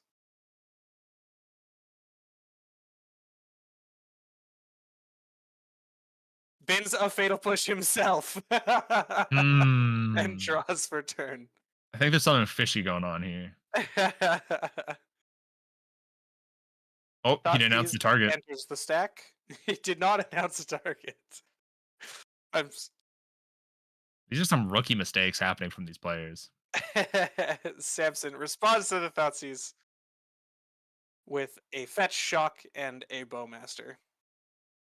And he says, upstairs. Ooh, how Ooh, do we this feel about this critical. counterspell art? I don't know. I'm kind of a fan. It's better than This is my SpongeBob. playset in paper. These are the ones I really like, and they were cheap enough, so I went for them. But They are nice. looking at the hand, it's 2 Psychic Frogs, Counterspell, and We've got a Kaito and something I couldn't see I because think of it's a the Murk glare. Tide. Yeah. So the Kaido did stay in, which I think is a big mistake on his end, but we'll see how that ends up playing out. Interesting that we went for turn to play the Orcish Bowmaster, or at least hold it up, instead of jamming this frog. So Marsh Flats is the new card entering the hand. We had no information on that. So we're probably actually going to see a Kaido come in. So maybe I'm wrong. Maybe Kaido's the GOAT. I don't think it will be. I think Archon's just going to absolutely work its way through it. But I'm always wrong. So We'll see. So Samson does pick up the land, fetches out a swamp, gets into the red zone for 2. Does end up returning this bowmaster. interesting he returns the Bowmaster. I was actually thinking about just returning the token. I think the ability to have Bowmaster in play to shut off your opponent's thought scours that could still exist, because like the opponent really hasn't had a time to like know that Bowmaster exists and try to like work around it with the Thoughtseize on turn 2. So I think keeping it in play has some amount of value versus like trying to recast it for a free ping. Um, I also just think you have enough things you're trying to do with your mana right now that this Bowmaster isn't really going to be that efficient. All of your things are like pretty sorcery speed that you have, so Yeah, we did see lots of 2-mana cards, so going into the next turn, I'm certain that Samson wants to develop his board and use his mana efficiently, so has lots of choice, but yeah, it is an interesting decision to choose the Bowmaster instead. On Samson's end step, John Fetch surveils, puts a land into the bin, draws for a turn.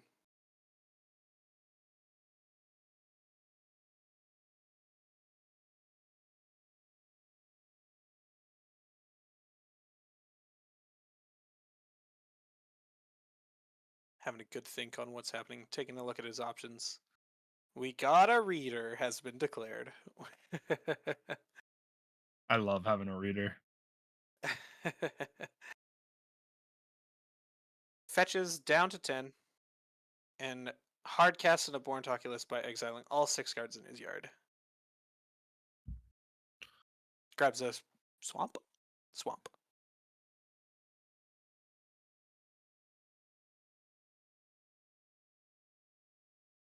Manifest some dread. Thought Scour hits the bin. I didn't see the manifested card.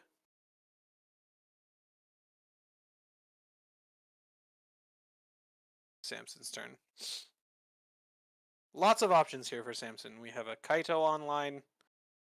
Seems like we did pick up a counterspell, I believe.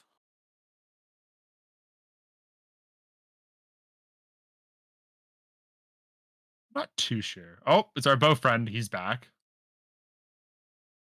Upstairs. I guess Zero that Kaito does. in order to be able to draw a card off of it. Hmm. I'm not sure I really like what Samson's going on here. Okay, so first off, this Bowmaster Orc Army token should have been there it is, another counter. Um I think we really had to stun the Abhorrent Oculus here. Oh wait, we just got Revolt for free? Oh my god. Okay, I didn't think we were getting Revolt. So this Oh yeah, wow. Samson's better than I am. I did not think we were getting Revolt there. I think a little bit of a mistake from Miller here.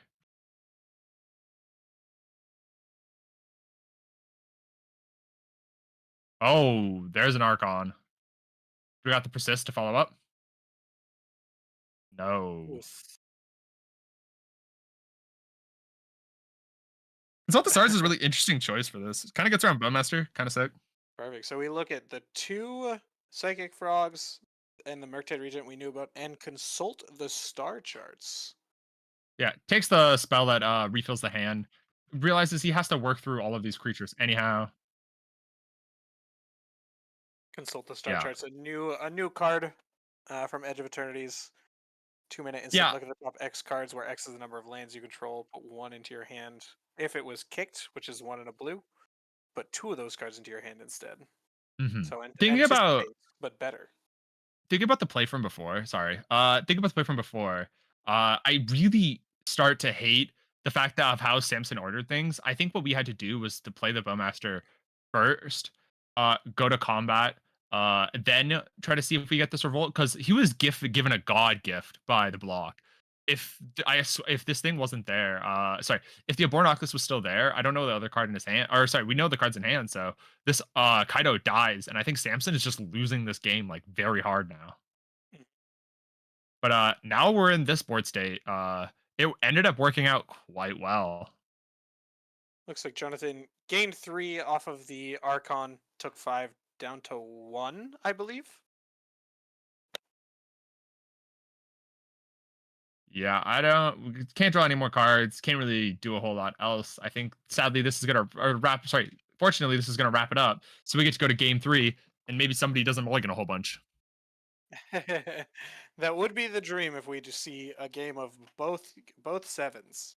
Oh, I bro, think that would be a Samson, really this is fun. my board. Deal with it or else. I love the quote. He cannot deal with it, so he has to Mhm. face the or else. Jonathan scoops it up. Game 2 goes over to Samson. We're gonna revisit the board. I don't think we're gonna see a whole lot of changes. I think this game kind of played out how I really theorized. I think game 1, even though it was like a double Thoughtseize, Samson mulligan a whole bunch, I do think game 1 is supposed to go to the Reanimator player. But it's these games 2 and 3 that Frog really have a better chance of trying to react. Because with these control decks, when you understand what your opponent's doing and you're able to just switch some cards around in your deck, you become so much better at trying to stop their A+B combo. And well, did a very good job of it. Chat's going on with a whole bunch of full arts or bust. I'm gonna bust. I'm gonna be honest. Wait. You know what? Still a bust. So it looks like both players are touching back onto the sideboards. Ash, what do you think they are? What do you think they're revisiting? I don't think they're really revisiting anything. I think this reanimator player is like thinking about what cards to bring in. I think he might be doing one of the classic redo plays of just think about a couple cards and just swap in the same ones. But I don't know. I couldn't tell what he was bringing in. It looked like he was trying to think about cutting thought scours, but then kept them in. Mhm. Yeah, it's very interesting. I think the 1-mana cantrips are not particularly important, but especially Thought Scour in this Reanimator deck, I think it does a lot more work than just a normal cantrip. So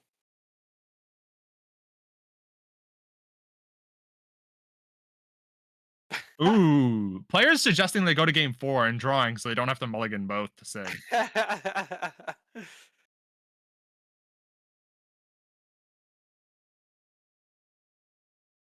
Have fun explaining what. I hear you, Samson. Samson, You guys can't hear him, but he's trying to agitate me.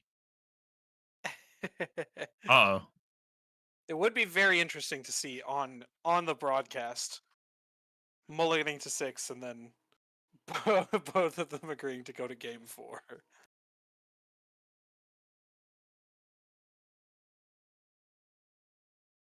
Samson playing to his outs, asking if there's a concession available to him.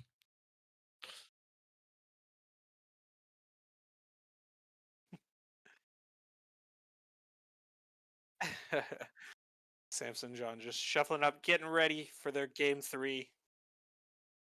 Let's see what their sevens look like.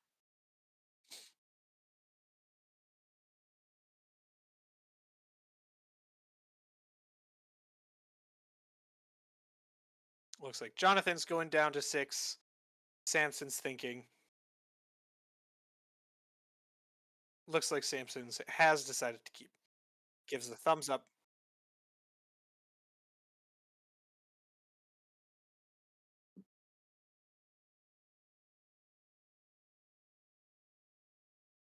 Oh, juicy one lander was what was mulliganed, and they're talking about how good all the cards are if there is no lands. Looks like Jonathan is happy with his 6. Pops one to the bottom and starts us off with a fetch land and a Thoughtseize, declaring a swamp to 17.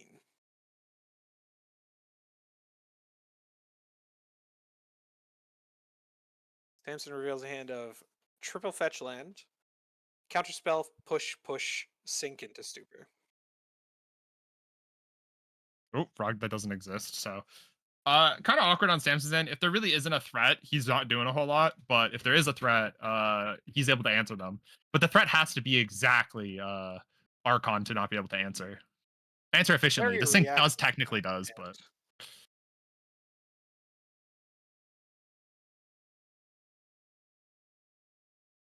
Plays the fetch land, ships it back over to Jonathan. A very reactive hand, so Samson doesn't really have to do anything at this point. Jonathan plays a fetch land, and on instep, Samson fetches. Going to grab a surveil land, I'd be willing to bet. okay, you know what? I'm gonna be honest. This match has been my most difficult one to commentate because Samson's so funny, bro. Like him talking throughout this entire match has just been so funny. Shout out Samson. Can we get a W Samson in chat? 'Cause he's the person that threw on these casters. Gave us, me and Graham, a shot. And it really is just making this entire thing help come together. He's a equal cog in this machine. So if we could get any W Samsons in the chat, I am appreciating them, and so will Samson.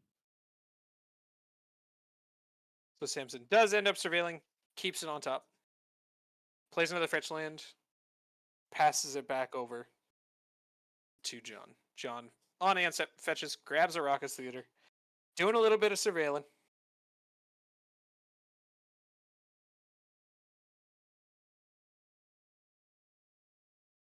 It's just so bad, declared by John. I Keeps it mean, on top. you registered Grixis Reanimator at an event. I feel like you understand that bad things are going to happen. Faithless Looting on the stack. Samson gives it the thumbs up. I've seen an No Oculus Orcish from Master to be seen. seen an Oculus from Jonathan's side, so if we have an unearth, we technically have something. We'll see what he decides to pitch here. The first card was pretty quick to decide.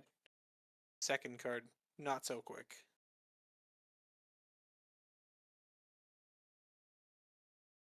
Reconsidering. Looks like quite a few lands in John's hand right now.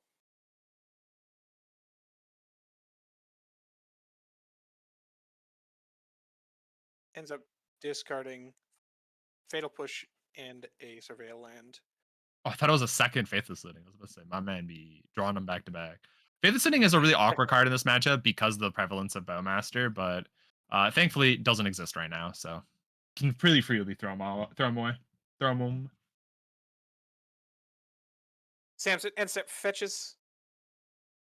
Takes one down to 18, grabs a Surveil land. We'll see if he likes what he sees.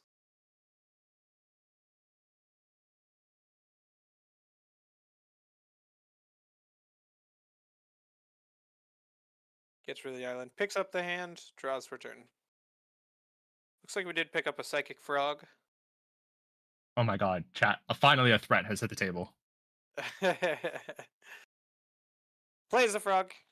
Plays fetch land. Ships it back over to John. John fetches on instep down to 13, I believe he declared. Yeah, I think we're gonna see an Oculus enter play for Mr. Jonathan. So, whose threat is better? Let's find out. Thought scour myself. Mill 2. Draws a card.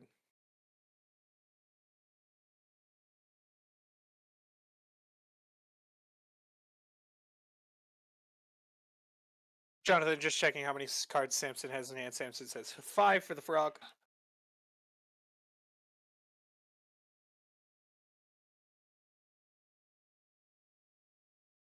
Uh oh. Oh. Jonathan declares, jam this Oculus into your fatal push. And Samson obliges happily. Yeah, Jonathan doesn't really have a better play. He kind of has to work through these two fatal pushes.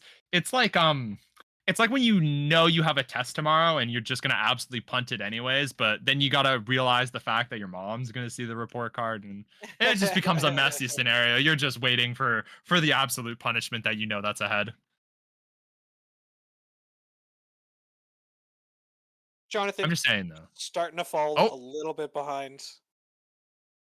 it happened. It happened. We cut off Faithless Sitting, and we only have the one black source, so we don't really get to do this thing where we thought seize and then we get to try to react to something. Force negation connecting onto the persist, kind of big here. Now there's not really a threat. He doesn't, because the oh wow, it's just a scoop. Yeah, pretty hard to come back from this board state. Getting through every single turn with a frog, just start burying Jonathan in card advantage. And Yeah, especially being cut off from red and only being able to cast one black spell a turn. It makes it pretty hard. So Jonathan picks it up. Samson's going to win this match in the third game here. I'm happy my theorizing kind of worked out because I kind of thought that Harbinger might be kind of good here, and we kind of did actually just steal the match entirely. What I was gonna say is it kind of doesn't enable this like Thoughtseize plus another black card thing unless he has exactly both swamps, which is really hard for his deck to set up because he has to have all these really intensive mana pip colored cards. So it just becomes really hard for him to set up. And again, so now he can't go Thoughtseize into Persist. He just has to jam into all the interaction or wait an entire turn to try to go again. So it gives Samson so much time for his frog to be able to connect. And I guess we did find out that the full arts do end up busting to the non-full art frogs. Non-full art master race, apparently. Well, we don't really know if we have another feature match coming into this. So we are just gonna, thank our sponsors again. Thank you, Game Hub. Thank you, Face to Face. Thank you, House of Cards. There are so many sponsors that I can't even remember, but we're gonna probably end up switching over to uh we're gonna switch over to a different camera angle. If there's another match, you'll see us back again that wants to come hang out, see us, get crap talked a little. So yeah, until the next round or until we get another match, I bid you guys farewell and cheers from Graham and I in the booth. Easy.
Testing, testing, 1, 2.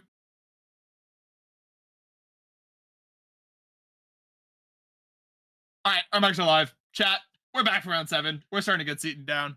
Uh, What's up, everyone? Hello.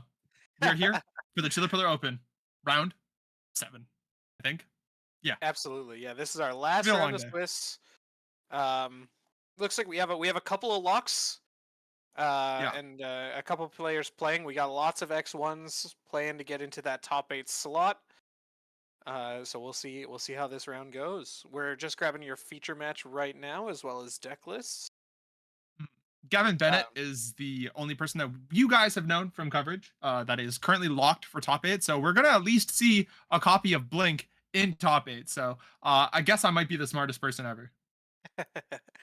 some would say that, and by some I mean you. Uh, Thanks, Graham. you're welcome. But So no, we're very grabbing our exciting. feature right now. Very excited to get to our top 8. We got lots more Magic left to play, even though this is the last round of Swiss today. Yeah, we still got top 8 followed after this, and then tomorrow's Legacy. So we're gonna be in a fun territory. I already see Gavin walking around. You know, he signed the match slip real quick.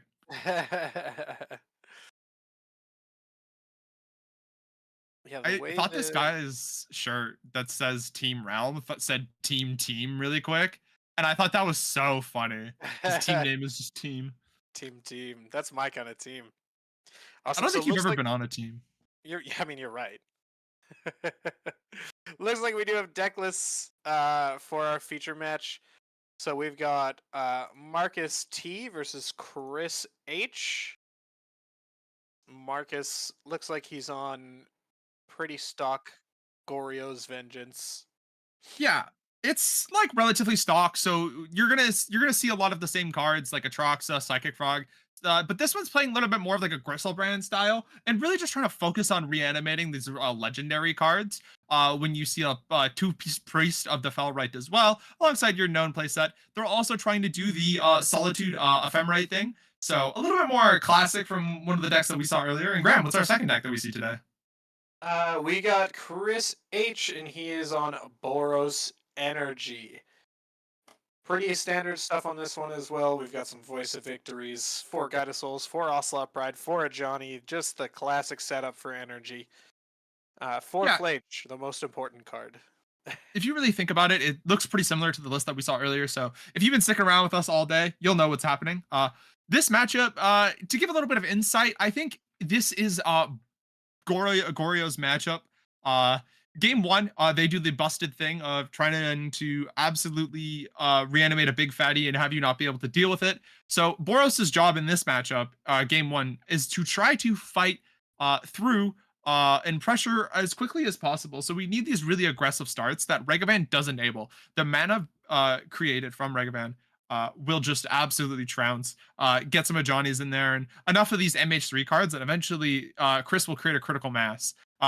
Marcus has to focus on stabilizing, so we'll see how this kind of works out. Game-ending combo and with a couple cards versus aggro beatdown is basically what game one's gonna look like.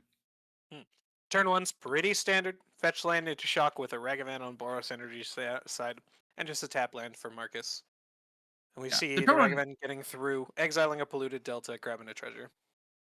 Regavan by itself won't be game ending in this match. It's really matters what cards come alongside it. So if we see like the Ocelot Pride, Guide of Souls type beat, it's gonna be that is a new planes. I haven't seen that one. Uh, That's another Edge ooh, of Eternities one. I see. But no, it's a lot more about these follow ups, and this follow up from Chris isn't that impressive to be honest. A Voice of Victory doesn't really do a lot. It stops the ephemerate solitude plays that often happen, but it doesn't really interact well with any of the other parts. It kind of can pressure. It needs a lot more cards around it to be good, like Goblin Bombardment. Mm. Oh, we don't like that answer. Lots of cards in hand for this Psychic Frog. Yeah, when you hear, oh, there's the Goblin Bombardment that was aforementioned, but when you hear a lot of cards being discarded, when more cards in hand for a Psychic Frog, you can typically tell it's a damage based removal spell on the side of Chris. So the damage based removal spell might be Gav. It might be this Goblin Bombardment. Who really knows? But I like that we're getting aggressive. He really understands his role in this matchup. Yeah, so Chris casting the Goblin Bombardment pre-combat and then getting into the red zone. Everybody comes in. Marcus going to blocks. We're gonna see how many cards Marcus wants to pitch. Yeah, Marcus doesn't have a lot of these like interactive cards. It's a lot of cycling to try to do the most powerful thing. Uh, but the problem is he's missing the powerful thing. He's missing the Gorios. He's missing the Atraxa to try to bin. So the cards that he's going to discard don't have that much value. I guess the priest has Unearth, but again, you're just filling your bin for the sake of it at this current moment. I think what's going to really suck is the fact that how many cards have to get discarded to this Ragavan, and so Marcus just opts to not do it. It looks like a pretty easy trade. Marcus takes 3 plus 2 more from the Goblin Bombardment. Chris's hand, nothing else to be played. That signals to me that he might have a couple lands. I know we can kind of see his hand. I think I've seen 2 of the 3 of cards his be in his hand. And I think the other card's a Thraben Charm, if I remember looking correctly. But Looks just like we've a got very maybe anemic draw from Chris. yeah, kind of running out of gas on the end here. We'll see what how Marcus can capitalize. We did end up picking up an Atraxa. We're still missing that Goryo's Vengeance in order to get that online. However, picking up one of the key cards in Atraxa is very important here. Yeah, this island currently not doing God's work. Actually the opposite, if you will. It's quite awkward for sure. Marcus opts to go for a Priest of Fell Rites. So Marcus is currently trying to set up the Splinter Twin combo that this deck does like to do. You are going to attempt to get rid of this Atraxa somehow, and the Attendant Indulgence hand will enable that. And then we're going to try to reanimate it and see if Chris has a way to deal with it. I believe if this is a Thraben Charm in his hand, he already has the answer. I think there is it's exile target player's graveyard, right, as a mode on Thraben? Yeah, exile a graveyard, deal twice damage to a creature equal to the number of creatures you control, and destroy an enchantment are the 3 modes. Yeah, so Chris really has his choice of how he wants to play his cards here. He could just attempt to yeah, okay. So it's going to be the removal spell that we kind of really knew about from before. I don't think it was really long for this world anyway, because of the fact that a Goblin Bombardment is just going to ping it down with both of the little dudes created off of voice.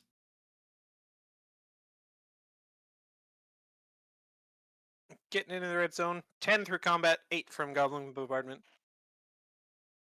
Plays a land for Dang. turn, and no Chris threat is to deploy. Chris is flooding. Chris is flooding hard. Like this I've been talking about how Chris's draw has been pretty anemic, but man, Marcus's is worse. Marcus has just had the problem of these 2 basics not really being able to cast a lot of his spells consistently. We haven't seen him double spell once, and I don't think we will. I think it's sad that it's going to be the case. It's just going to be a frog pass. We can't even hold the ephemerate up to try to like do anything cute. Now we have 2 islands in play.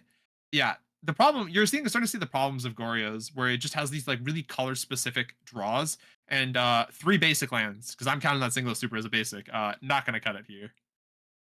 Yeah, a pretty awkward draw from Marcus. Not a lot of pressure from Chris' side, like you said, but hopefully Enough. enough pressure to get through. Wah wah And wee instead wah.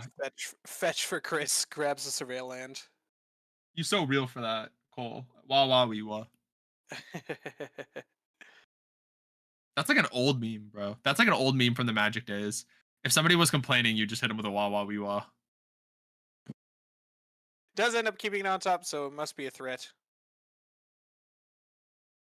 Looks like a Johnny. Yeah, my Which is brain quite instantly good said here. resolute reinforcements, but it isn't a Johnny. Oh, there is a Not Thraben Charm. We quite. can't see it.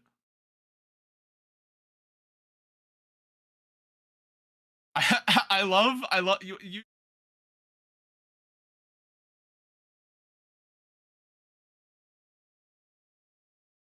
I don't think I'd pet that cat.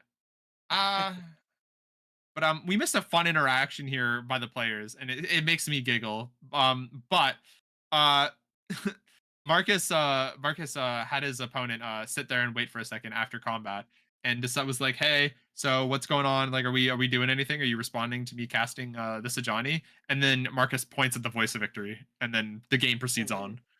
Very funny.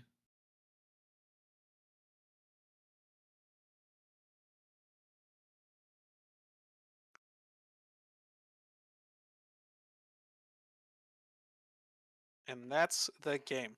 Flip over, Johnny. 0. We have red permanents, so we deal 3, and then we just sacrifice the rest to go upstairs to Marcus. And Chris takes down game 1. Yeah, unfortunate for Marcus.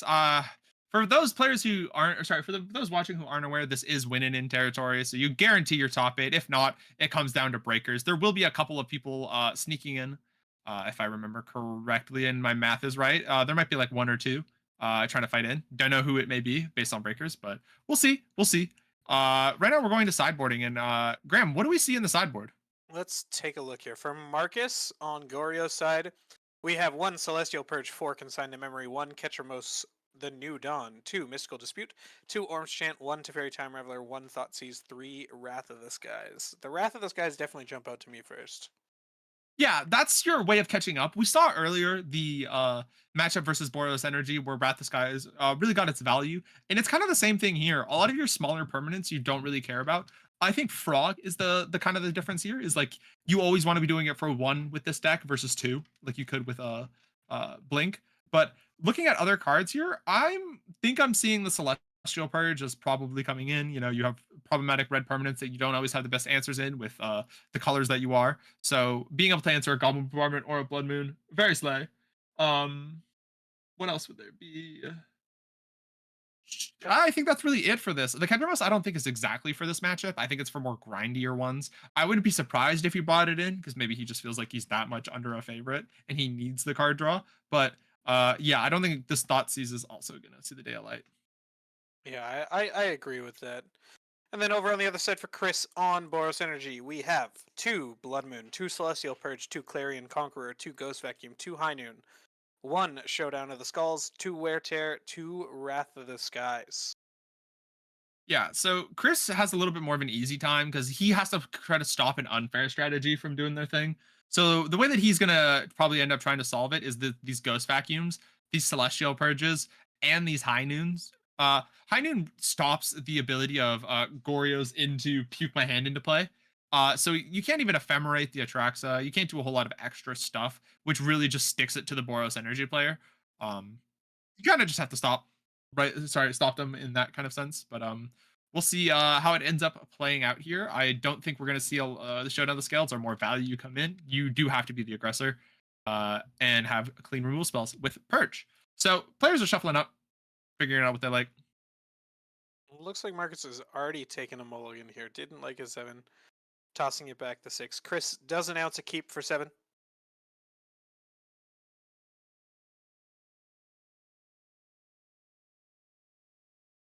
See how Marcus likes his 6. Yo, shout out to Soggy Fruit Loops for the Prime on Samson's channel. If we could get another Prime on Samson's channel, that'd be epic pog. Also, shout out Face to Face Games channel or whatever other channels we're on. I realize we're on a lot of them now, and shout out everyone. We are on a few, but thanks to Face to Face for letting us use theirs. And shout out to anybody else who's watching, anybody else who's rebroadcasting. Thank you so much. Looks like Game Hub as well as Samson's channel are on there as well. So shouts out to everyone watching. Hopefully you're enjoying the broadcast. Looks You like are. Marcus is happy with his 6, so we're gonna put a land to the bottom, and he's gonna start us off. If you are happy with the broadcast, uh, we really appreciate y'all sticking around. So if you want to give us support in any way possible by following any of the channels that you're currently doing, currently watching on, always much appreciated.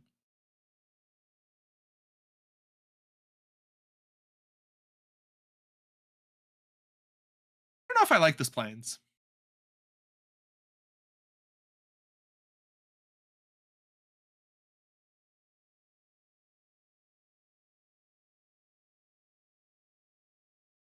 Really really subtle vibes, especially with like, is that like a tree arm mushroom thing as like the orange thing on the art? I think it could be like a wheat, a grain of wheat or something. I don't know though. Honestly, it could also just be some random alien plant. That's true. I guess we are on Space World. Who knows what's beyond Jupiter? Maybe Jupiter's got all the baddies. True. Looks like Chris with a pretty good start fetching into a ghost vacuum gets it underneath any spell pierces or anything like that. This aggressive fetch for the planes is interesting. It makes me think that maybe Blood Moon was brought in by Chris. Seeing that Marcus's mana base is really greedy, and red mana doesn't work too well for him. No, red mana indeed does not cast the card Goryo's Vengeance. Thanks, Graham. You're so welcome. But we do see a Ghost Vacuum, one of the hateful cards in the matchup that really just a lot gives Chris a lot of time because he does need to answer this Ghost Vacuum if he's going to go for Goryo's. But we do see the answer already in hand. Looks like Marcus kind of smells out the Blood Moon with the fetch of the plains. So if Chris does end up having it, he does end up grabbing a swamp to be able to cast Goryo's Vengeance. I think you mean he went and fetched out a swamp, not a plains. You True. silly guy. Ends The up plains casting is the Palazzi. actually in the graveyard now, which is like massive. Yeah, that does matter a lot. I believe he is only playing one of each basic of Esper colors. Yeah, And so them hitting the yard is very important. yeah, not gonna have access to white mana, assuming this Blood Moon is a real thing. Don't really know, haven't seen it. But the thing is that now that also is another source removed uh, for Wrath Disguise, and two Wrath Disguise in Marcus's hand, going to be interesting to say the least. See if we can actually connect both of them. I think the first one's going to be pretty good. I'm not sure how much value the second one will. Yeah, being able to clean up this ghost vacuum as well is going to help a lot with that Wrath of the Skies. We'll see what Chris gets. Fetch land for a Sacred Foundry. Ends up casting in a Johnny. Ships the turn back over to Marcus. Picks up a card for turn.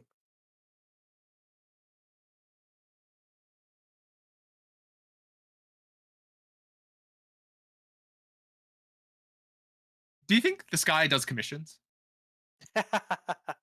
You can message him and find out. Maybe. They are pretty cute. I like that they kind of have all their little themes. Like this guy's on a rug. The last guy was on grass. Touches more grass than I do.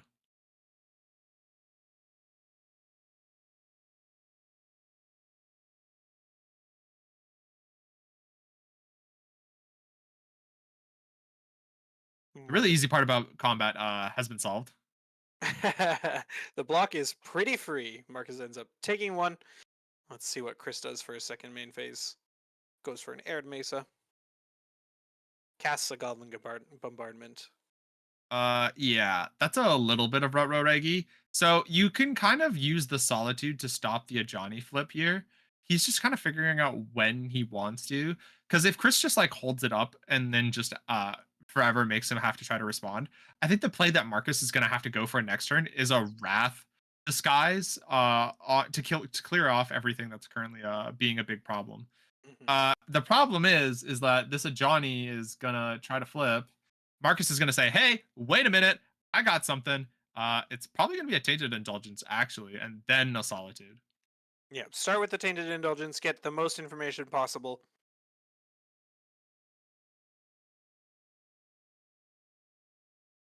No use for the Goryos at this moment, no creature in the bin, as well as a Ghost Vacuum in play.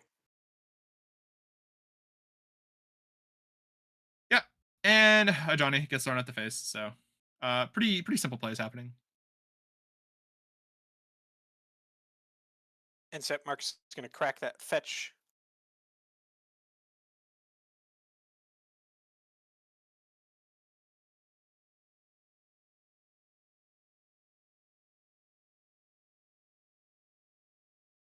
Ends up grabbing a shadowy backstreet. You're going to surveil one. I think if there's one play that we've seen the most of today, it's crack fetch land, grab surveil land. Yeah. Yeah. Ends up getting rid of a second Surveillance. Goryo's Vengeance. Yeah, second Goryo's Vengeance is sadly not gonna do a whole lot, but we need the first one to even do something. Like, see, he's in this really awkward spot. He misses his land, doesn't really want to cast this Wrath of Skies for just these two cards. So he's kind of have to like set up for next turn. So I think his play is either Frog or the Philology. Decides to go with Frog because you do have the chance to actually connect and draw a card. Mhm. Yeah, I think that developing the frog makes a lot of sense. I think we as Chris have to start eating things with this Ghost Vacuum. Probably just like meaningless creatures from the opponent's side, or just permanents to at least exile cards from the graveyard. The only thing that like negatively could be affected by that is whether or not this Ketramos got boarded in. But I don't know if there is any creatures in to get a little bit of value. Like there is this Solitude, I guess. You could like try to eat with the Ghost Vacuum, play towards having a lot of lands in play because Chris is at the mercy of his deck. There is four cards in hand. But still gonna need a lot more draws to get out of this. Ends up eating the solitude, like you said, milling over on bombardment. Have one in play. Don't need the second one right now.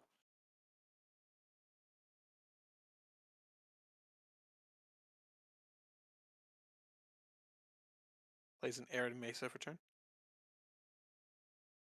Oh, we got gamer plays happening. Chris says, pass, stop in your upkeep. And we're going to purge the frog, playing around Force of Negation there. Yeah, really heads up play by Chris. Really thinking about what possibly Marcus could be sitting on. Force is a pretty reasonable thing to think about. One option off of the Philology picks up another Wrath the Skies. So rip the skies whenever we get a chance. Spoiled by Wrath. I think I would really like to see Marcus attack with this Philology here. Really just send a message to Chris that he's better. And really get in there. Get into the red zone in any way that you can. Raid active. Raid trigger, if you will.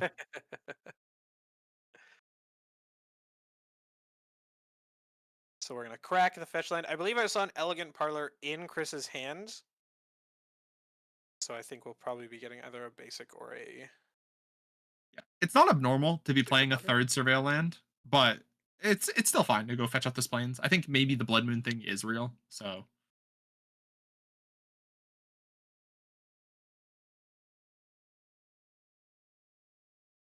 Given that Chris didn't really develop anything this turn, not certain on the cards in his hand, but he might need a little bit of help here.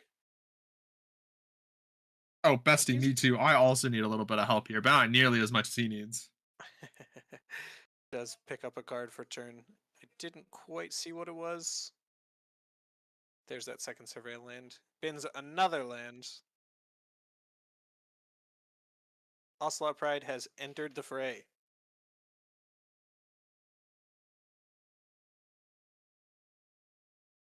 Taking a look through the graveyard, seeing if there's any action spells. Looks like nothing. Ships the turn back over to Marcus. Marcus finally finding that fourth land. Not much to do with it, but always good to make land drops. Yeah, just sitting, chilling. I mean, Marcus does have the ability to like rat this guy's access to here, so he could like choose to get like just uh it's not even like two for wanting yourself or two for wanting them because like you kind of you lose these Phlogies, which had about the same effect as Grazer. They just sit and play, block a little, but it just really depends. I think he might just do it for one. Yeah, because he doesn't lose any Philologies. I'm not. I wouldn't put a whole lot of value on Philology, but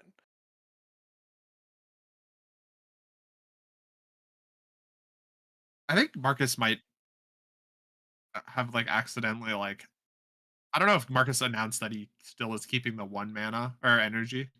So, which is kind of interesting because he could set up for like 1 for 3 for this Philology next, or sorry, for this what's the thing called Flage next turn? Because I think there was a Flage in the bin, right, or is it in his hand? I don't. I'm not Or sure. I maybe there's haven't not a seen flage. I swear I Flage saw a yet. flage. Oh, no, no, no, no, no. The It's, hand I thought is this card on the far Galvanic left was a flage. Discharge. Yeah, I can't tell exactly what that card is, but we've got a Discharge, a Thraben Charm, and then an unknown card. Marcus fetching out a Surveil land.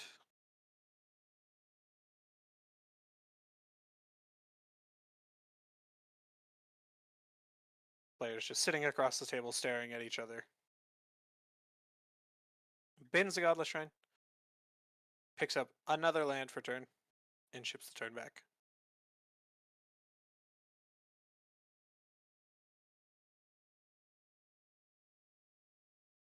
So both players not really executing their game plan as they wish. Yeah, I'd love to say more, but this is just kind of, I don't know. This just feels like a mad minute where both players are just trying to, solve something really quick. It feels like something's about to get solved. The solved of why Marcus does not enjoy this game anymore. we Mill this we do plains. indeed see this blood moon. The plains is in the graveyard. We do have the ability to fetch out the island that he has, so we will have access to some of his colors of mana. But unfortunately, looking at his hand with the white cards in it, he is very sad that the plains was milled over. I love that Marcus decided to is doing this right now because he gave himself the opportunity of having the worst thing ever happen, where you just ephemerate your Phlogy and then you mill the island, the one thing you didn't want, just because you thought ordered things a little bit incorrectly. So really just maximizing his chances to hit something good here. Chris is thinking about whether or not he wants to fight over this ephemerate targeting one of these Phlogies with a galvanic discharge. I think you want to convert it, but I don't think Yeah, you have much better because like your opponent can only cast a frog, and the frog is going to be out of discharge range anyway, very likely. So we do end up milling over a Gristlebrand, and we do see that there's a Goryo's Vengeance in hand for Marcus. So we're gonna be yeah, crashing in this turn, drawing a whole bunch of cards. he doesn't go for it on end step, which is interesting. But we do know that there is the card in hand. Why can't I think of the name of it? Raven Charm from Chris. So I guess he's deciding that instead of fighting over, it's much more to better to guarantee that you don't lose to this Goryo's Vengeance, which he probably would have. So heads up, play by Chris. We see the prismatic ending in hand for Marcus, and it is truly very very unfortunate that the planes did end up hitting the bin off of one of these archaeologists. Yeah, yeah. I know Marcus. That's the first thing that Marcus is going to go complain about to one of his buddies after this, and it's going to be so funny. This is a good one.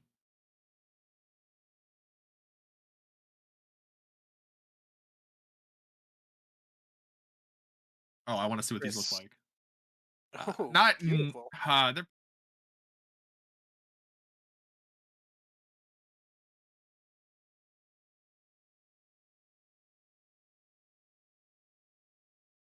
a little stain on the water one.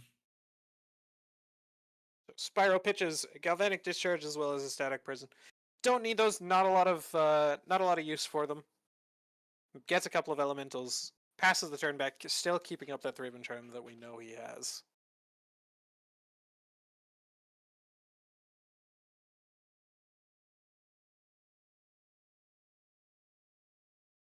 Marcus looking at a bunch of white cards and all white lands that are actually mountains. A very unfortunate scenario for him to be in. Sadness resolves. I like this part of the game where the Bloodman's in play and we just keep saying mountain, mountain, mountain, mountain. Voice of Victory does end up coming down. I think this is Chris's game to lose at this point. If he could probably find something pretty dumb to do to end up just like throwing this game away, but it's gonna be pretty hard. Wait, So oh, we Chris just played the gets voice. into the red zone.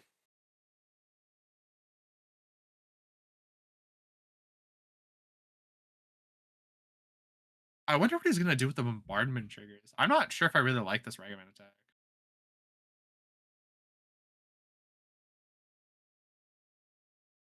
You just kind of like expose yourself here. Like if we didn't theoretically attack, because like right now, what I think Chris can do, yeah, he's gonna ping. He's gonna do the play I was thinking about. Just pinging that, getting rid of the O3 wall, and now you just have this 1/4 that you get to crash into with two additional 1/1s that are just gonna go away anyways. So Like I said, Marcus is just trying his best to hold on here, and I don't think he'll be able to. Mountain in hand for turn.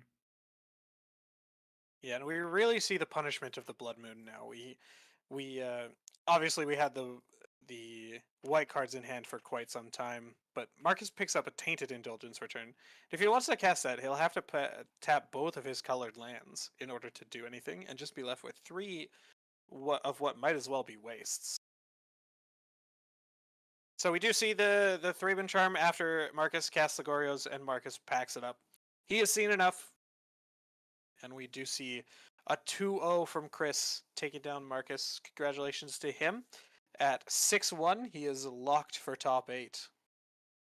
Yeah, congratulations, Chris. Really well, really tightly played. Um, I definitely thought that the game one was going to go a different way, but congrats to Chris and Marcus still has a chance. There is a chance that some players will end up sneaking in. Again, we're not entirely sure if we're going to get another feature match after this. Players are already situated in their matches, so they're not too likely to want to get out and do another come over here and set up. So we are currently thinking about trying to get another match. But until then, that'll be it from me and Graham until top 8 is announced and we get back into here.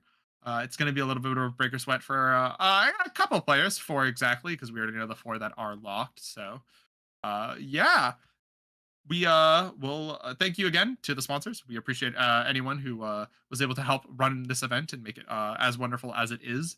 And yeah, well, that's it from me and Graham in the booth for a little bit now.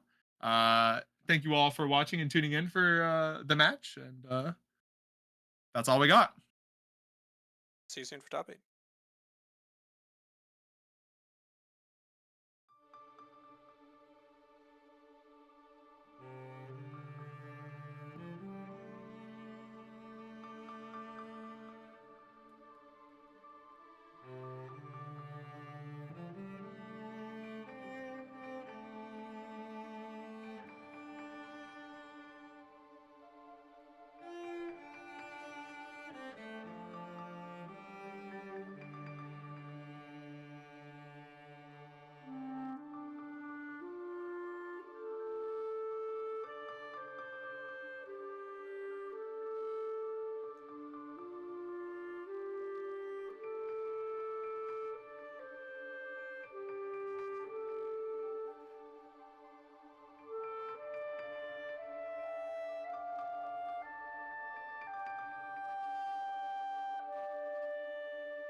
Hi, everyone. Welcome back to the broadcast. We officially have our top 8 standings, and I, Ashok, will announce them while here with Graham Berg. It's been a wonderful day. It's been a lot of Modern played, but the best 8 have emerged, and they are, oh, Lord, I'm going to have to try to say names. Graham, do you want me to do this, or do you want to try? I'm going to butcher. I can do it. All right, so our top 8. Our top 4 seeds all have 18 match points at 6-1. In first seed, we have Chris Hench. In second seed, we have Patrick Tilson. The third seed, we have Lyndon Coote. Fourth seed, Kevin Kwong, all with 18 match points. Congratulations to those 4. Rounding out our top 8, the next 3 with 17 match points, all of our intentional draws. In fifth place, we have Gavin Bennett at 502. In sixth place, we have William Nowinski with 17 match points. Seventh place, Patrick Lau. And rounding out our top 8, it is a clean cut with 16 match points. We have Scooter Drake. Everybody else below them has 15 match points. So congratulations to our top 8. Right now we're just grabbing photos, promo material, and everything like that with them. We'll get them sat down for top 8, and we'll get you a match right away here. We'll have lists for these top 8 as well. And then as soon as we have a match, we'll head into our quarterfinals. So congratulations again to our top 8. Shouts out one more time to all of our sponsors. We've got Game Hub, face-to-face games, who is helping us out with the stream setup. On top of that, we've got Bastion Games, House of Cards, Orchard City Games, Meshed House, True Wolfpack, Adroit Technologies, Obsidian Games, and Zach Hanghofer. So amazing sponsors all helped us out today. So as we hold on, get into our quarterfinals. I think I see the players in the back, and they're just like waiting. I'm sure that they're grabbing photos. The judges will direct them where to go. You can see Samson and Bosu in the back, and Samson's probably mad sad about losing his winning end. Yeah, truly.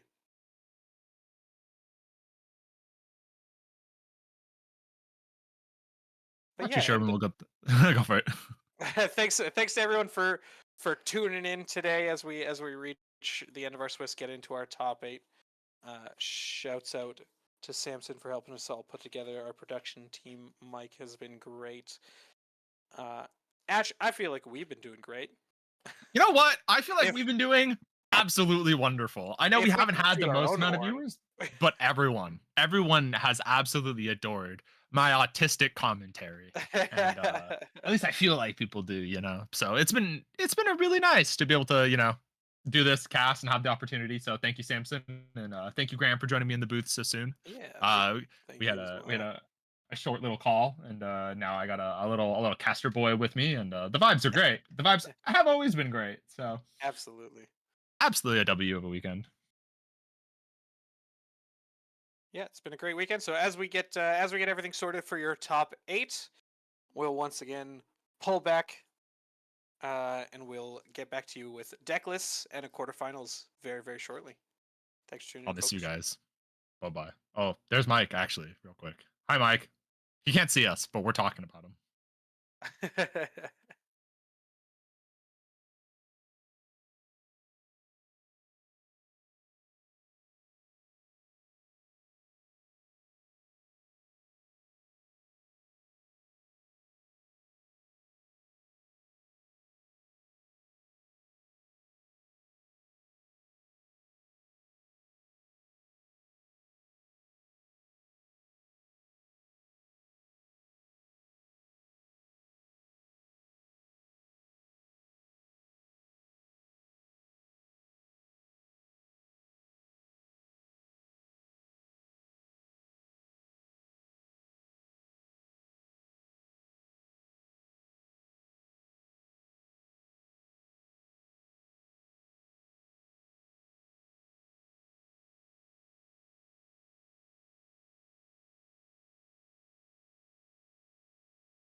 Hello, what is up, everyone? We are officially back. Sounds like the players have started to find their seats, and we are getting ourselves started into this lovely, lovely match. We don't have deck lists exactly yet, or any sort of idea on who's winning and doing what, but should be sick, should be fun. Very excited to cast this next match. We got 3 more to go. Yeah, it looks like for the quarters, we're going to have the Battle of the Patricks. So every other table, we've had someone on coverage. So we want to spread it out evenly. So we've got Patrick Tilson in the 2 seed versus Patrick Lau in the 7th seed. So we'll grab lists for you here right away. Do you think the winner has to make the loser change their name? I feel think like so. Yeah, I think that's just part of it. I think that's what's on the line actually. Actually, I'm on the line. Ding ding. Modern's really fun. News at 11. Modern has been great. We saw Is It Delver today. We saw lots of counter spells. Is it Delver? I think either 5-2 or 4-3. So it had a winning record today. Is It Delver placed 11th out of 102 players today. Oh, Marone, bro. 5-2 with Is it Delver Vapor Snag. Impressive. Oh, I see the deck lists making their way to us, so we're gonna get those pretty quick here. I also see Lyndon Coots sitting down. That's one of our other top 8 matches that you get to see off yonder.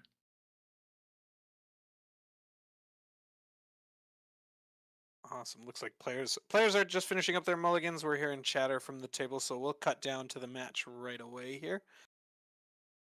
Yeah, we just we're a one-man effort on the broadcast, so we do have our in-person guy having to go fetch out deck lists, and should get a bit smoother now that Samson isn't having to do anything because didn't make top 8 or whatever. But sounds like on our first Patrick, I don't know if this is the Patrick that has the higher seed or not, but it is we are getting another Boros Energy match. And guess what? It's a Boros Energy mirror. Oh, Marone. Okay, We've so got 2 Patricks, 2 Boros Energy decks, but there can only be one winner. There can only be one, and I'm rooting for Patrick Liu. He did the thing where he typed out his deck list, and reading this other one makes me feel what other judges feel when they have to read my deck list, and I wrote it out. So Perfect. So we're getting into it. Patrick loudly announcing, "Oh, it's the mirror." Okay. yeah, Patrick says that, but then Patrick plays a turn 1 Thraben Charm. Oh, never mind. Ooh, so we have foil. Are those foil? Is that a foil Sacred Foundry versus a signed Sacred Foundry?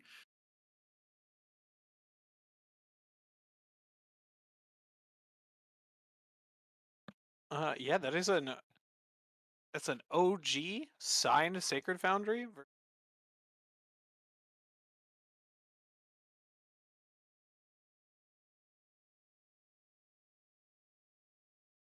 Ooh, the BFZ basics are back.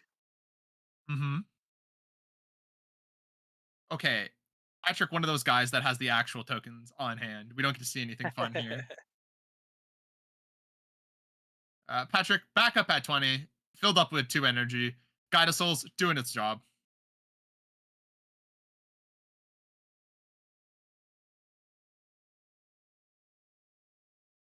Now, I personally haven't played the Boros Energy Mirror, but from what I understand, it comes down a lot to these power swing turns. It's really about developing an Ajani and just kind of trying to stabilize the board that way. Ocelot, Pride, and Guide of Souls are like hard things to beat. You just have to just keep interacting. Think of it like the modern day Jund Mirror. Mm-hmm. Looks like a pretty good turn from Patrick. We are getting rid of the Ajani, so we don't have to worry about any flipping shenanigans, and then developing a Ragavan as well. You can't keep saying Patrick. You have to say something else. You want to bet? I also realized Patrick has there's a difference. One of the Patricks has a C. Correct. We'll probably resort to last names from here on out. And it looks like we did have the names backwards. Patrick Tilson is on the left. Patrick Lau is on the right. All right, I think that changes things. I think I'm favoring Patrick to win now. Okay, wait. BFZ basic, Hour of Devastation basic. Okay, I understand they're both full art babes, but like, We tried. We tried. It's certainly better than the Innistrad ones, so I'll give him that. But he's on he's on a tightrope. Honestly, I lean towards Patrick Tilson because myself, I love me the Amonkhet Hour of Devastation basics. Well, to be fair, we don't have a read on what Patrick Lau's basics are. So True. So Patrick Tilson getting into the red zone has the energy to bounce this Guide of Souls, so gonna crash in for 3.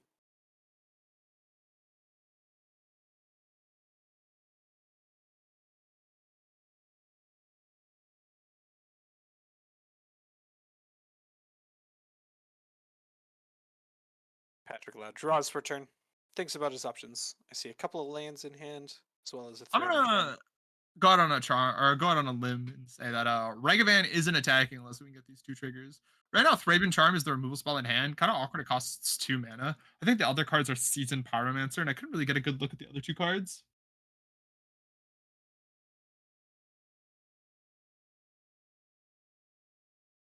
I believe I saw 2 lands, a redundant Ragavan, a Thraben Charm, and then 1 unknown. That could be an Ocelot Pride. It looked like the full art Ocelot Pride.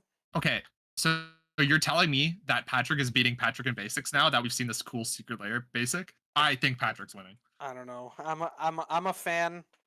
I'm a fan of the Amonkhet Hour of Devastation basics. I don't know. I'm still on Yeah, Patrick but Tilson's end. there's a BFZ basic though. Come on, he's not even like consistent with it. I can't. I'm sorry.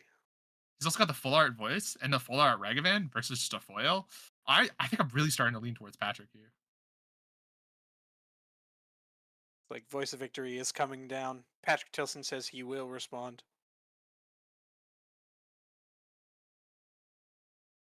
Thraben Charm targeting the Guide of Souls. Deal 6 damage. Get him out of here. Yeah, having a flying Ragavan to try to like race this Guide of Souls probably is gonna cause Tilson's downfall. So getting rid of it quick, just not really wanting to care. Very nice. Patrick Lau passes the turn back over. Patrick Tilson picks up a card for turn. That looks like an Ajani. Pretty good to draw. Also has a static prison in his hand.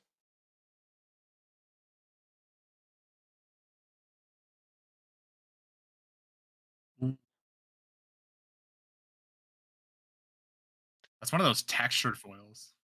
It's nice. I'm starting to think Tilson's coming back into this game for me. Gets a couple of energy off of the Guide of Souls. And the last card is Static Prison. Voice Victory no longer in play. Uh, see, Patrick has Tilson has his entire board in play, and so we kind of just know what to expect here. But the problem is we don't really know what we're expecting on Lau's side. It does have a Seasoned Pyromancer to be able to cycle these 2 cards that are in hand that are currently sitting there. So, oh, It's actually interesting. We boost boost the the cat cat versus the instead of the Ragavan. Ragavan. I think that's a heads up thing for if he wants to theoretically have another or if there's like a certain removal spell for the cat, because this 1 mana, if the cat gets blocked, the Ajani trigger goes on the stack. He could just like try to kill it in response. Is like the only logic that I can really think of. Or if he's thinking about if he draws an additional Ragavan, he just like can play it out. So there's like some reasons for what was done there. Whether or not they're right remains to be unseen. It also adds a card to the bin for a potential future Flage. Could be relevant. Yeah, dead in the air. Boros energy over. It turns out the play is very powerful. Let's go to the sideboards. Graham, which Patrick are we going to talk about first for their Boros energy sideboard? We are going to talk about Patrick Tilson first. So in the sideboard, we've got 2 Celestial Purge, 2 Clarion Conqueror, 1 Wrath of the Skies, 2 Molten Rain, 1 Deafening Silence, 2 Wear Tear, 1 Showdown of the Skulls, 2 Ghost Vacuums, 1 Orange Chant, 1 Blood Moon. What are we thinking about? So the purges are the purges and the Showdown of the Skulls are really going to be the name of the game now. Purge just being a removal spell for Goblin Bombardment, which is one of the cards that's very difficult to interact with outside of Static Prison for this matchup. Just really having more consistent answers to make sure that we can answer everything that the opponent is trying to smush into our face. Looking at main deck lists again, Uh, we it looks a little bit more sloppy. So the two voice victories, and we kind of just have to like think about what threats are really going to end up bringing this one home. We see Mhm. that the Patrick Tilson has a four season Powermancer in the main. So we're gonna quickly switch over to talking about Lou and see if we got any differences here. Yeah, so Patrick the Last sideboard has two Blood Moon, two Celestial Purge, two Clarion Conqueror, two Ghost Vacuums, two Hainan, two Showdown of the Skulls, two Wear Tear, one Wrath of the Skies. So probably a similar boarding plan with the Showdown of the Skulls and the Celestial Purge coming in. Is there anything else here that you're thinking about bringing in? I think the thing I forgot about from the last from talking about the last Patrick's list, but I also think we're bringing in Ghost Vacuum. It's just a way to have this like thing to build up to answer Flage while also just having a threat that just can like puke all of the permanents back in play. Just really trying to like edge out all of the value there. I think we're still going to see something pretty similar. I think the biggest difference is there's an additional Showdown of the Skies for Lou. We'll see if it ends up coming up, but again, he's also on fourth season Pyromancer, so there's no Fables anywhere in the mix. Not much difference in the lists. I'm trying to see if there really is any, and I don't think there is. What are your thoughts on bringing in Wrath of the Skies as kind of a end all be all? If I'm way behind, I can press this button. It's like pretty fine. It's usually for like a brood scale or like DMCs that you're trying to go for like zero or whatever. But it is a nice, hey, I'm so concerned I'm gonna lose. I'm gonna dump all my mana into this and absolutely kill. And at worst, you just pitch it to a goblin bombardment. So or not goblin bombardment, season pyromancer. So it probably comes in. It depends how Tilson really thinks he's wants to approach it. I think it's like definitely not the worst thing in the world to bring in, but Mhm. it's definitely not bad. It's not like the surgical extraction where you're just bringing it in everywhere and praying it works. Yep. Makes a lot of sense. So players have finished up sideboarding, just getting everything sorted out, shuffling up for game two.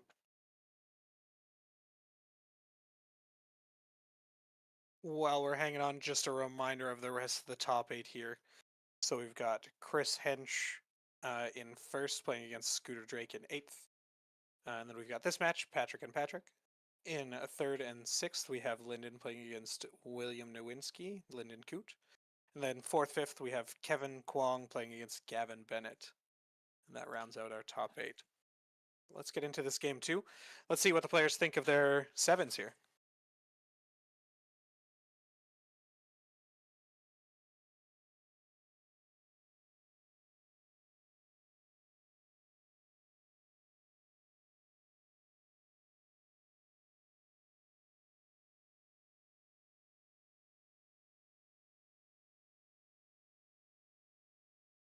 Looks like a pretty good mix of lands and spells for Patrick Tilson. Can't really tell much on Lau's side. It's been a day of trying to figure out what the guy on the right's hand has ended up looking like. But I see two season Pyromancers and I see in a Johnny. It can't be that bad. Yeah, looks like both players keep seven. Patrick Lau on the plate goes with an Aired Mesa, ships the turnover. Patrick Tilson shocks to 18 and then passes. So your opponent does this, and you really just have a read on does my opponent have galvanic discharge, or are they just like bluffing? Is like the idea. And you can take the 2 damage as the Boros Energy player to try to stop your opponent from casting like a relevant 2-drop card. Is your opponent still likely to do it? Yes, because you kind of have to jam threats this game, and you see the 2 season pyromancers to reload. So I don't think we're worried about or lose worried about running out of cards. So you kind of are okay with taking this 1-for-1 trade, even though it's literally the most face-up play possible.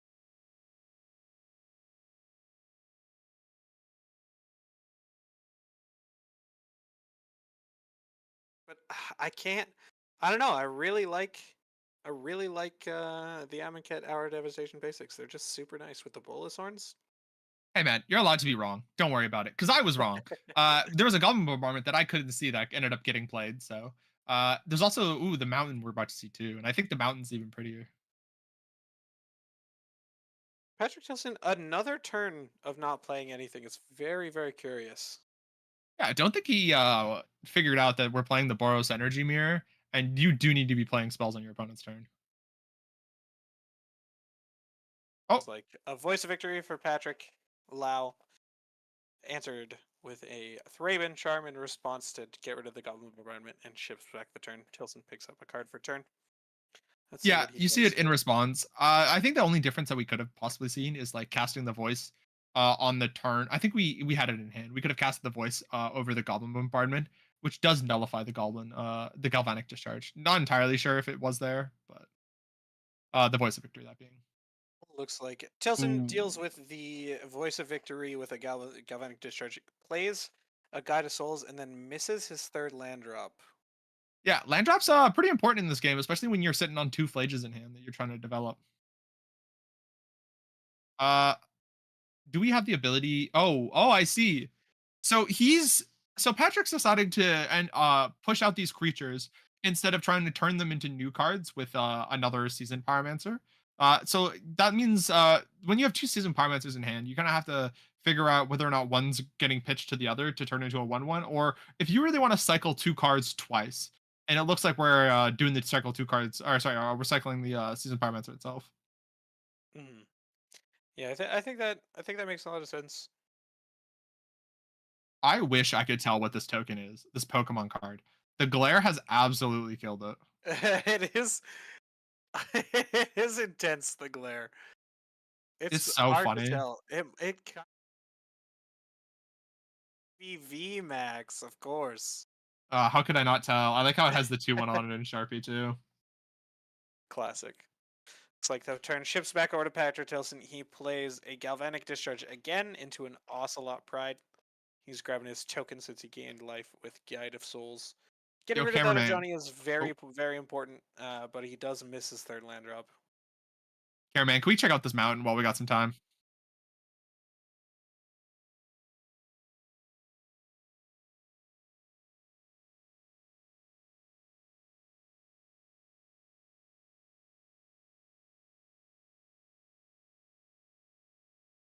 Horns. Chat, tell me if my casting duo is wrong or not. I really need to know. Oh wait, this is one of those arcade post tokens. Uh,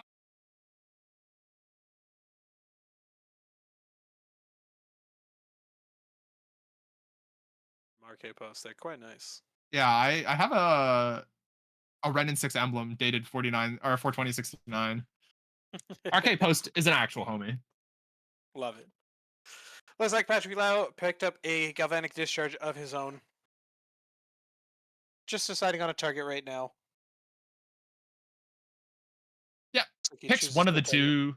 one of the two actual options. If you picked any card from MH3 there, you're probably fine. Yep. Takes down the Ocelot Pride to get the extra 2 energy, which is relevant for the Guide of Souls.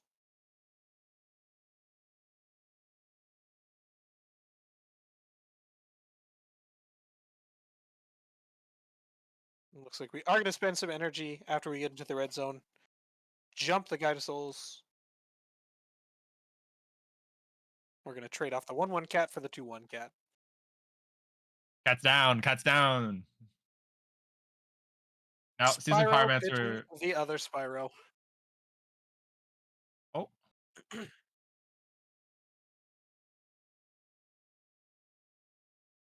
23 total for Patrick Lau with 3 energy. So enough to bounce the Spyro yeah. if it hangs around. There was a discrepancy. He is now going to 21. He did double gain the life. There's no real indicator for Patrick for how much energy he has. I believe he's writing it on his life pad, so it's not very public information to us, but I do believe he's able to jump again next turn. Looks like Patrick Tilson going up to 18 life and 4 energy. Bounces his own Guide of Souls after casting a Voice of Victory. And Fortunately, passes Tilson the turn hasn't really back. found this extra land. There's a lot of like really good cards in hand, but I feel like this game would have been much over much quicker if we really hit this land. Tilson has all the answers in hand. Can't play him. Yeah, I do see a Flage, which is a very key card in this matchup. And so I think he kept it off the power of all of his answers. And unfortunately just didn't hit that third land drop.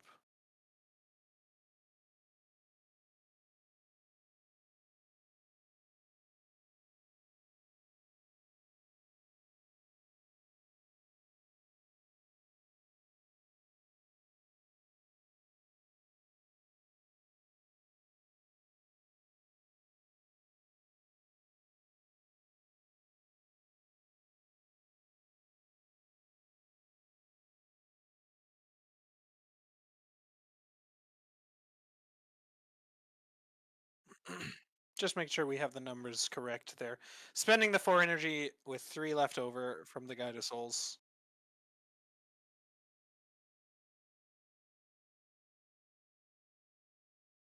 Gets into combat, attacks with the Spyro, puts some counters on it with Guide of Souls.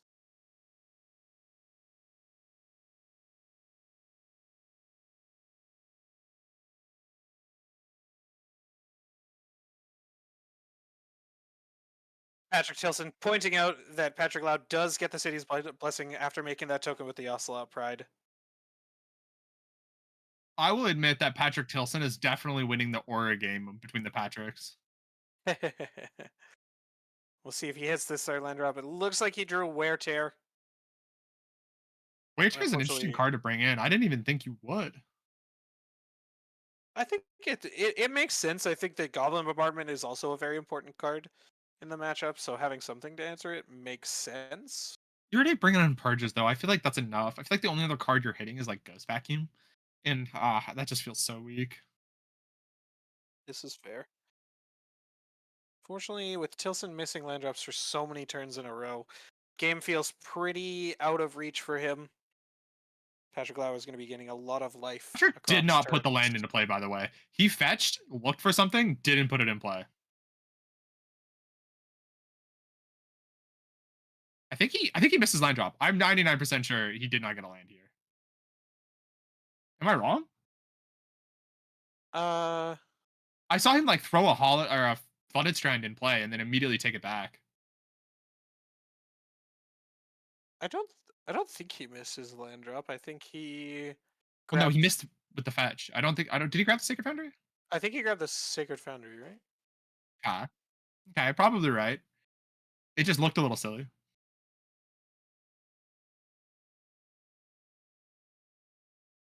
Yeah, because last turn we played a Galvanic Discharge and an Ocelot Pride, and then we fetched to grab the tapped Sacred Foundry.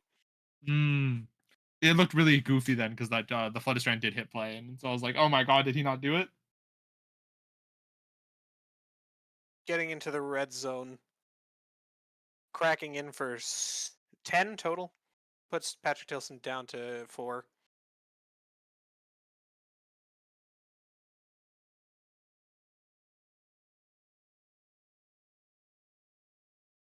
Yep.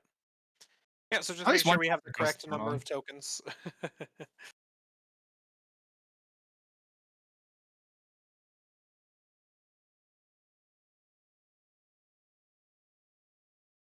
Oh, well, by the time we were looking at Fennekins, we decided to go to game 3. So being on the play Patrick, thus far, proven the greatest strategy.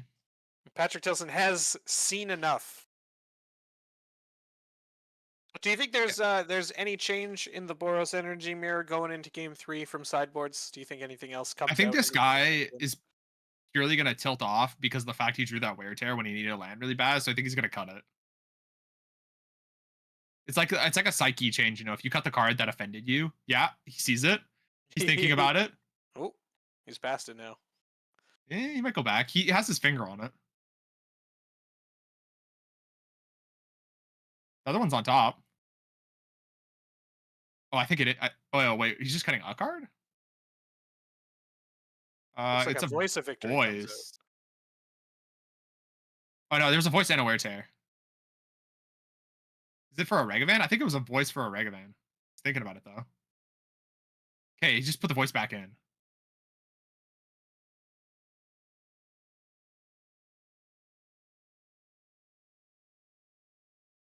Yeah, there's the wear tear. It's gone.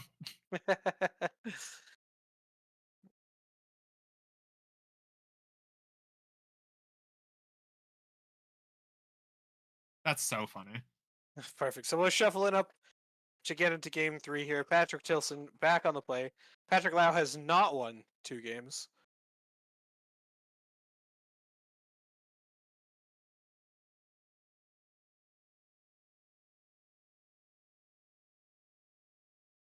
But we're getting into it with some minor changes here.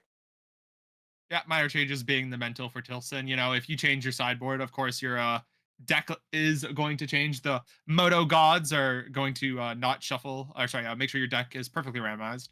You see, I'm actually going for it. I'm just saying. I think I see people who pile shuffle are significantly less lucky and get like the either end of the mana screw. Well, let's see here. Players are still just figuring out mulligans, just passing it off. Tilson is telling him his opponent to make it random. So my favorite thing to do in paper is to like never cut my opponent because then they just get in their own head that they were the ones that set up their deck this way. It happens a lot more than you think.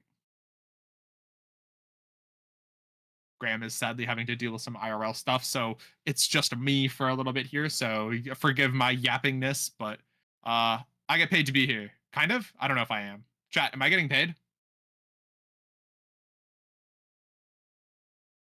Both players keeping their sevens. Thus far, it's always been the player on the play that ends up getting the win. We see a Galvanic Discharge here to answer any pesky one drops that might get played. That being this Ocelot Pride. Kitty is not long for the world. I assume we're going to go see a Sacred Foundry. Yeah, Tilson fetching. Going and grabbing a land. Yeah, it looks like he's announcing that he's casting the Galvanic Discharge, getting rid of the Ocelot Pride. That is, if we don't answer that card on the first turn, it does become out of hand quite quickly.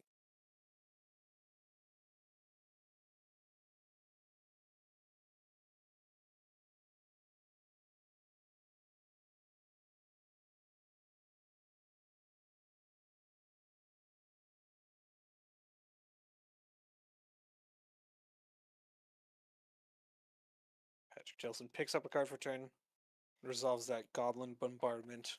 Again, that's one of those key matchups. Turns off a lot of the opponent's removal, just turns it into a poke in the face. And Patrick Lau playing a tapped Arena of Glory. Little awkward, but has a 1-drop in Ghost Vacuum in order to make up for it. We love the mono red Guildgate just popping up, being a little Akko Taco. And Patrick Tilson takes this opportunity while Patrick Lau is tapped out to resolve and flip an Ajani here.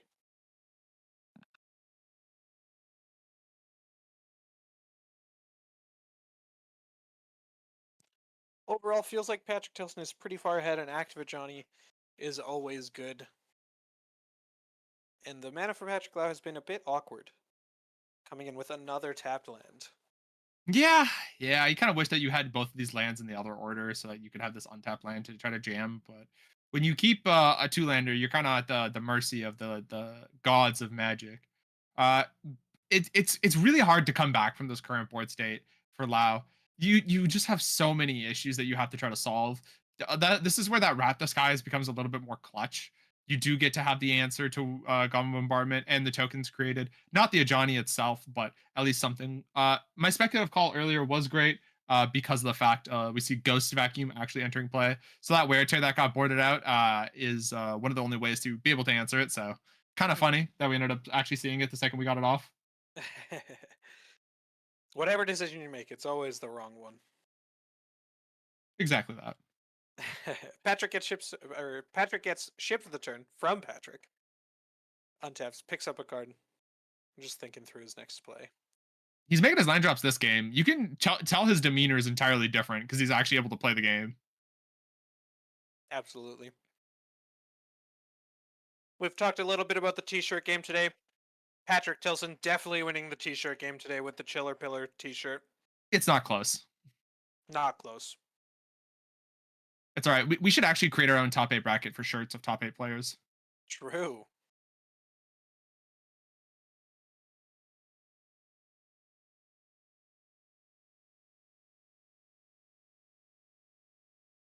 Yeah, a lot of it, Johnny's a showdown. Patrick has the hand that would be great if you made your land drop every turn and was casting something. It's like the repeatable threats. I think what we're gonna end up seeing here from Patrick is a really awkward play. He might have to go double a Johnny here and threaten the flip to just clear the board from Patrick. But the problem is he's just left with two 2/1 cats in that interaction, and that's just still not good enough. I think either he only has 2 plays here, both the Johnnies, which kind of sucks as a play, or the Seasoned Pyromancer to pray you get back in. The perk of the double a Johnny play is the opponent does have to lose both of his cats that are currently in play. So you now end up with 2-1 cats versus the Johnny and the bombardment, which you might have a shot in, but it's bleak if I'm being quite generous. Hmm.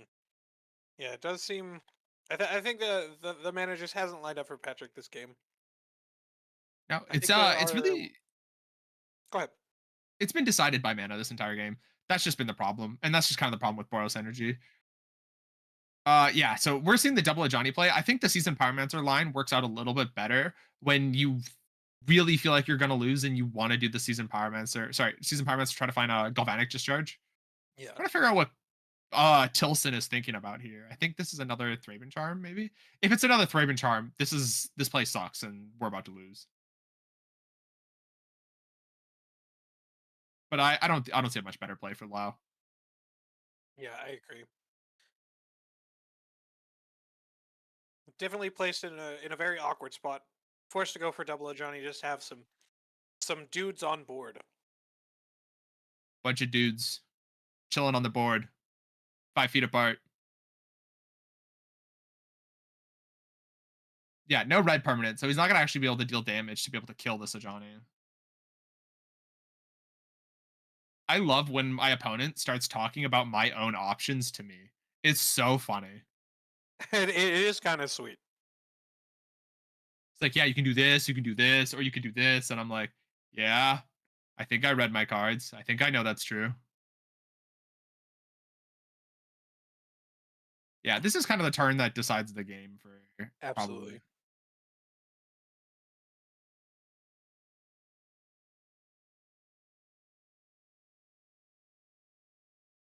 Oh, we're just like letting the Ajani flip. Interesting. That is I guess very with no curious. red permanent, it's not the scariest thing in the world. But what is kind of scary is if this Ajani goes up, it becomes out of range of being pinged by these Goblin Bombardment. So it's kind of a choice here. Do you want to like trade off cats and just say that you have the better board because your Ajani can like create a red permanent? Because like I think you have two lines here. Either put 1/1 counters on everything, or you make the cat and try to go wide. I think that line doesn't work out that well. Uh, because it's just this: is this Ajani going to kill this other Ajani? Is Tilson able to put enough things into play and use enough resources to be able to kill it with this Ajani Zero? I think the answer is likely going to be no with these two cards in hand, one of them being Celestial Purge, which could just answer Ajani by itself. So Yeah, it'll be interesting to see what line Patrick Tilson takes. it sounds like it was the 1/1 counter line. Yeah, So we'll see how Tilson ends up wanting to respond. The Purge does clean up the Ajani quite well. It does look like we drew a Guida Souls, but a Pride, close enough. yeah, it looks like with Ocelot Pride, we do have the 4 creatures in order Uh, to take down the Johnny. Or sorry, we need 5. yeah, that's the fifth off the Season Pyromancer, and the Season Pyromancer also has haste now. I think Lau's in a world of hurt here. Yeah, Patrick Tilson pulling quite far ahead here.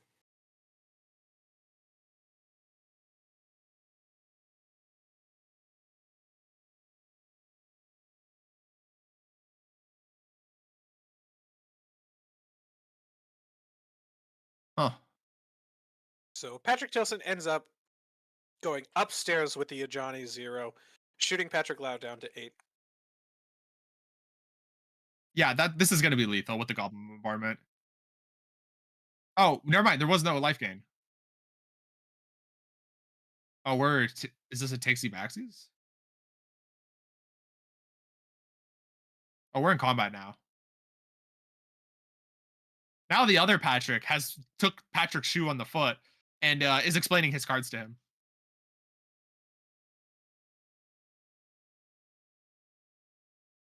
Yeah, just everybody goes at Patrick Lau. He'll be hit for 2 at least.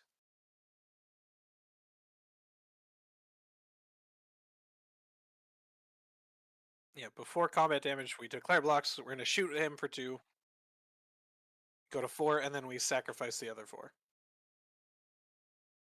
Yep. And Patrick Tilson takes it down. No, you do. He's thinking about whether or not he gets the city's blessing. It's just a static thing that ends up happening. Correct. So Patrick beats Patrick. So big shock. The better Um, Patrick came out on top today. The, yeah. So we don't know if we have another feature match ready to be lined up, but eventually we'll get there. We'll commentate more on what matches end up getting there, and who is our top four when we know it. Right now, I think there's still some matches being played out, unclear who. And yeah, so uh, the Boris Energy mirror. Boris Energy seems to be doing really good at this event. I think we've casted it now 4 times, 3 times.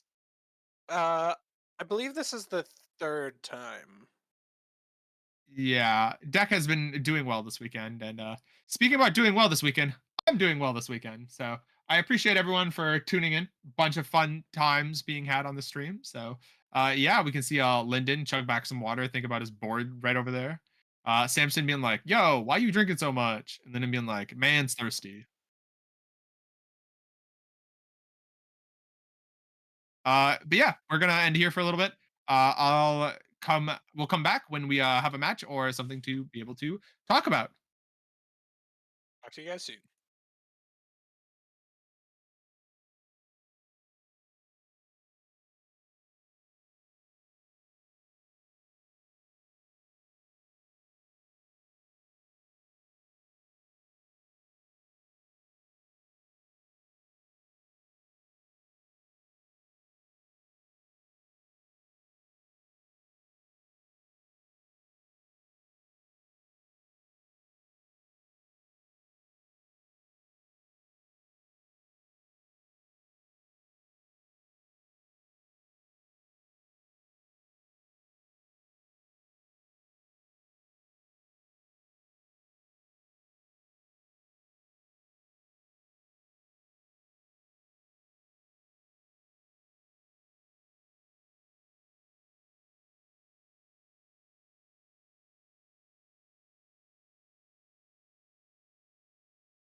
Just a quick update for the stream.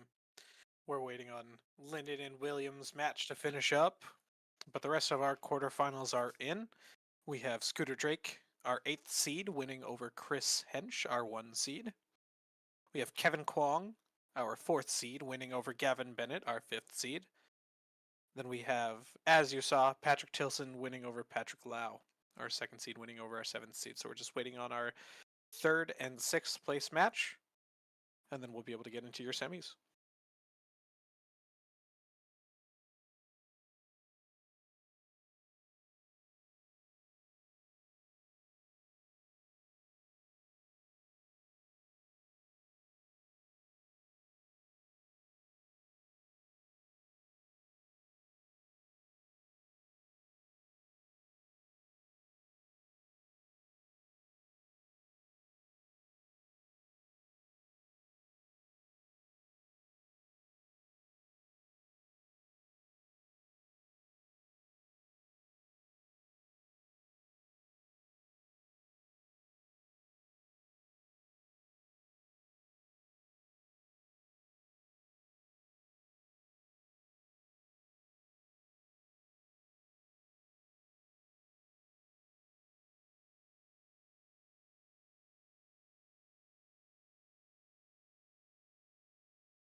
Hey everyone, we're back. We're back. The final match has been decided. Lyndon Coote emerges victorious over William Nowinski. So we do got our boys out in front of us. Deck lists ready. We have Drake, uh, Scooter Drake himself. We're gonna be having Amulet Titan pair up against Esper Blink from Mr. Kevin Kwong. So I at least got something right. You know, there is one of these fun new uh Esper Blink decks in top 8, but now it's in top 4 even. So even better for me and my judge calls. So look at me go. But yeah, we're back in here. We're looking at deck lists. Nothing is anything too insane or cool. The Amulet Titan player has one Screen Sun Zenith and 3 Summers Pact is their idea. We also have 3 scape shifts, so it's like pretty stock. I don't see a whole lot that's like relatively unique. I don't know if you see anything there, Mr. Graham. Oh, nothing really particular. Honestly, I'm not quite certain on what the stock Titan list looks like. I do see 2 Lotus Field. I think that's normal, but I'm not Yeah, 2 is 100% normal. certain. And so pretty stock stuff. On the other side of the table with Esper Blink out of Kevin Kwong. Uh, Again, it's pretty standard stuff. Uh, So to add more to this list, I believe this is the list that a player named Mick Winsauce ended up using.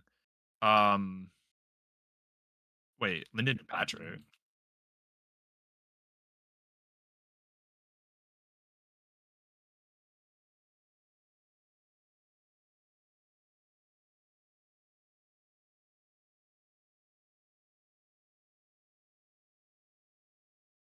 just have a little quick discussion here with the players.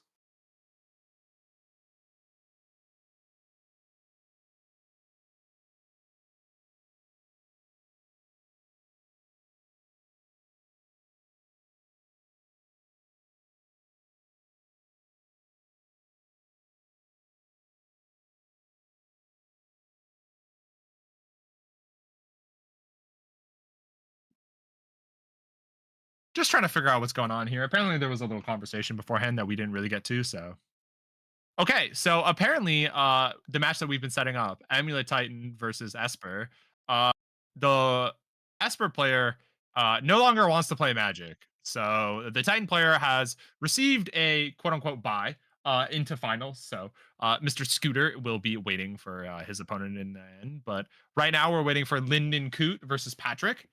So we're going to see Boros Energy versus, I think, demure mid-range creatures that a new brew a quantum riddler pile that Mr. Lyndon Coote has brewed himself. We saw it on stream a little bit earlier, so we'll see how he takes down the boogeyman of the format, because I do believe that Boros Energy is the main guy. Yeah, so it looks like Patrick Tilson is our second seed, Lyndon Coote is our third. So we'll see Patrick have the choice of the play or the draw. And yeah, Lyndon was on he called it Esper Kaito. Uh so as we spoke about previously, it is base blue black, splashing white for a handful of cards. We've got things like Prismatic Ending in the main, as well as some sideboard cards that are white. Oh, And it sounds like Lyndon is currently missing a card, so we're just trying to figure that all out. also we gotta update the bracket or sorry, the title page a little bit. It does say quarterfinal. It is actually the semifinals. Uh, yeah, they're figuring out what they're missing. One of the players is missing something. Oh, it's the Season Pyromancer. The last opponent stole a Season Pyromancer from him.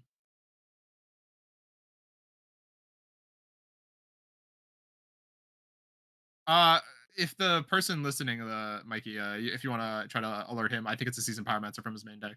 Yeah, if Patrick Lau is still around, he might have a Seasoned Pyromancer from a Static Prison or a Ghost Vacuum. I think it's Season Pyromancer. We can count him up though.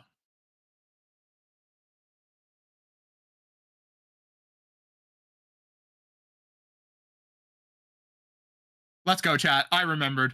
I saw a comment about it saying someone in chat saying, "Did he just take it?" and I thought the chatter was just as the kids say, crap posting. So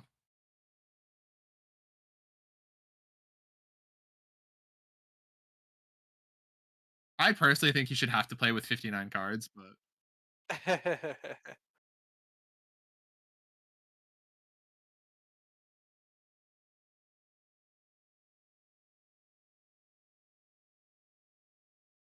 Perfect. Looks like we did find an additional copy of Season Pyromancer to get this match underway quite quickly.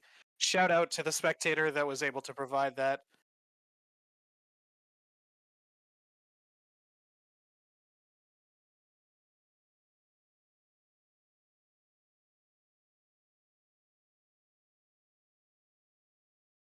The players just chatting. Looks like they should be able to.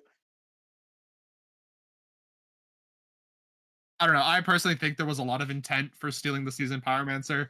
That's the only reason I've ever registered Static Prison or Leyline Binding, just to steal cards. You know, if you don't win the tournament, at least you made some money.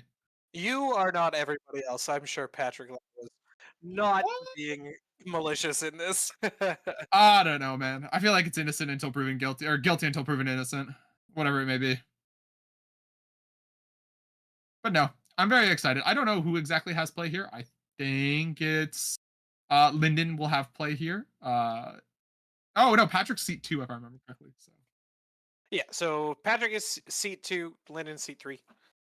And it sounds like we did have a top 4 prize split, but we're gonna take a look into that. yeah, so they're playing mainly for the cup and the playmat.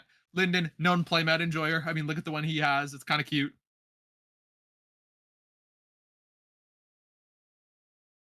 Perfect. So it does look like we won't be seeing the Amulet Titan player. This will be the finals. It looks like they decided on a prize shop in the top 4. And Lyndon and Patrick are playing for the playmat and the trophy. So the winner of this match will be your ChillerPillar Modern Open 2025 champion. I am a person that would be the same one to cut for the trophy or whatever, prize split and then dip. It is getting relatively late over there. It is about 6 p.m. in Vancouver time, or BC time, I guess I should say. But oh my God, did you hear what Lyndon just said? I missed it. What did he say? He said, "I've never not had McDonald's and won."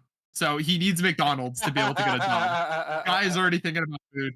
The point I was making, he's a little hungry. For those who don't know, as the caster, I feel like I can share a little bit of inside information with Lyndon. He's had a bad problem about eating day-old McDonald's before tournaments.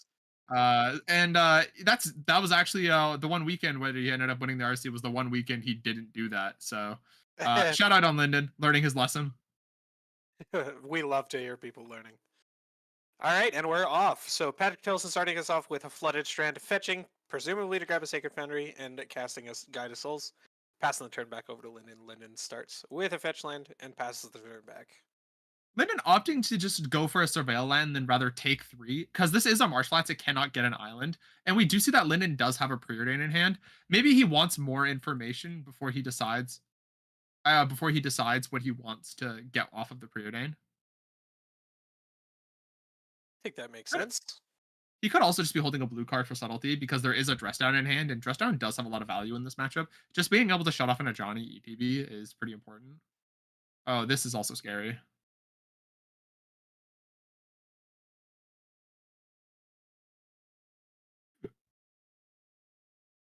What's a Patrick fetch shock? Tilson. Is there a fatal push we're not aware of? Yeah, Patrick Tilson does dash a Ragavan. Lyndon Coots announces fetch shock, grabs a watery grave. Sounds like it's going to be a fatal push, but we'll see.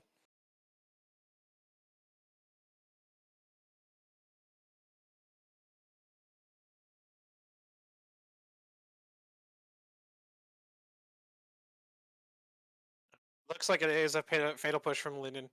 Ends up taking 1 from the Guide of Souls, taking it down to 16. Cards I can see that are in Patrick's hand are land, a Johnny, a Flage. I don't believe there's any other cards in his hand that we can't see. Lyndon choosing to uh, put out the Psychic Frog. Tons of cards in hand. Build it up. Block this Guide of Souls if need be.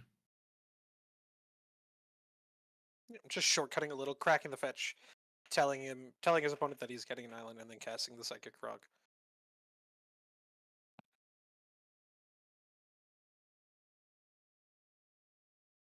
Uh, as Lyndon's friend, I want it to be known that I was the one that put him on these basics. I put him on the Jurassic Park basics because of how silly they are. They're double-sided for when the park is open and closed, but a majority of the basics end up featuring a dinosaur on them, and Lyndon's a big dinosaur guy, so Yeah, that's fair. They are nice basics. they're definitely better than Almond Cat. Okay, I feel called out. Because I called you out, probably. Patrick Tilson plays an Arid Mesa for turn and tries to cast an Ajani. It is met with a subtlety. Linden just thinking on what he wants to pitch with it.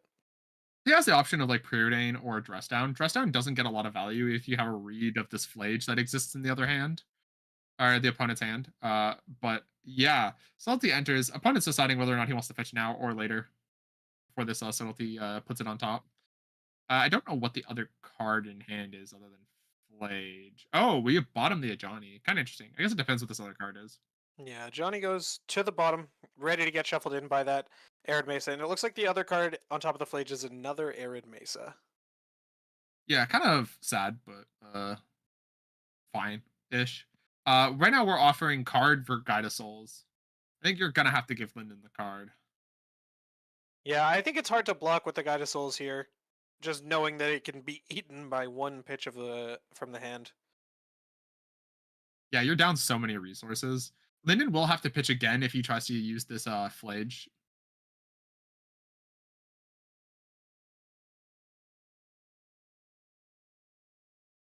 Lyndon has the option of whether or not he wants to just use this Bowmaster to just kill this psychic, or sorry, to just kill this Guide of Souls, but ends up choosing to discard a Preordain to it anyway. Yeah, I think that makes a lot of sense. Passes the turnover, not playing a third land, very importantly. Hmm. Yeah, that's well. His mana still supports counterspell, so like there isn't that many problems. I understand what he's going for with this Bowmaster. I don't think the Bowmaster is going to do a whole lot or get there. This extra Arid Mesa actually allows for a Flage in 2 turns, so we don't have to worry too much about that. But I think I would have really liked to have seen Lyndon try to use this Bowmaster to try to keep this Guide of Souls in check versus discarding an additional card. It Hmm. might pay off a little bit more in the long term because we know of this Flage. Lyndon's been trying to really carefully play around it. Yeah. So I guess he's Something just choosing to keep interesting. doing it. Something interesting to think about is how they were speaking before the match. Patrick was very publicly counting which card he was missing and counting up his seasoned pyromancer. So maybe Lennon is trying to keep up the bowmaster over just casting the preordain this turn because he knows that his opponent does have some amount of seasoned pyromancers.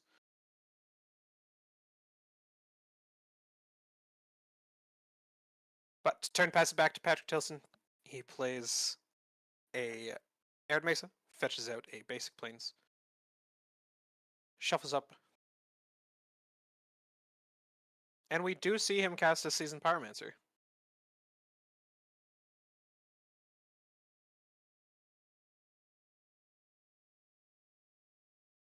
Opts to ping the seasoned pyromancer.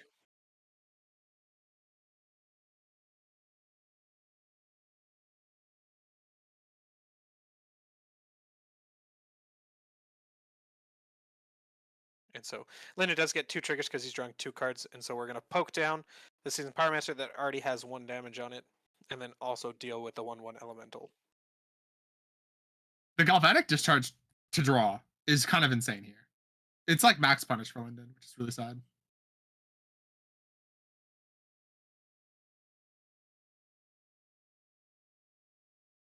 Wait, we just let it happen?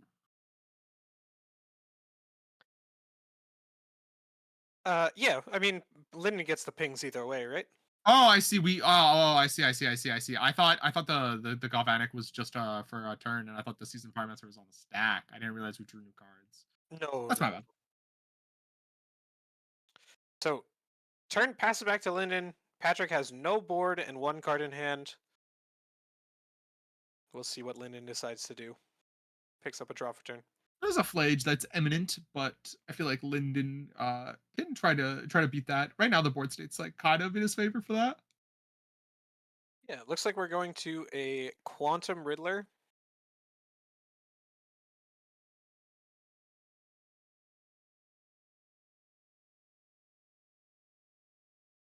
The value of Quantum Murder that we're really seeing here in Lyndon's deck, he really tried to build around it, and I think it's actually like paying off. I mean, we can see it's paying off. He's gone this far into the tournament.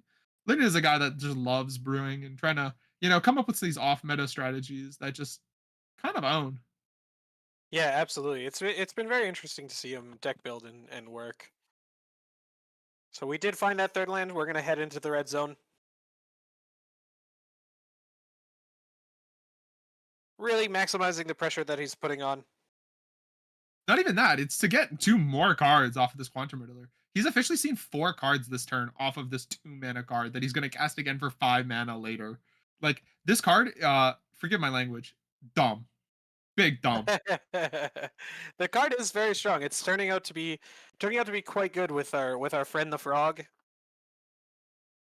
Yeah, well, this is where we see the absolute comeback start of Haste of Flage.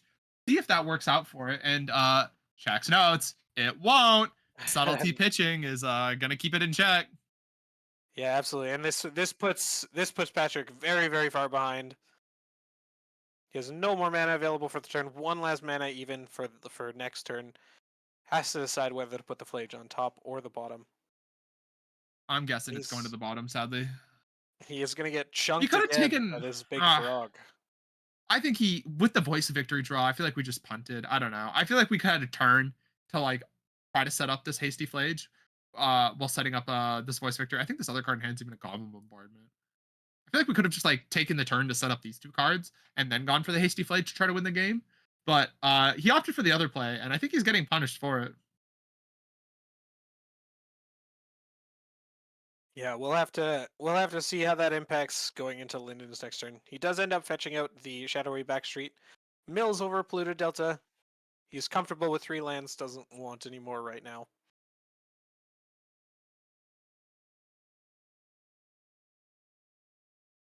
Gets into the red zone with the frog and the Bowmaster, takes 5 down to 6, draws a card off of the frog. Only drawing 1 card. Kind of lame, honestly. Patrick Okay, untaps. It's a Galvanic Relay that he drew for turn. Yeah, I really don't like the play that I think Patrick ended up going with. I think he exactly got punished by subtlety. To be fair, I don't think that Patrick is really thinking about some of the cards that are in Lyndon's deck, possibly due to the fact that Lyndon is kind of playing this little rogue strategy. He sees this Kaido, he sees this Quantum Riddler, and kind of breaks his brain, honestly. It's just like really hard to try to understand what cards to play around when it could literally just be anything. Absolutely, yeah. It makes it much more difficult. We got someone in chat asking how to see Lyndon's list. Unfortunately, they're not public right now, but I believe Lyndon normally posts his lists on Twitter after he's done well in a tournament. Yeah, that'll likely be posted on Twitter at Cooterboy420 if you're looking for Lyndon's Twitter. But yeah, so it'll eventually get there. But that's game 1 wrapped up. Very quick, very easy, very simple. Shout out Lyndon for winning this game. Now we're gonna go to the sideboarding, and Graham, would you like to give us a quick reminder on what the sideboards end up looking like here? Absolutely. Let's take a look here. We have Patrick Tilson. Hold on, let me pull up his list really quick. A reminder of what he's got in the sideboard. We've got 2 Celestial Purge, 2 Clarion Conqueror, 1 Wrath of the Skies, 2 Molten Rains, 1 Deafening Silence, 2 Wear Tear, 1 Showdown of the Scalds, 2 Ghost Vacuum, 1 Orange Chant, 1 Blood Moon. What do you like here, Ash? It's I don't know. It's kind of hard to try to figure out. Lyndon's list, it hasn't really had a whole lot of like play again, so it's hard. I think this Blood Moon might end up seeing some amount of play. Just trying to shut off Lyndon's greedy mana base because he is trying to splash white. So so he has a much more limited amount of basics. I think you also probably need some ways back in. So shut on those scalds. We'll probably end up seeing these celestial purges into just as a way to deal with the psychic frog, because as we saw this game, damage based removal against it doesn't always work out well. Those are the cards that we'll probably end up seeing. I don't think we're gonna see too much more. Yeah, I think that makes a lot of sense. I think the splash for white might hurt Lyndon a little bit if Patrick does end up bringing in the Blood Moon. But let's have a look at what Lyndon has access to in his sideboard. We have one Celestial Purge, two Consigned into Memory, one Elish Norn Mother of Machines, one Exercise, one Illness in the Ranks, one Liliana the Last Hope, three Mystical Dispute, one Narset Parter Veils, one Strategic Betrayal, or one Teferi Time Reveler, two Meat Hook Massacre. What do you think? I'm just quickly pulling it up so I can read it just to double check. Reading is a powerful tool that not enough Magic players end up using. Um, it's like it really depends on how Linden chooses to approach this. This is the matchup that Illness in the Ranks does actually get some value, which is really funny. Liliana Last Hope is also really good at picking off a lot of these smaller creatures, so I guess this is the matchup for it. Meathook Massacre, board clears, good against Boros Energy. Who knew? Uh, this Elish Norn also ends up providing a lot of value, just shutting off a lot of the removal spells that do exist in his deck, while also shutting off a lot of the creature ETBs, Guide of Souls, a Johnny, Seasoned Pyromancer, all the same. I don't think the strategic betrayal is good enough. Sadly, uh, Purge probably comes into way to deal with Blood Moon. Exercise might come in, doubt it, but Linden has brought it in before in a matchup where I didn't think he'd bring it in. So who knows? Yeah, fair. An interesting non-bow between Illness in the Ranks and Orcish Bowmaster. Those triggers resolve one at a time, so you just never get an Orc army. Linden will build his army first. To be fair, True. to be fair, I think that card might be coming out here, but I think the card is quite good in this matchup for sure. And yeah, eh, I think the last Liliana the Last Hope is a slam dunk. It feels pretty easy. Make it Meat Hook Massacre seems quite good. I think Linden has a lot of good tools in his sideboard. And so as long as they are impacting when they need to, I think we'll see a pretty good game. Players are I'm showing up excited. for game two. Excited to see who ends up taking this one down. Linden up a game. Turns out being on the play not powerful in this matchup. All right, let's see what the players think of their sevens. Looks like a 2-land hand with a bunch of white cards for Patrick. I think I did see that Illness in the Rank in Linden's hand.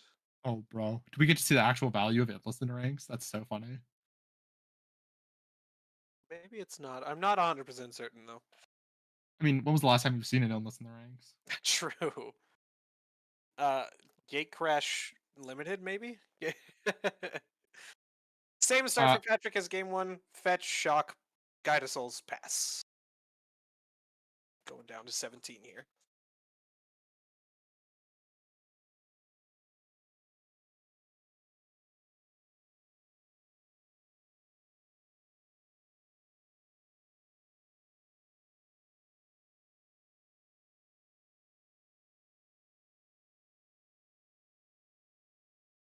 So a little bit of an update here. It does look like the winner of this will go on to play one more match against our Amulet Titan player that we were talking about earlier. So this is not the finals. We will be playing one more match after this. So extra magic.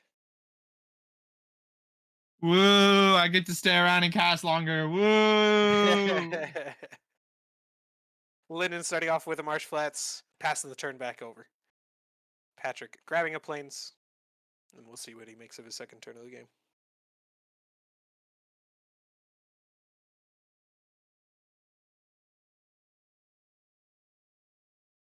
Looks like Guide of Souls number 2 has entered the stack. God Souls is pretty good in pairs. You know, doubling up on that trigger, getting all the energy. Resolves. Patrick goes up to 17, back up to 17. And then we cast an Ocelot Pride. Gets up to 3 energy and 19 life. Turn 2, bounce the Guide of Souls. Hit you for 3.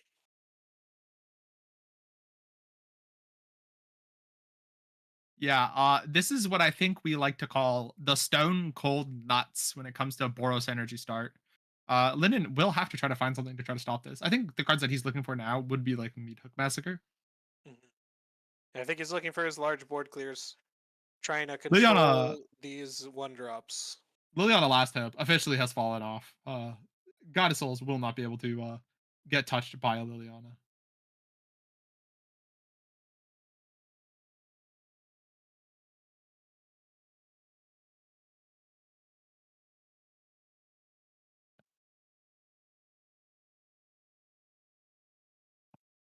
players just confirming life totals here. Lyndon thinking on this surveil. Taking a look at the hand, seeing what he's got going on. Looks like we do have one of those meat hook massacres in the hand, but Ash, I'm a little worried that it might be just a little slow on this board. I don't know. I think this illness in the ranks could carry long enough, but maybe, maybe not. I'm just really excited that this card is maybe in the hand, potentially, I guess. It doesn't actually look like it's in the hand. I think it was a meat hook massacre that I saw. Well, now I don't want to watch anymore. Thanks, Graham. I was so excited for this illness in the ranks. Casting a Tameo, shipping the turn back. Patrick picks up a card for turn.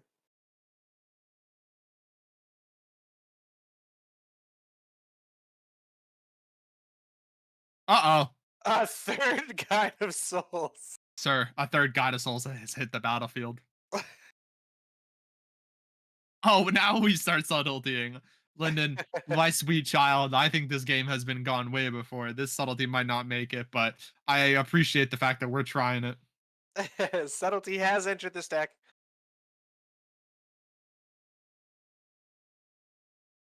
Three Guide of Souls, too powerful. Thinking on whether we want to put it on the top or the bottom is Patrick. Personally, more of a bottom guy here. I feel like we could find better cards. I think so, yeah. I think, especially given the context of his hand. Are we going to see a force negation? He's thinking about it. Is that another blue card in hand? Or I think so, yeah. I think he's got Force Blue card and Meat Hook Massacre in his hand right now. and a Gloom Lake Verge. Yeah. So we'll see. I think it's kind of about stemming the bleeding right now. Yeah, it looks like we are Force of Negationing, pitching the Quantum Riddler. We are left with Gloomwake Verge and Meat Hook Massacre in hand. Everybody comes in. Yeah, I think we're also likely going to see some triggers.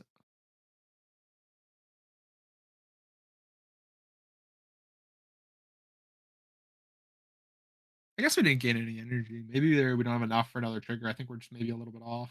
I believe we're at 2 after we paid 3 into the Guide of Souls last turn and then got 2 energy off of the cat making at the end step. And then nothing entered this turn, so we didn't gain any additional energy. Yeah, sounds like we're heading up to 24 and 4 energy.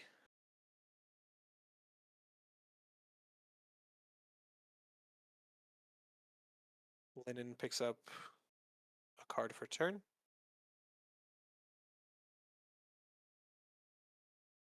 Yeah, I'm It was a struggling to polluted see a filter. world where Lyndon tries to pull this back. He might be forced to fire off an early Meat Hook Massacre. Yeah, for X equals 1, just to make sure to get the cats out of the way. You're probably going to be able to keep the Guide of Souls in check for long enough. We were able to just like block with a Tameo.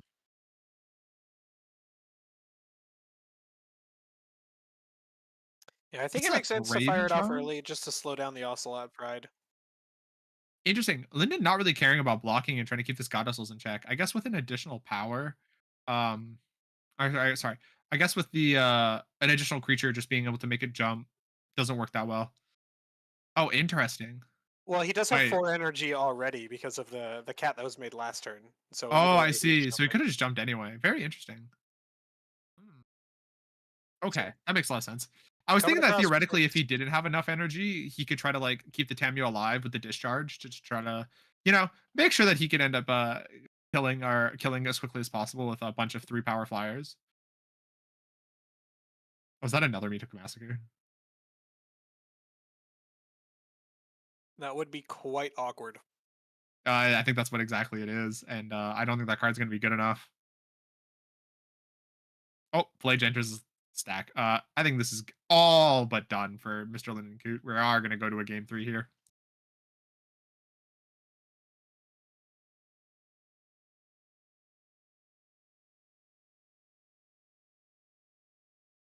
Technically, Linden is supposed to be added an additional life because a creature on Patrick's side did end up dying, but this is still exactly lethal, so He is also definitely allowed to miss that trigger. he's allowed to, but I don't want him to. He's just a little guy. And so Patrick Tilson picks up game 2. So we're headed off to a game 3. The players are going to take a look at their sideboard skin, see if there's anything they want to change up. I don't think there's really anything that you want to change from the Boros or the Esper side. What are your thoughts? No changes. I'm not a big believer in continuously thinking about whether or not you should be changing cards different matches. I think the play draw thing is like very so minor, and I think it's nice to reevaluate your sideboarding choices if you think you made a wrong decision. But I think the amount of time where a play versus draw card exists is much less often than people may think. Lyndon standing up, uh, figuring out. I think we might have a bathroom break as we go into game three. Oh yeah, I got confirmed. Lyndon's going pee. Chat, do we think Lyndon washes his hands? Yeah, I do think Lyndon washes his hands. I don't know, man. We gotta get someone on the ground to come and check.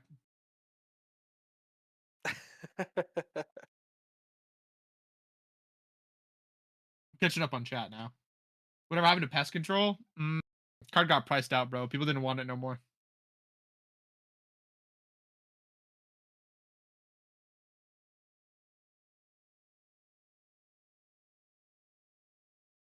Yeah, Lyndon's gonna be on the play. Thus far, the person on the draw has won every single game, so maybe Lyndon passes the play to the opponent. Could be. While we're hanging out, just a shout out to Samson and Mike, our production team, for helping out today, as well as shout out to all of our sponsors for helping give give what they can in order to make this tournament a success. Again, the ChillerPillar tournament is in benefit for cancer research, and so shouts out to them for helping all of our lovely sponsors: Face to Face Games, House of Cards, Orchard City Games, Bastion Games, Meshed House, True Wolfpack, Game Hub, Adroit Technologies, Obsidian Games, and Zach Hanghofer. Thank you so much for everything that you've contributed, and thank you so much for tuning in, chat. We really appreciate the support. And I thank don't. Ash for joining me in the booth. After this, I'm blocking Graham on Twitter. We're officially no friends anymore after this cast. Bold of you to assume that I have a Twitter. Bold of you to assume that I'm not blocking you on. You know what? I'm blocking you on Kick. You're over. You're done, kid. You're It's done. over. I'm never gonna be in your Kick chat ever again. Ashiok, Wow. known Kick streamer. The guy on the left has some dude. Co-diamonds, bro. What is up, brother? It's been so long since I've seen your name. Interacting with chat. Dude, Co-diamonds is like the Abzen guy. He the Siege Rhino believer. Him and Draven would get along quite well. I believe it. Player shuffling up. Let's talk about the t-shirt game, okay? This one's pretty close. We've got the ChillerPillar t-shirt versus the fun painted t-shirt from Linden. Who do you got? It feels like the woke left versus the monotonous I'm wearing this t-shirt of where I'm at. And I'm personally voting for the woke left, honestly. I honestly gotta give it to the ChillerPillar t-shirt. It's just No. like I love the ChillerPillar logo, and yeah, I gotta give it to Patrick myself. ChillerPillar is a good card, and it has very fun art. But you know what else has fun art? His shirt. You're so right. All right, looking at our sevens. Looks like a good thing from Patrick. Both players keeping. Lyndon starts Did off we, with fetch land and pass. did we have anyone confirm if Lyndon washed his hands? Samson, can you get on that? The Hawaiian toucan shirt does go crazy. We also got Duncan. For anyone who doesn't know, Lyndon Coot has now officially joined Team Vents, the newest up and coming Pro Tour testing team. So shout out Lyndon for being able to do that, qualifying for the Pro Tour. You know, being the best Magic player, or whatever you may call it. Also qualifying for Worlds. And if you guys are interested in trying to look at anything Duncan's doing, Team Vents, you know where to find it. Patrick Dilson starting off with a Sacred Foundry from hand and playing a Ragavan. Pass the turn back to Lyndon, and he fetches out a Shadowy Backstreet, just thinking on the Surveil here. Yeah, it's an important surveil. You know, you're facing basically the boogeyman of like 2024, 2023. I don't remember exactly when Horizon 2 came out. That's how long ago it's been, but it's the boogeyman, the guy that always has to be answered. So Ends up keeping it on top, fetching out another land down to 18, and casting a Psychic Frog. Ship on the turn back right, over to Patrick. What I imagine happening here is like, you know that sound from like Smash where it's like a challenger approaches. And I think that's just exactly what happened. The Psychic Frog is like the greatest enemy to the monkey, just discarding a card to be able to infinitely block it. We do see a Celestial Purge hitting the Psychic Frog. No Force Negation out of Linden, but there's one. That's the force negation. You spoke Tilson it into grabs his existence. treasure. Commentator's curse indeed. Chat, did you see what's in his hand? It's an illness in the ranks.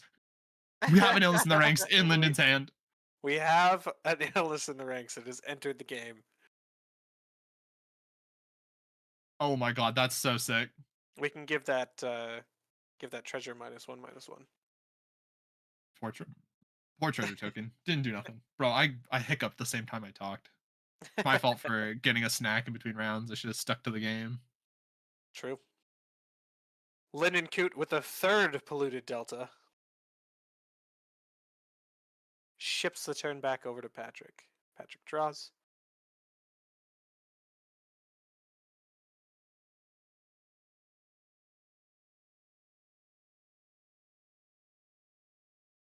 Having a think, taking a look at the hand, seeing what he wants to do on this third turn.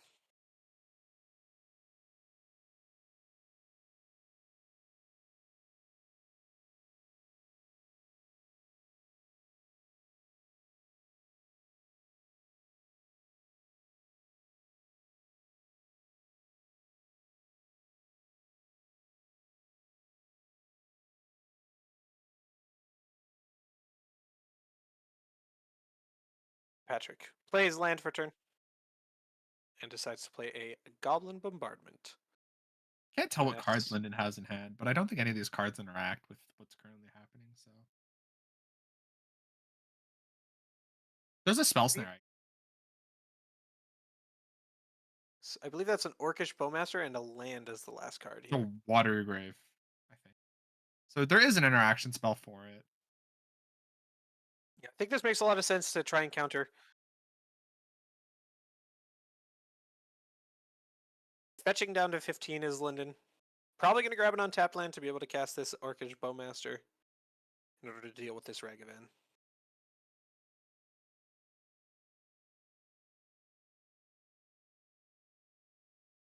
Using his mana quite well, Linden is this turn.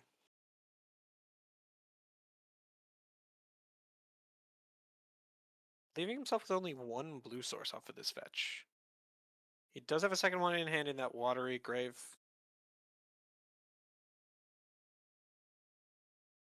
Yeah. So we found the removal spell for it. Another dinosaur has entered play with the swamp. Patrick passes the turn back to Linden. Linden untaps.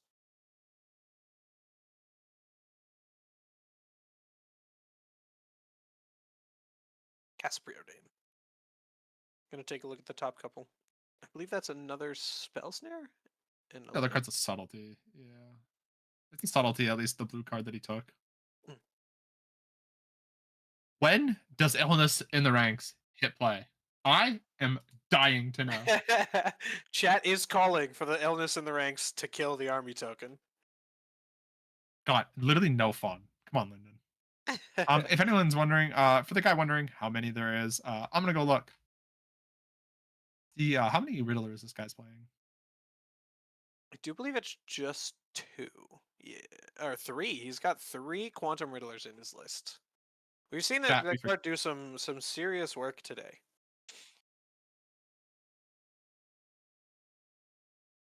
They've been kind of getting punished for the greedy play of attacking, but why would he get punished when he could just have a second Bowmaster? Oh, a second Bowmaster. This puts his Orc army token out of Illness in the Ranks range.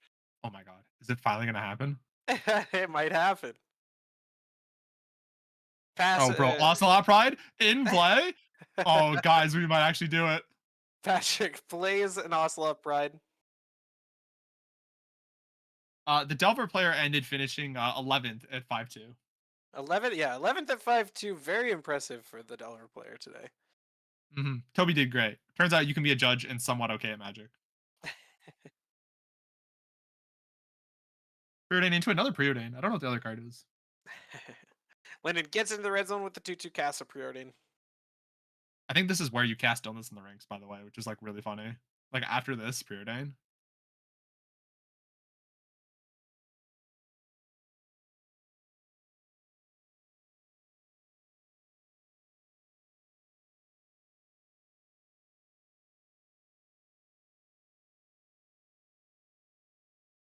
Sounds like we Oh, currently have 14 to 15.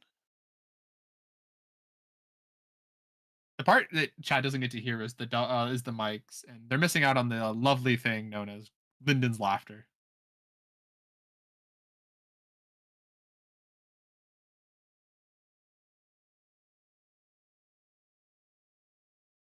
So we are clinging to us as a Celestial Purge. Just a draw card here. Looks like Chat, it's just another Preordain. it's another Preordain. There's one on the bottom of his deck and one in his hand. Guys, I think we're Cast actually the gonna cast Preordain, and we might see this Illness in the Ranks hit play. I think it might. Oh wait, that's a Liliana the Last Hope. Oh, it's in his hand. Oh boy, we went one top, one bottom. Cast Illness in the Ranks. Oh, Here we got a we reader. go. We got a got reader. a reader.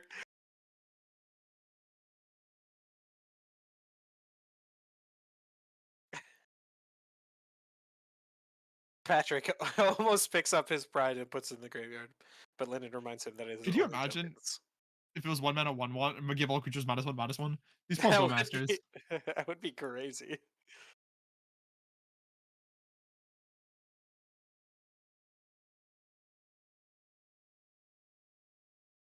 Patrick, on Lyndon ends up cracks his fetch land, grabs a surveil land.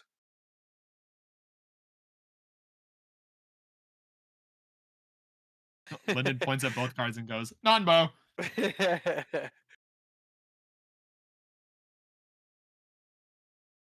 Orc Army is pretty sick as hell, but I think the problem is he's like getting like nerfed. You know, it's like a Hearthstone patch on Orcish Army.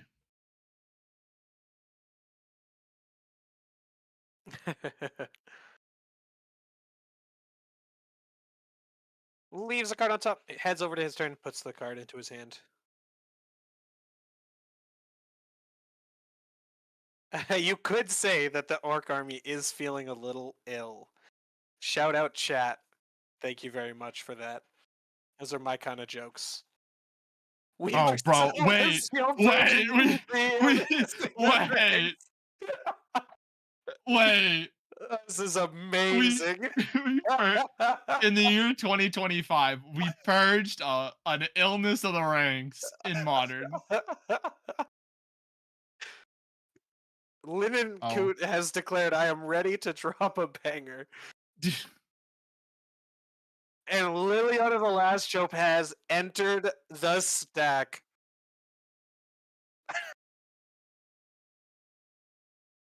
Duncan, you are right. This is what peak performance looks like. If anyone isn't aware, Lyndon's very excited to have resolved this card.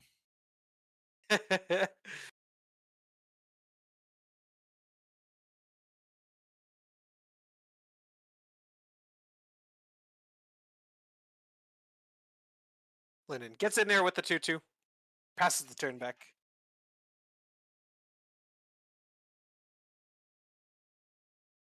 We are galvanic discharging the Liliana. I believe we just picked up a Flage. Did I see that correctly? That is a Flage. It will answer this Liliana the Last Hope. We go answer into answer in on Liliana, which is mad funny.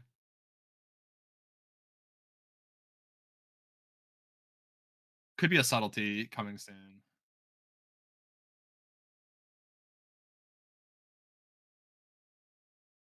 So Linden just thinking about if he wants to do anything about this Flage while it's on the stack. He does have the Cling to Dust in the bin in order to answer it before Patrick has a chance to escape it. Linden does end up letting that resolve, and the 3 damage goes up to the Liliana the Last Hope. Pass the turn back to Linden.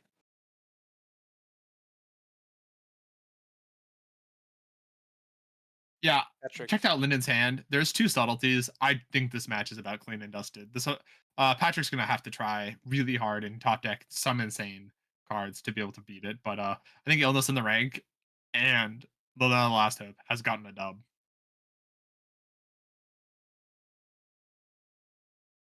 Perfect. So we do end up clinging the Flage that's in the bin, gaining himself 3 up to 17. Yeah, I don't see a And whole lot of Patrick cards gets the that back. really just like get him out of this. I think Patrick is just up too far without a way out. Yeah, because now we're just gonna be subtlety gaming for a while. I guess we Even can adds do a like a fatal psychic push frog. to his hand to deal with the Guide of Souls and has a frog. Does opt to remove cards from the board and get in for some damage. On a 4 Yeah, turn clock is Patrick. yeah, yeah. Now it's a 2-turn clock. Sadly, I think this well, no matter what he plays, a subtlety or a force, it's just gonna get removed. So I think Lyndon's like pretty priced into forcing this. Oh, wait, never mind. I guess Lennon wants to keep the answers in hand, which makes a little bit of sense because he does have nothing to work back on in case the opponent does top deck. This is a 3 turn.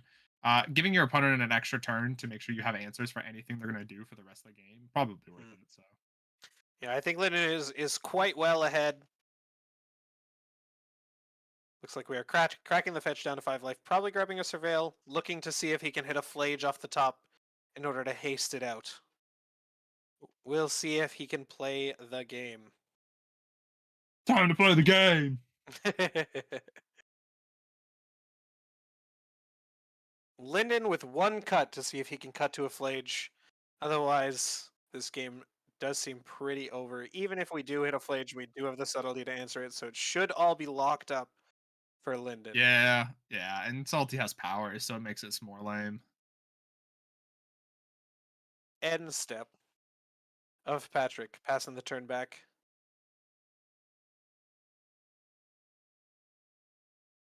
And Patrick does pack it And up with that so subtlety coming into play. Lyndon doing the Congratulations. classic thing. I still had all these.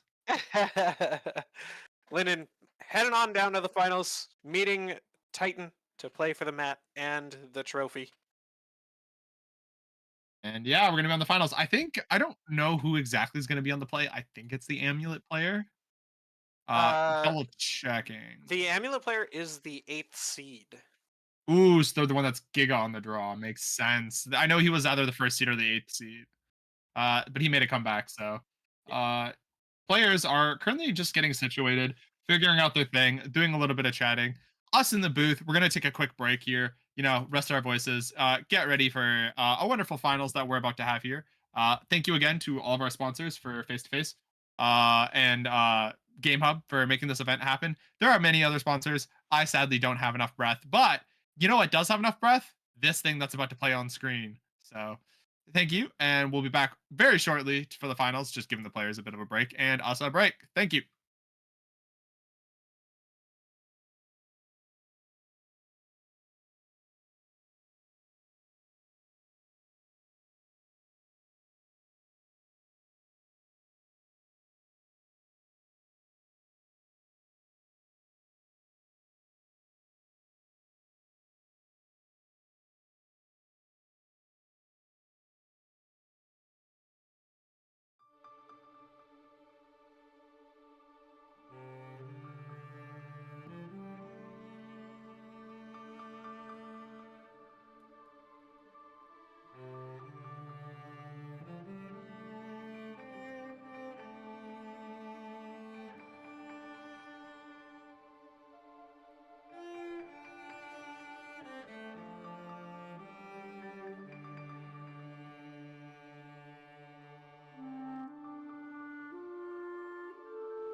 All right, all right, all right. It looks like Lyndon has decided that his walk, great. Yeah, we're waiting for Lyndon to just get officially ready for this. Players have been chatting. Mr. Drake has decided that he had to watch some coverage to make sure he could understand what Lyndon's doing because apparently nobody knows what Lyndon's doing. That seems like a common strategy. Yeah, he does seem to innovate quite a bit. Going through, especially with his looking looking back at some past results with his win in Montreal.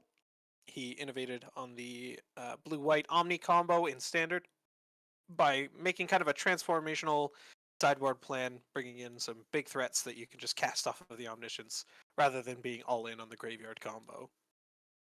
And so always innovating is Linden. He's a great player.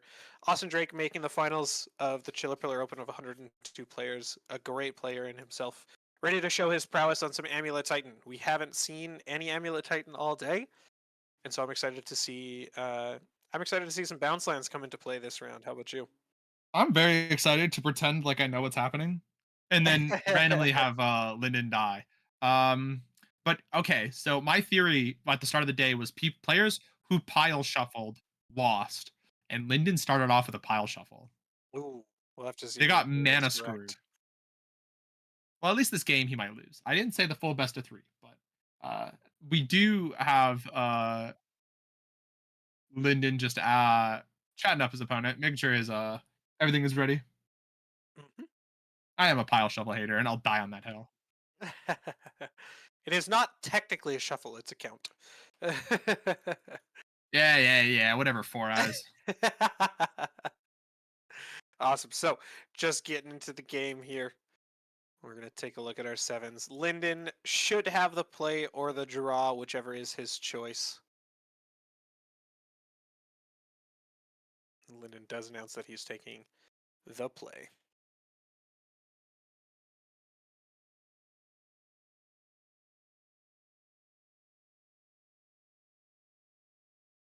Take a look at his hand here.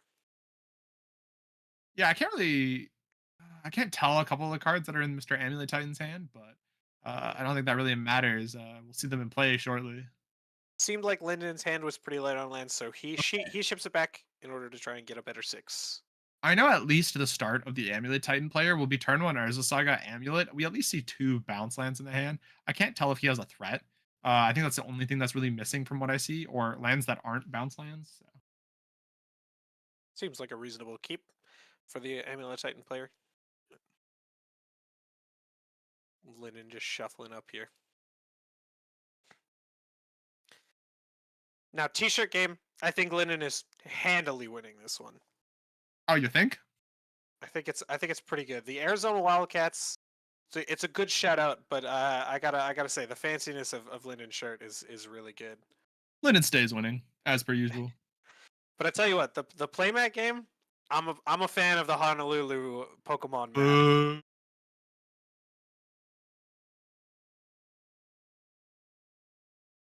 Uh, I don't understand this snorkel, man. How's it as big as his ears? Also, why is Pikachu in the water? Isn't he gonna electrocute everyone? Like, where's Osha when you need it? You know? Ugh, you just don't get it, and I that's don't. okay. I'm a hater. Lyndon keeps his 6, says he's ready to go. Starts us off with a fetch land right away into a preordain. Apparently, there's two amulets, two turfs, a crumbling vestige, and a saga in the amulet player's hand. So, yeah, really explosive. Uh, ready to get a load, but sadly, nothing to spend the load on. You know, we can get all this mana, but Yeah, absolutely. We'll see. We'll see if he draws into it. We do have lots of hits. Summoners packs, Titans themselves. So we'll see what happens here. Lyndon fetch shocking, casting a preordain here.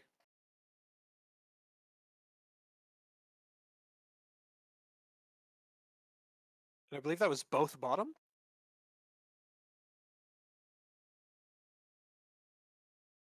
Passes the turn back over to Austin. Austin leads on a saga, casts an amulet, as predicted.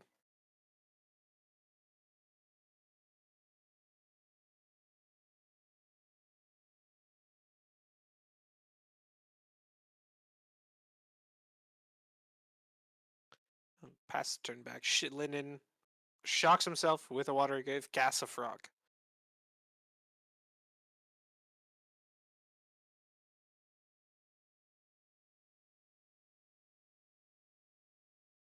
Looks like we're going Okay, with who a wins? crumbling vestige. Untap it and then make a construct here. Wait, what deck box is that? I ain't never seen that deck box before. I don't know. I didn't see it. I didn't see I it think it well was a enough. South Park character. Is wasn't there a South Park line of like the same people that made like the SpongeBob one? It could be. Honestly, I wouldn't be surprised. Mm-hmm. Also, I like that we played out the amulet that isn't like signed and like I don't know. I think some signatures are kind of unstylish, and I'm leaning towards the one that is in his hand is of that nature. Not a personal fan, but I just like when it absolutely distracts from the card, it starts to make my little pea brain upset. That is completely fair. We're getting word from chat that it is Chef from South Park. Yeah. Can I know? What can I say? I know my South Park characters totally. I definitely knew who that was. Yeah, for sure.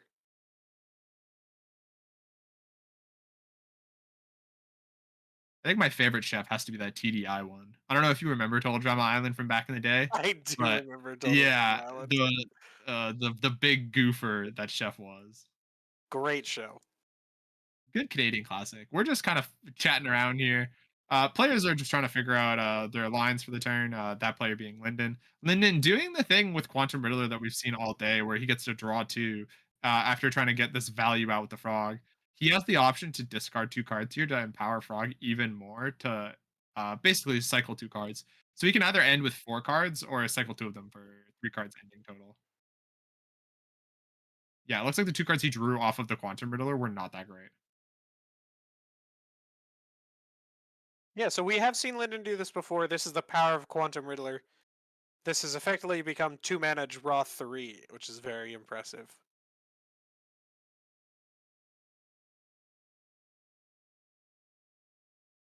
So ends the turn with three cards, passes it back over. We will see what happens on the Oh, amulet side. I think I saw escape shift. If there's escape shift, there's a kill. Assuming he has a payoff. I think that's a Titan too. It's a Titan, yeah. I think Never didn't have it. we're gonna see the test on Linden. I think this matchup is really dependent on how many subtleties Linden ends up seeing. So if there's a subtlety in hand, Linden's chilling, but I don't think I saw that. Yeah, it'll be interesting to see. I think subtlety would be good here. Force negation might also get him there, but we'll see. We'll see what he's got in response to all of these amulets.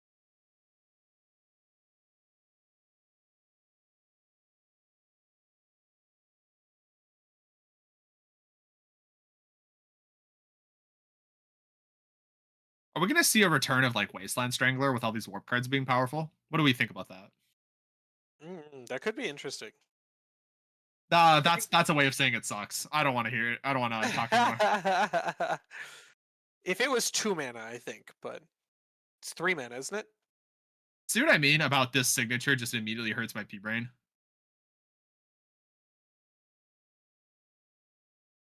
Lin-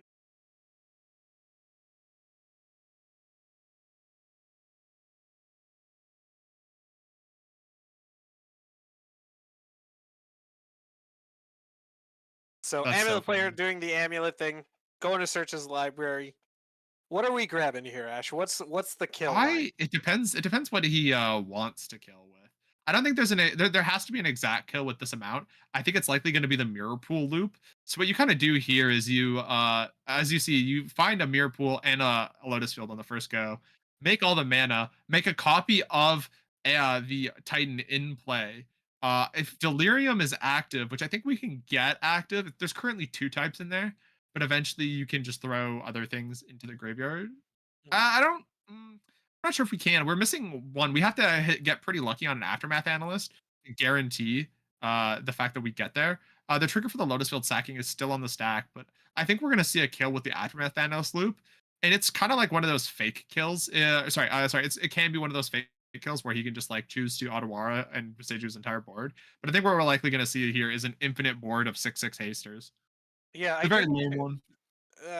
he does also have handwear battlements to give the Titans haste, so he could just kill him with combat. I'm thinking. Yeah, infinite six of phasers. Yep. We do apologize every single time that we kind of zoom in here. The audio gets a little funky, but production is aware.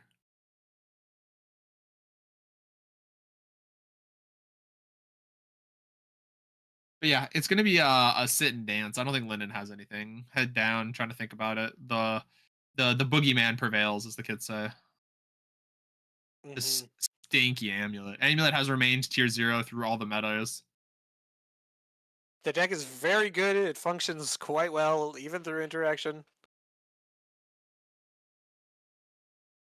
Yeah, and so we're just looping with the mirror pools here, making a whole bunch of 6/6s.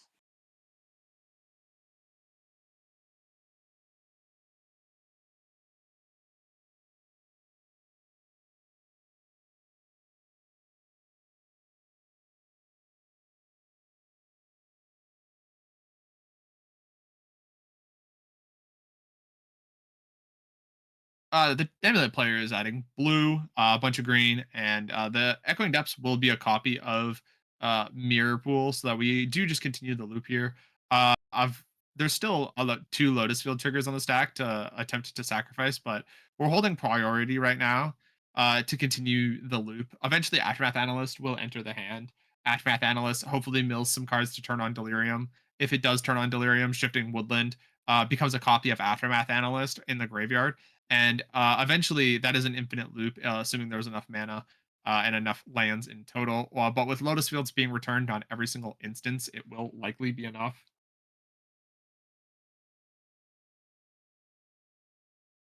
Currently, there is enough power in play to kill Linden if when the Hadaware battlements things happens. This actually, as of right now, the Amulet Titan player is taking a quote unquote victory lap. There's three Titans in play. The third Titan you copied to get a trigger, you can just go grab a haste land and just kill your opponent. But again, victory lap, much more fun. Yeah, you transmute. So Delirium is guaranteed because of the transmute for the pact. Yep.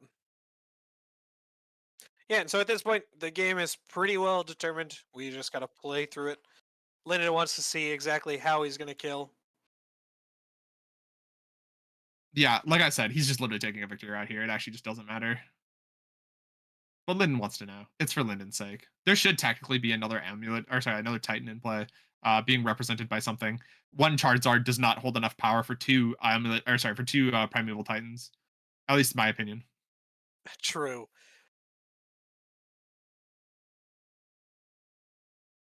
But we'll make sure.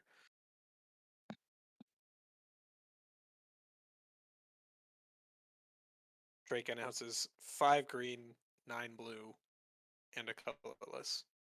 Activates the Aftermath Analyst to return all the lands from the graveyard to the battlefield.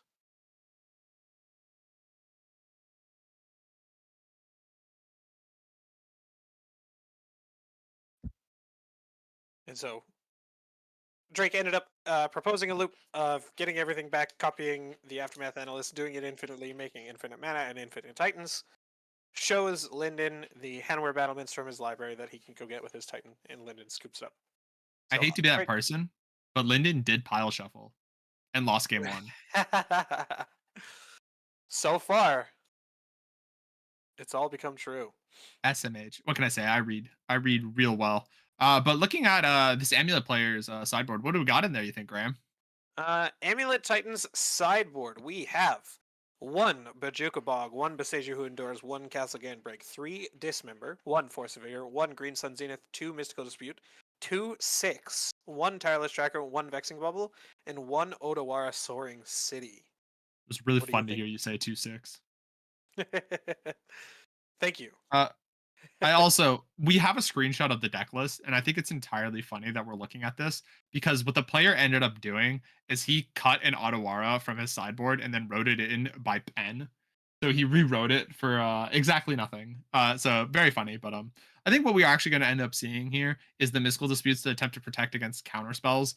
The Castle Brig is for matchups where You kind of don't really want the extra Urza sagas just as something to extra board in.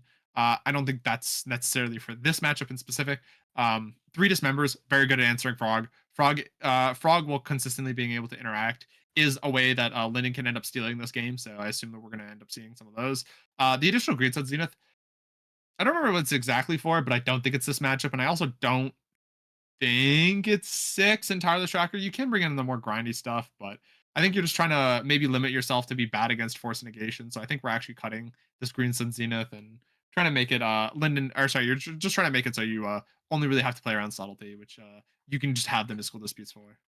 Yeah, I think that makes a lot of sense. Not a lot in this board that I super like, but a couple of cards that are really impactful in that mystical dispute and vexing bubble for sure. Moving over Yeah. to Lyndon's list, let's take a look at what's in his sideboard one last time.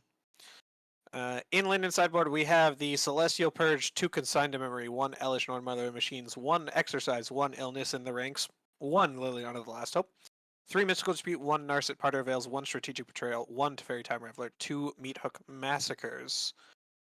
Illness in the Rank, probably not coming in this one. What do you mean? Okay, so there was a bunch. Remember when I said it was just lethal to have the 3? It was not Yeah. lethal if an illness in the ranks was in play. It removes 2 power. So there is a chance, Wow. but I'm entirely kidding. So cards that we think we actually end up seeing here, Alistar Mother's Machines is a slam dunk in this matchup. It stops a lot of the combos that do exist in the opponent's deck. So the Otawara does have to come in to be able to answer it. If the opponent has the read that Otawara is necessary here. Exercise can tag the Urza Saga, and it can also tag the amulets, so that one also probably comes in. I don't know if it's heads up enough to bring in the mystical disputes himself to be able to fight against the other mystical disputes. I don't think it's going to end up being necessary. Strategic betrayal is an interesting one. If there's just a hard cast Titan that you cannot answer, you can technically snipe it and the graveyard at the same time. So kind of slay there. A lot of these cards though really aren't what this kind of looks like a matchup that Linden wasn't really prepared for, or chose not to chose to under prepare for to be able to beat some of the other grindier Boros energies that were on the way up. So I kind of expect Linden to always just be a dog in this matchup, but I still want to root for him anyway. Yeah, absolutely. I think it's interesting to see. Do you think that Consigned to Memory is good on the play to nab that turn 1 amulet? I don't think it's to nab the turn 1 amulet, but I do think it's exactly that's all it encompasses. I think Consign is like a fine enough card to bring in if you think your matchup's that bad, which I think maybe Linden might start to think. There's a lot of cards in his deck that do literal nothing in this matchup. So I think he might try to grab these consigns to even just stop the amulet ETB triggers, which are just like which is good enough in a lot of the time. Or even just stopping the amulet or the saga's 3rd trigger. Consign hits enough against Amulet Titan that I think you'd end up bringing it in. Yeah, I think that makes a lot of sense. So looks like players have looked at their hands. Linden liked to 7, kept it. Austin pushing or pulling down to 6. We'll see if he likes his 6 here. Did we have any confirmation that while I was talking about sideboarding, did Linden pile shuffle? I need to know.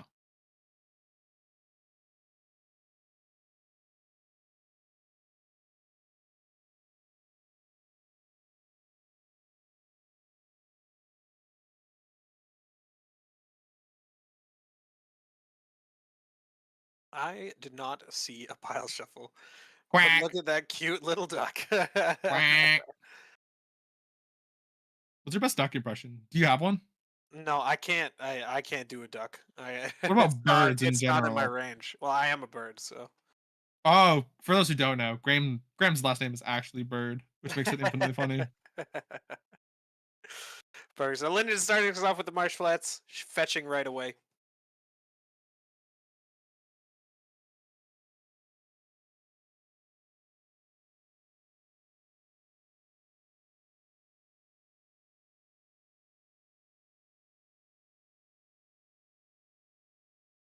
We did get confirmation from Mike that there was no pile shuffle from Linden. Linden grabs a Watery Grave and starts off with a Thoughtseize down to 15. Looks at the hand of Explore, Green Sun Zenith, Simic Growth Chamber, Aftermath Analyst, Gruul Turf, and Urza's Saga. I'm starting to learn more and more as this game comes on. There's a bunch of hidden lore in this amulet deck that I don't get to know about yet. Also, the mismatching foreign bounce lands from like different sets is mad funny. As long as they're foreign, that's all that matters. What do you think Linden takes here off this Thoughtseize? I would guess. Huh.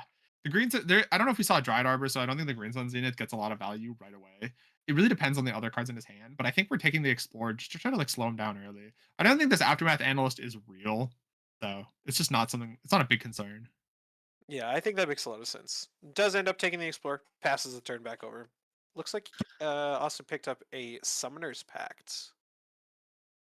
Plays an Urza Saga, ships the turn back over to Linden. Linden picks up a fetch land for turn.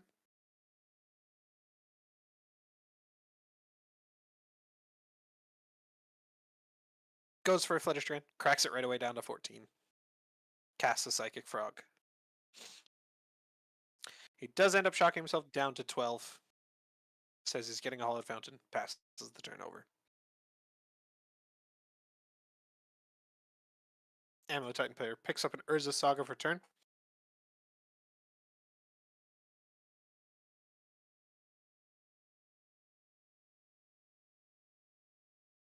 Plays the Urza Saga. Yeah, before going into this, the Amulet player was like, "I don't know how I'm supposed to win. I guess I can beat you with Urza Saga tokens." And I guess this is the game that we're gonna figure out if that's actually real. True. Ships the turn back over to Linden. Linden picks up, I believe that was a preordain for turn. Yeah, there's a Kaido in hand, and for those who aren't aware of like some of the interesting things that work with Kaido, you can do the ninjutsu. Uh, you can do the ninjutsu ability in the damage step because it still remains unblocked, and so you get the benefit of whatever trigger dealing combat damage. In this case, being a psychic frog. So Linden has the ability to draw a card and put this Kaido into play, developing a new threat that has not been seen yet by Mr. Drake. Mm-hmm. So we fetch with a Polluted Delta down to 11. Grabs a Swamp. And we're going to see if Linden wants to ninjutsu out this Kaito, if he wants to develop something else. Getting into the red zone. Draws a card off the Psychic Frog. Preordain. Yo, dog, I heard you like preordain, so I got a preordain for your preordain for your preordain. And does end up doing the line of connect with the frog, ninjutsu out the Kaito. I might be the single smartest person on earth. Announces a 0 on the Kaito, looks at a Force of Negation and an unknown card, keeps them both on top, puts one of them Yeah. into the hand. With the information of Green Sun Zenith, I think it's really nice that we end up seeing Linden take this route. It makes it a lot more safer against the issues that may arise with said Green Sun Zenith. So you at least block one of the amulets, sorry, one of the avenues of amulet. But however, we are starting to still assemble some of the ace that we end up seeing Linden take this route. It makes it a lot more safer against the Zenith. So you at least block one of the amulet through the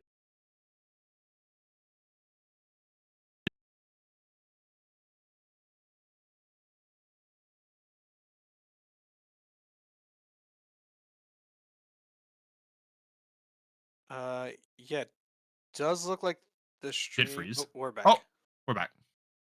Sorry about Got that there. Technical delays. That's my bad. I should have thought about it. The stream did die.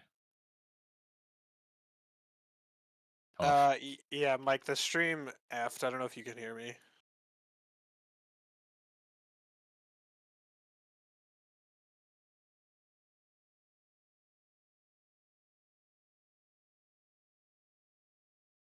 If you hit refresh, it's still going. Cool. Yeah. Maybe it was my internet then.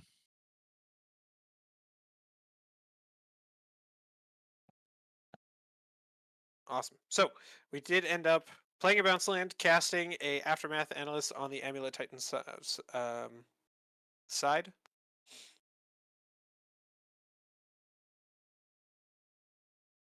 Thank you, Mills chat, over for 3 giving us lands. all of it. Yeah, ships the turn back. Thank you so much, chat. Appreciate it. Okay, so it wasn't just me, guys. I'm not absolutely abysmally bad at technology. I am again one of you younglings. Once again, youngling. Yes, I am Linden. reborn. Linden plays polluted delta for turn.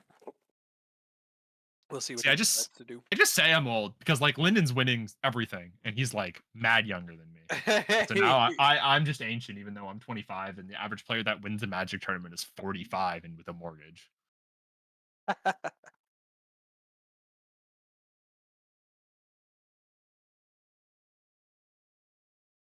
Linden crashes in with the Kaito, zeroes the Kaito, puts a frog in the bin, leaves one on top, puts it into his hand.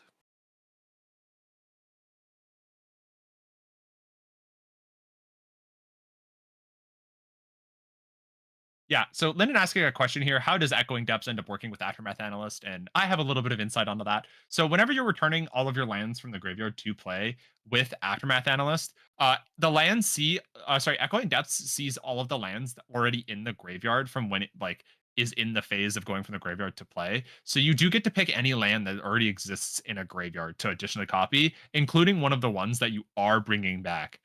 Very fun interaction. It's how you end up allowing it to be a lotus field in the aftermath loop to be able to make sure you have enough mana to continue everything because you need the additional sacrifice triggers for the combo. Yeah, there's this odd between stage because Echoing Depths says as it enters the battlefield, so it's not technically on the battlefield, which means everything is not yet technically on the battlefield, and so it sees all the lands in the yard. Source: Grandma's a judge. Trust him.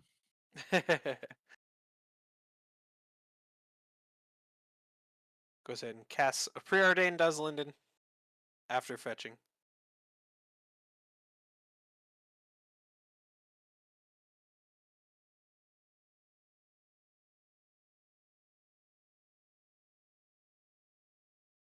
See what he's got going on. Looks like he's going to deploy a frog. Yep. Very interesting. He's got the Narset. Is that? Yeah, he's got a Narset in his hand. Linden does. I don't think there's a Narset in 75. I thought he had one in the board. Did it? There's a Am I Teferi. seeing I it don't think there's a wrong? Narset. Am I wrong? I've been wrong a lot today. I could also be wrong.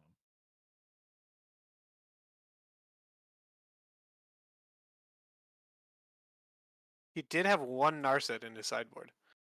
Did he? Is it Yeah. no one Narset Parter Hills? God dang.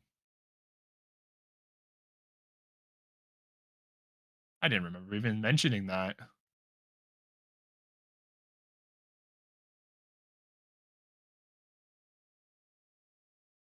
So cracking this Urza's Saga at the beginning of his main phase. Gonna go find an amulet. It's the one that makes me hurt. All this pain in my heart. Austin Drake dealing psychic damage to Ash through the stream. Bro, can someone tell him that he already won the match against the caster, please? Set me free. Okay, so we do have the ability to just like raw dog this amulet aftermath activated ability, get all these lands back into play. And that's gonna be 2 Urza sagas. Construct tokens will end up in play at some point. Yeah, it'll be interesting to see how Austin Drake plays this turn. If he just wants to go for the Aftermath Analyst or if he wants to take a different line.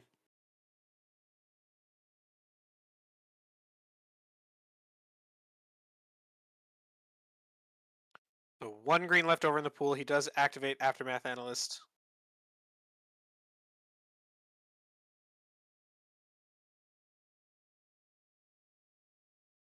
Just confirming.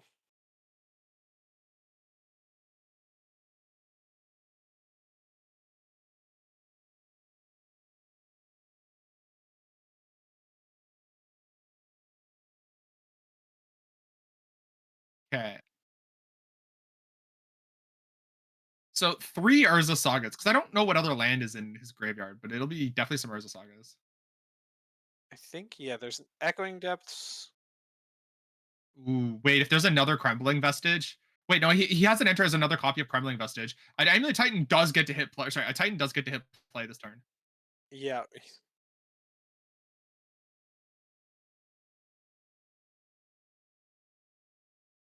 think Luna might be dead if he doesn't have a subtlety.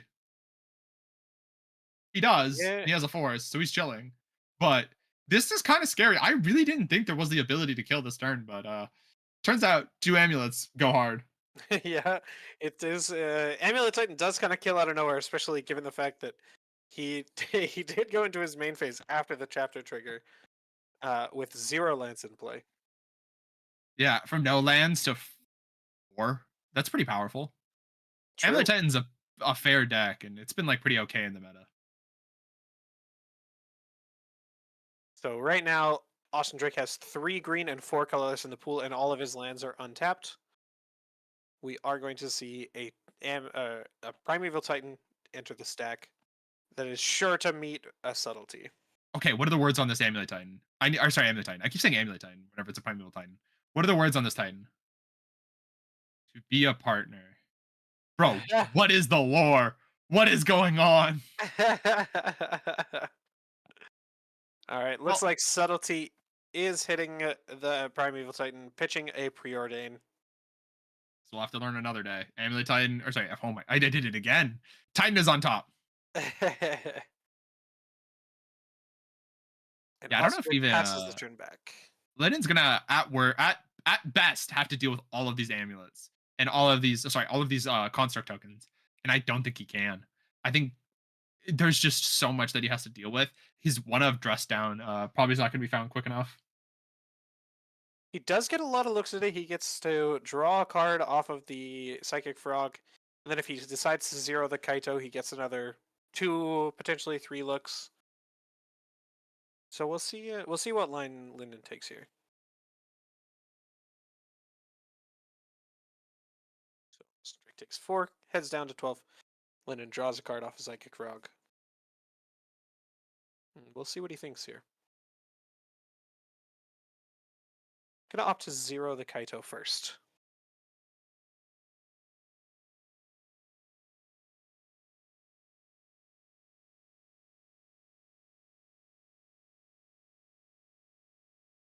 Another salty entering hand means he does actually get to live.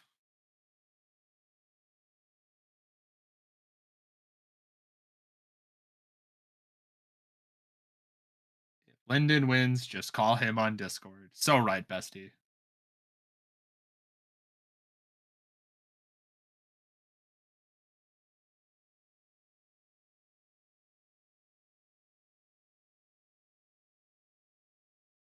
Yeah, again, hard cast subtlety coming up. I think there is a chance. So like if the Amulet Titan opponent has the read on another subtlety, chooses to not do the Titan thing, because he does have to put the double balance lens into play. He won't be able to activate Urza Saga at all, but he could have the option just to make construct tokens, make Linden waste his mana, and really just try to pressure him out that way.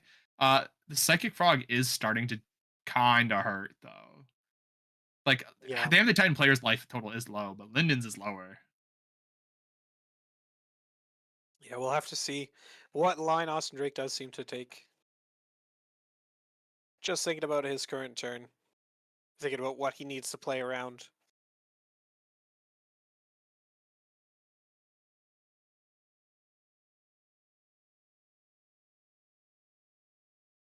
So currently has 5 mana floating, 2 green, 2 blue, and a colorless.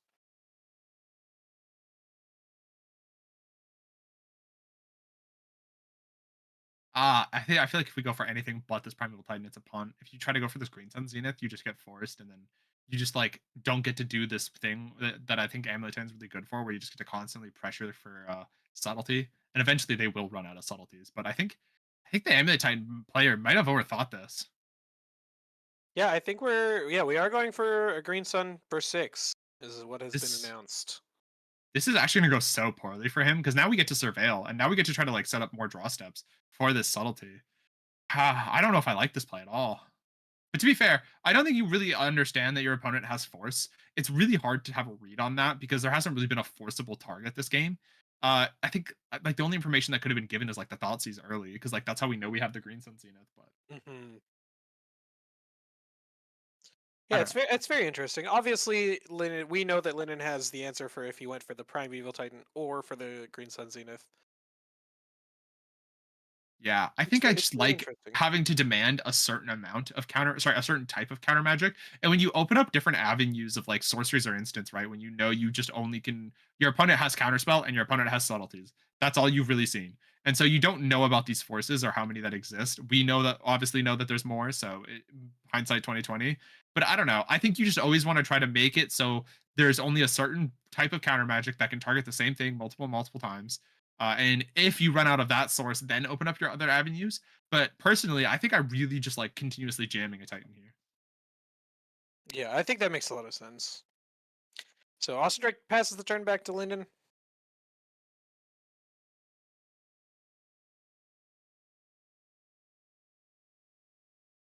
Linden goes 12. Yeah. Uh-oh. How's Linden killing him? We'll see. It's very interesting. If Linden does have 7 cards in his hand, he could pitch them all to Frog and uptick the Kaito to yell 12 exactly. I don't think we're exactly there yet. I think we're pretty close. I think Linden can guaranteed make this a 2-turn clock, and I think that's just what he has to do. I think that's his only out. Is like is pitching how many cards? One, two, three, four, 2 cards, and just relying on subtlety plus force plus whatever it may be, blue card, and just be fine. He does have 6 cards in hand. Going down to 4 isn't that big of a deal in my opinion. Yeah, I agree. It does limit some of his options a lot. But I think it's completely reasonable to at least put Austin Drake on a 2-turn clock. And so we're going to start with an uptick Kaito, get that emblem that says ninjas, get +1/+1. Yeah. Uh we probably are gonna see at least one discard, I assume. Oh, what is this? Uh Very interesting. Interesting. I don't know what Linden's going for here. Is Linden just trying to get a new card to make sure that he can't lose? I think he's trying to get up to 7 cards in his hand so that he can pitch them all to the Psychic Frog. I think that's I it. We're think that's clinging exactly for what's happening. lethal. Oh wait, this is lethal. Wait, he's just gonna pitch his hand. What dude? He gets punished by a dismember like so hard. Not really, actually. The Yeah, Kaido because has he can such just do them one at a time yeah, slowly. yeah, yeah, yeah, yeah. Oh wait, Linden might have found his way out just on this turn already. So go Linden. 2, 3, 4, Bat, bat, 5, bat, 6, bat, bat, 7. bat. Oh god, there's a second subtlety, bro. Linden is absolutely high rolling here. I'm telling you, bro. If Linden doesn't pile shuffle, he's unstoppable.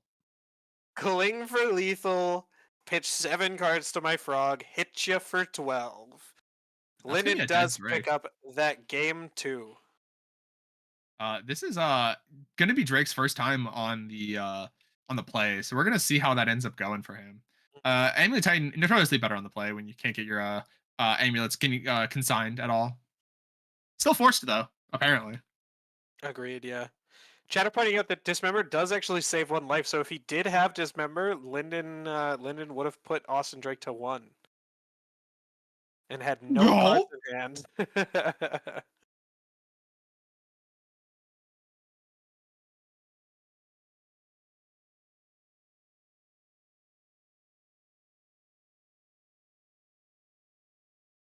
Perfect. So heading into game 3 here, players are going to look at their sideboard decisions, reevaluate, see if they want to change anything up.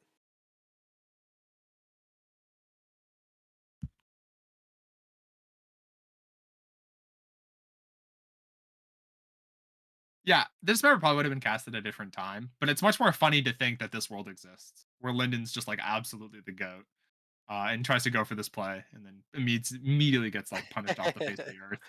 I could see it happen. It would be quite unfortunate. Maybe he's playing around force. Maybe that's why he didn't do it on his turn. Yeah, I guess so. Linden is the only person I know that would have Narset in against Amulet Titan. Yeah, I have no clue why that's there. I don't know why 3 mana double impulse is like good enough. I don't think Austin's drawing that many cards. Yeah, I guess like this selection is pretty important for this match. I don't. But like not being able to grab subtlety with Narset is a little bit suspect.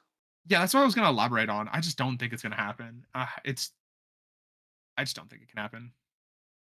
Shadow pointing out that it does stop explore the draw at least. Oh dang, my bad. The Explore tech. That's amazing.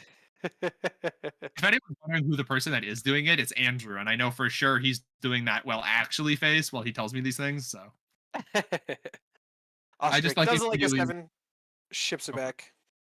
And Linden looks like he's keeping a 7. He's got, I saw a dress down, I saw a subtlety, I saw some lands. Looks like a pretty good hand to me. Dress down is a one of in Linden 75. So the fact that we just have it in the opening hand is huge for him. It's Yeah. massive.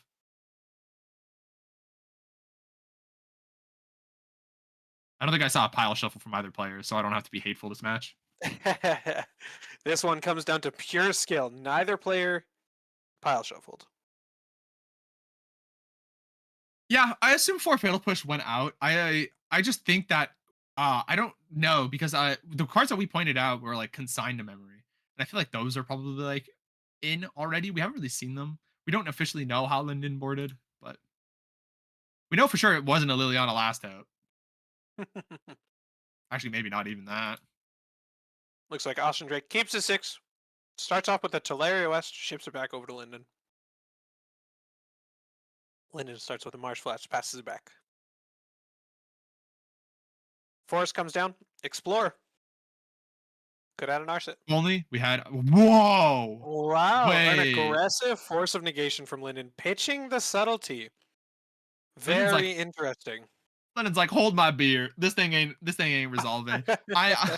I need a second to make sure you're not exploring nothing. Very, very aggressive use of Force of Negation there for Linden, especially without an amulet. I'm certain that that if Austin had one in hand, that he would have just jammed it there. I But guess could be sandbagging, playing around the Force of Negation. We'll have to see going into next turn. Graham Linden not does. even pointing out the fact that there's a Battle for Zendikar basic in play again. His favorite basics, or whatever he may say. Hey, whoa! Don't say my favorite basics, okay? Now, my favorite basics are the Hour of Devastation basics, hands down. I feel like you're a cop. I feel like that's just how that works. Linden surveils a watery grave to the graveyard, plays a polluted delta for turn, passes it back over to Austin. Yeah, turns out Explore is like Time Walk in some. Sorry, Time Walk is Explore. So does Explore equal Time Walk? So he has to force it. I think that's the logic. Yeah, that makes sense.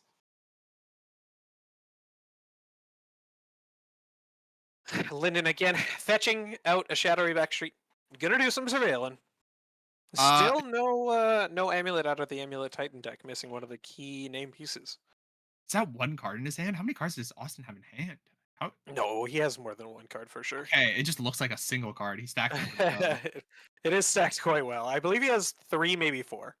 I think it's 3. He did mulligan. Forcing Explode though makes a lot of sense. Your player mulligans, they show weakness. You're kind of okay doing a lot more of this pitching stuff, especially when you know your opponent is showing signs of weakness with a mulligan. Yep. Ends up keeping on top with the Surveil land, plays a fetch land, passes it back. Yeah, because like if we live in the world where it resolved, this Urza Saga would technically have 2 counters, and there would be a construct coming into play for Linden. Linden doing a quick sleeve swap. He split it. Decides to take out his frustration on the sleeve. Austin Drake goes with another first, passes it back. Looks like we're leaning pretty heavily on this Urza Saga. We are going to see how those tokens work out for him. Unfortunately, Linden does have the dress down in order to answer those tokens if he so chooses.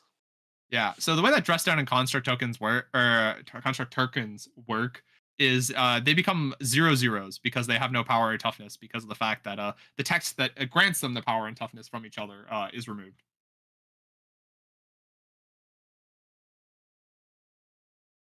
Exactly. Why did I think this top card on Linden's library was a relic of Progenitus? Oh, the Murktide? Is that what that is? I don't even know. All I know is that Linden, again, winning the basics race. I do agree on this one. I think Linden's basics are much better. The Battle for Zendikar ones are good, but not great. Big fan of the Jurassic Park ones. I feel like they were just like the meta basics for so long because of the fact that like they were the only full art lands we had for forever. And then we just started getting like multiple ones. but people went back and appreciated them the second that Innistrad Midnight Hunt was released, and they got those Yeah, god awful basics. true. Those ones were brutal. Does look like Lennon added a force of negation to his hand. So just thinking on how we want to sequence things. Other cards in hand are like this Hollowed Fountain. I can't tell what this black card is. It might be a Strategic Betrayal. We play the Hollow Fountain tapped. Austin Drake makes a construct. Passes, untaps. Looks like we added an Amulet Titan to the hand. Or a Primeval Titan. Trigger on the stack. Austin Drake having a think, seeing if he wants to make another construct or if he wants to just search.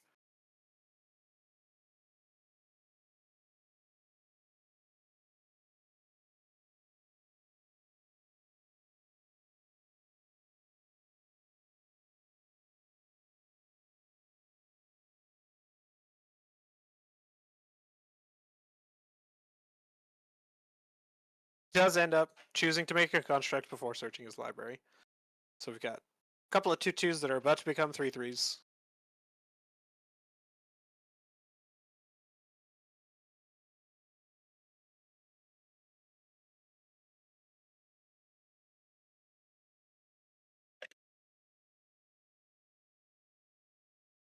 Just thinking about what to get here. I'll throw as a saga, I assume.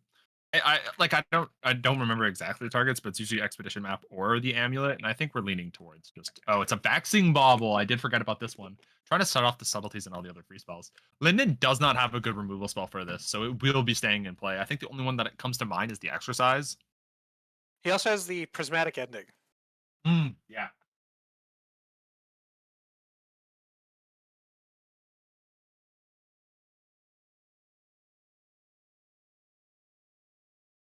Does end up getting into the red zone with the construct that can attack. Takes 3.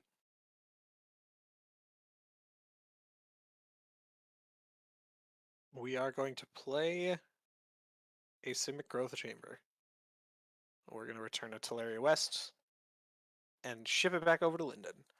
This has been a really fair start from the amulet player. It's been really funny. Fun to watch. Yep, Linden does end up committing that dress down to get rid of the tokens.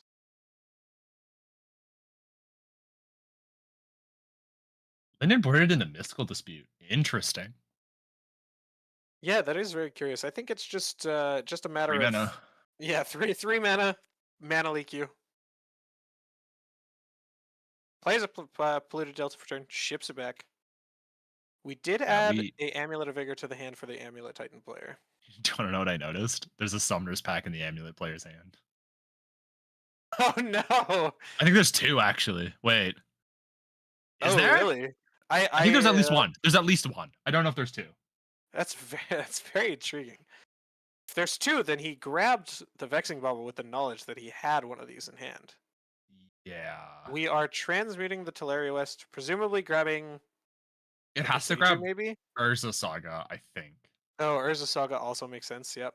Yeah, it's either gonna grab Urza Saga or it's gonna grab not Beseiju, Bajuka Bog, but I doubt that's the answer too. The Beseiju's already in hand, I think, or one of them. Does end up going with a Urza Saga. A little bit awkward here. Had to play the Otawara to get the second blue for the Teleria West transmute. So can't deploy it this turn, but looking at putting it out next turn. Love putting out. Still an amulet gonna enter play though, so it does show some amount of force. There could be a Titan coming in soon. Oh, that is a strategic betrayal in hand. Very interesting. Leonard just thinking on if he wants to counterspell this Amulet of Vigor. The start has been quite slow from the Amulet Titan, but Amulet of Vigor is the card that enables all the broken stuff. So Linden does opt to force negation it. I think it's entirely funny how we became 3 mana negate. We're still going to be playing that through the bauble. I mean, to be fair, this Vexing Bauble can get cracked, and so like it's not entirely sad that the fact that there's all these summoner, or at least one summoner's pact in the Mr. Austin's hand. Yeah. I think it's just the one. Now that I saw him flick through his hand, I'm pretty sure it's just the one. Yeah, makes sense.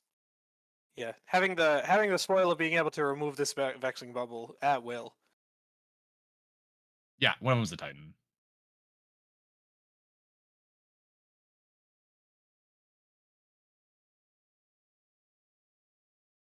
Linden cracks the fetch on Austin's end step. Untaps, takes a draw step. I believe that was a subtlety that we saw added to hand. And we'll see what Austin decides to do this turn. I'm gonna take a guess. Okay, ready? Amulet Titan. Does Amulet Titan things and plays Primeval Titan. This isn't the one with all the text, so I guess it's acceptable. It is still signed though. Yeah, but we can like kind of read what it does. And there's like no, I don't know. I don't feel like I'm playing like a clue mystery game, trying to figure out what's going on. Perfect. So subtleties, the Primeval Titan, Austin Drake choosing whether to put it on the top or the bottom. It'll be interesting to see. Right to the top. I think we're gonna do the same thing that I was talking about earlier that I wish that Austin went for. Of I'm going to keep jamming this threat. Do you have an answer? But the problem is that Linden does have an answer, but it's mystical dispute. So it's a pretty timed answer. So he's gonna have to Linden's gonna have to pick when this mystical dispute is gonna hit the Primeval Titan because it can. But I think what might happen even more. Oh wow, we Ooh, see.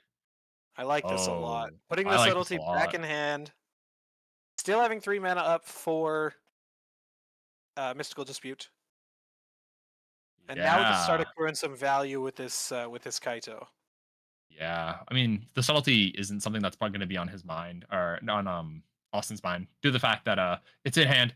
The Vexen Bubble's in play. Not gonna have to worry about it. So he's probably gonna go for another jam. I think there's 2 cards left in Austin's hand. One of them being Urza Saga. Sorry, 3 of them. The Seiju, Urza Saga, and the known Summoners pack that we keep hee hee ha haing about. So I think what's gonna end up happening here is we're gonna play the Primeval Titan. It's gonna end up getting countered, and then we're gonna jam this second Saga. I think. And just try to like Yeah. win with constructs the next turn. Yeah, I think that makes sense. Jamming the second Saga, he has more than enough mana to create 2 Saga tokens next turn. He does also just have the ability to like try to just sack this bauble on Linden's end step and try to just like jam this Titan. Currently there is no amulet in play, but that's not going to be a problem for long.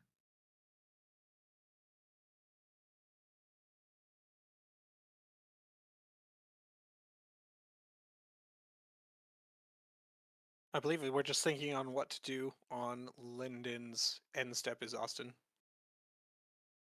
I think we're in Austin's main phase. Have we drawn a card? Yeah. It's Oh a right, Primeval we drew Titan. the Primeval Titan, of course. Awesome. Austin, as much as he likes, cannot pay the 3 mana. So gonna hit the graveyard. Linden, I think, is ahead. Linden just has to keep this advantage is the problem. And it's Yeah. really difficult too when these Urza Saga tokens are going to become a problem. Dress down already being used a little bit earlier in the game, so it's not going to be something that's able to clean up. So we got to kind of see if what other answers Linden has to Urza Saga besides dress down. Linden getting in there with Kaito. Hits Austin Drag for 3, down to 14. Zeros the Kaito, surveils 2. We'll see what he thinks. I think he thinks both these cards stink, and I think he's going to bottom both. Oh, he Keeps one in tries the to. hand. Bins a Flutterstrand.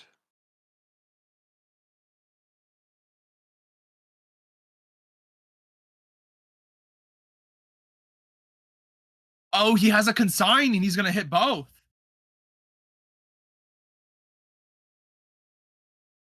Yeah, he can consign both, right?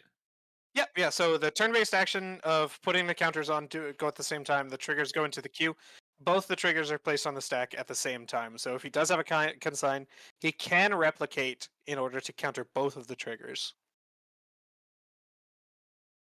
Yeah, I think what Austin's going to be thinking about is whether or not he's going to create another token here, and I think the answer is going to be yes. Because we didn't sacrifice this Vexing Bauble. Austin has it in his head that this construct plan is going to work out, but we as the casters get to know it does not work. Yeah. No so amulet comes into play. No second token. Yeah, absolutely, and that that doesn't even get the ability at all, and so no chance to make tokens next turn either. Yeah, so we have a question from chat. Does replicate work through Bobble? And Graham, I think as the judge, you should be the one to touch on this. Yeah, absolutely. So Vexing Bubble uh, is a cast trigger. So it happens when you cast something. You would have to spend no mana on a spell when you cast it in order for Vexing Bubble to counter the trigger. Replicate creates copies onto the stack. And so it's Yeah. not technically a cast, which means Vexing Bubble is not triggered. Similar to Chalice of the Void and replicate with something like Shattering Spree. I have a Chalice on 1 and I replicate my Shattering Spree. I'm not technically casting that second Shattering Spree. Good question, We see Shatter. the first emblem of many coming out.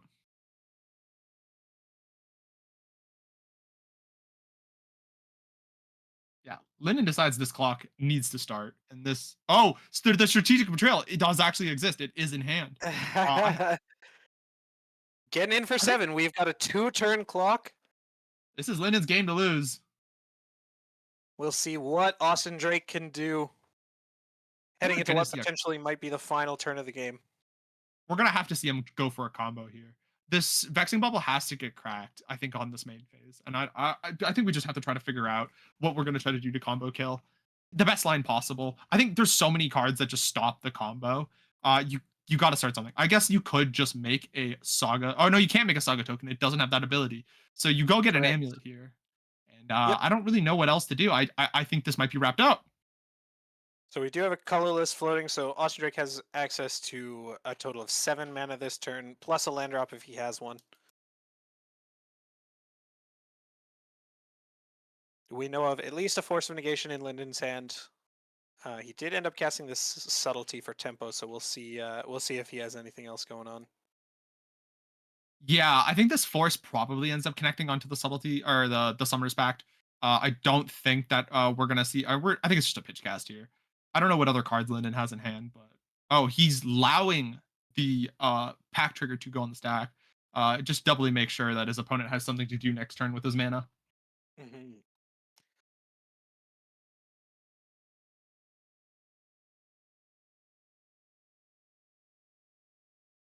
So Pact ends up searching out a Primeval Titan, puts it into Austin Drake's hand. We play a Castle Break for turn. That one's from the sideboard. It must mean some amount of Urza Sagas ended up not making the cut. I think this is another subtlety. Oh, it's a sink into stupor. Sink into stupor. That's still gonna do it. Is there anything else? I guess we can explore, try to like play to other outs, but I think Linden Coot is going to be our ChillerPillar 2025 winner. And there Austin it Drake is. can see its congratulations goes to Linden Cook, taking down the Modern Open at the ChillerPillar 2025 event. Congratulations, Linden. Yeah, opponent's going to have to let that one sink in. It's not going to be very stupid, but shout out to our boy Linden Coot here for getting that dub.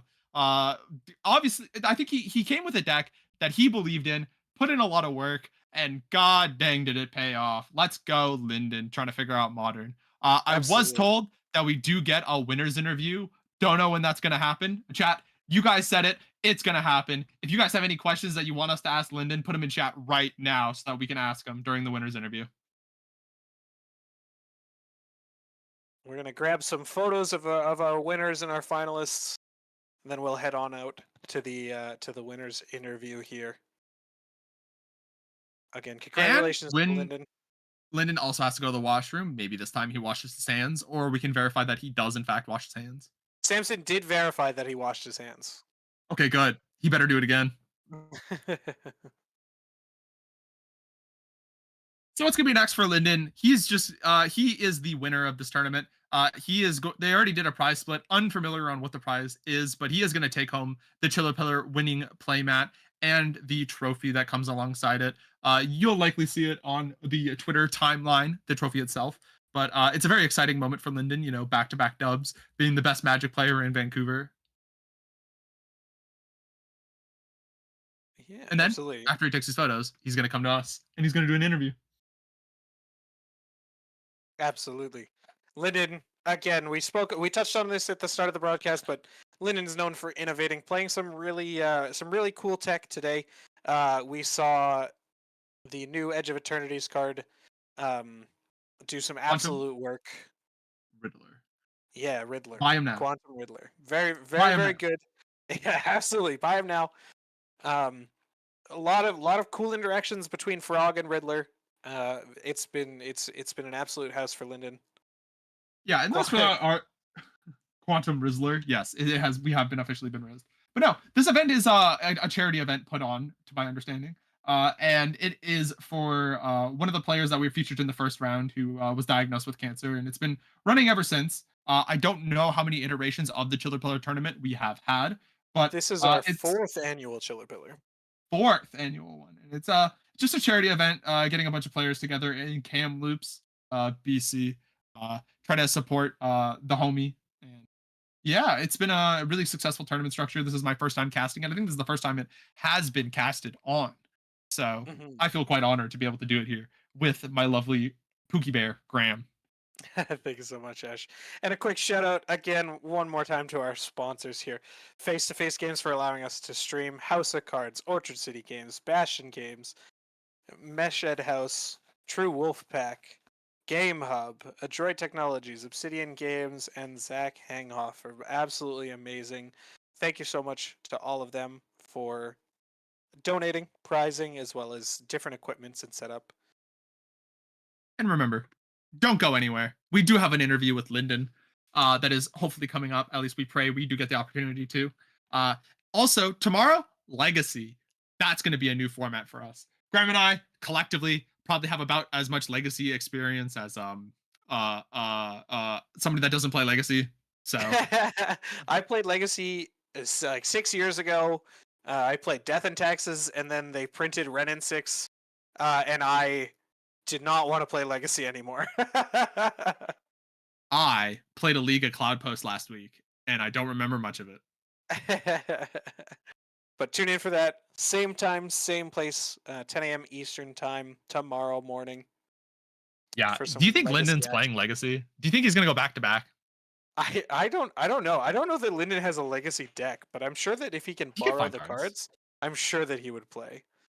Oh wait, the playmat is currently in play. For those who are wondering what the prize looks like, it is just a very fancy stained glass version of the ChillerPillar card itself.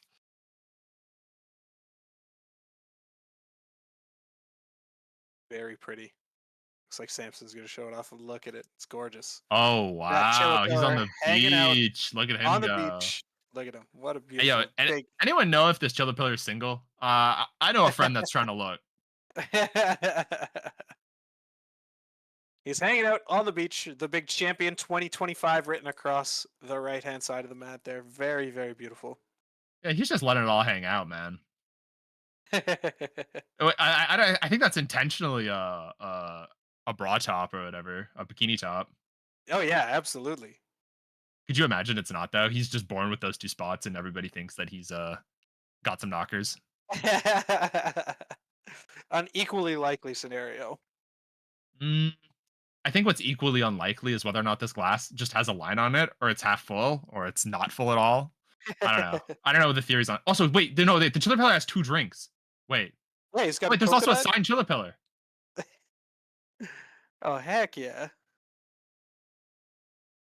I mean, the problem is Linden has this duck playmat, and to play this ChillerPillar playmat means the duck does not get to see play. True. Oh, winner Look at 2025. him. Oh, it's on his Beautiful. back too, the signature. I love it. Oh, it is kind of sick. It is so sick. Yo, Mr. Cameraman, if you can hear us.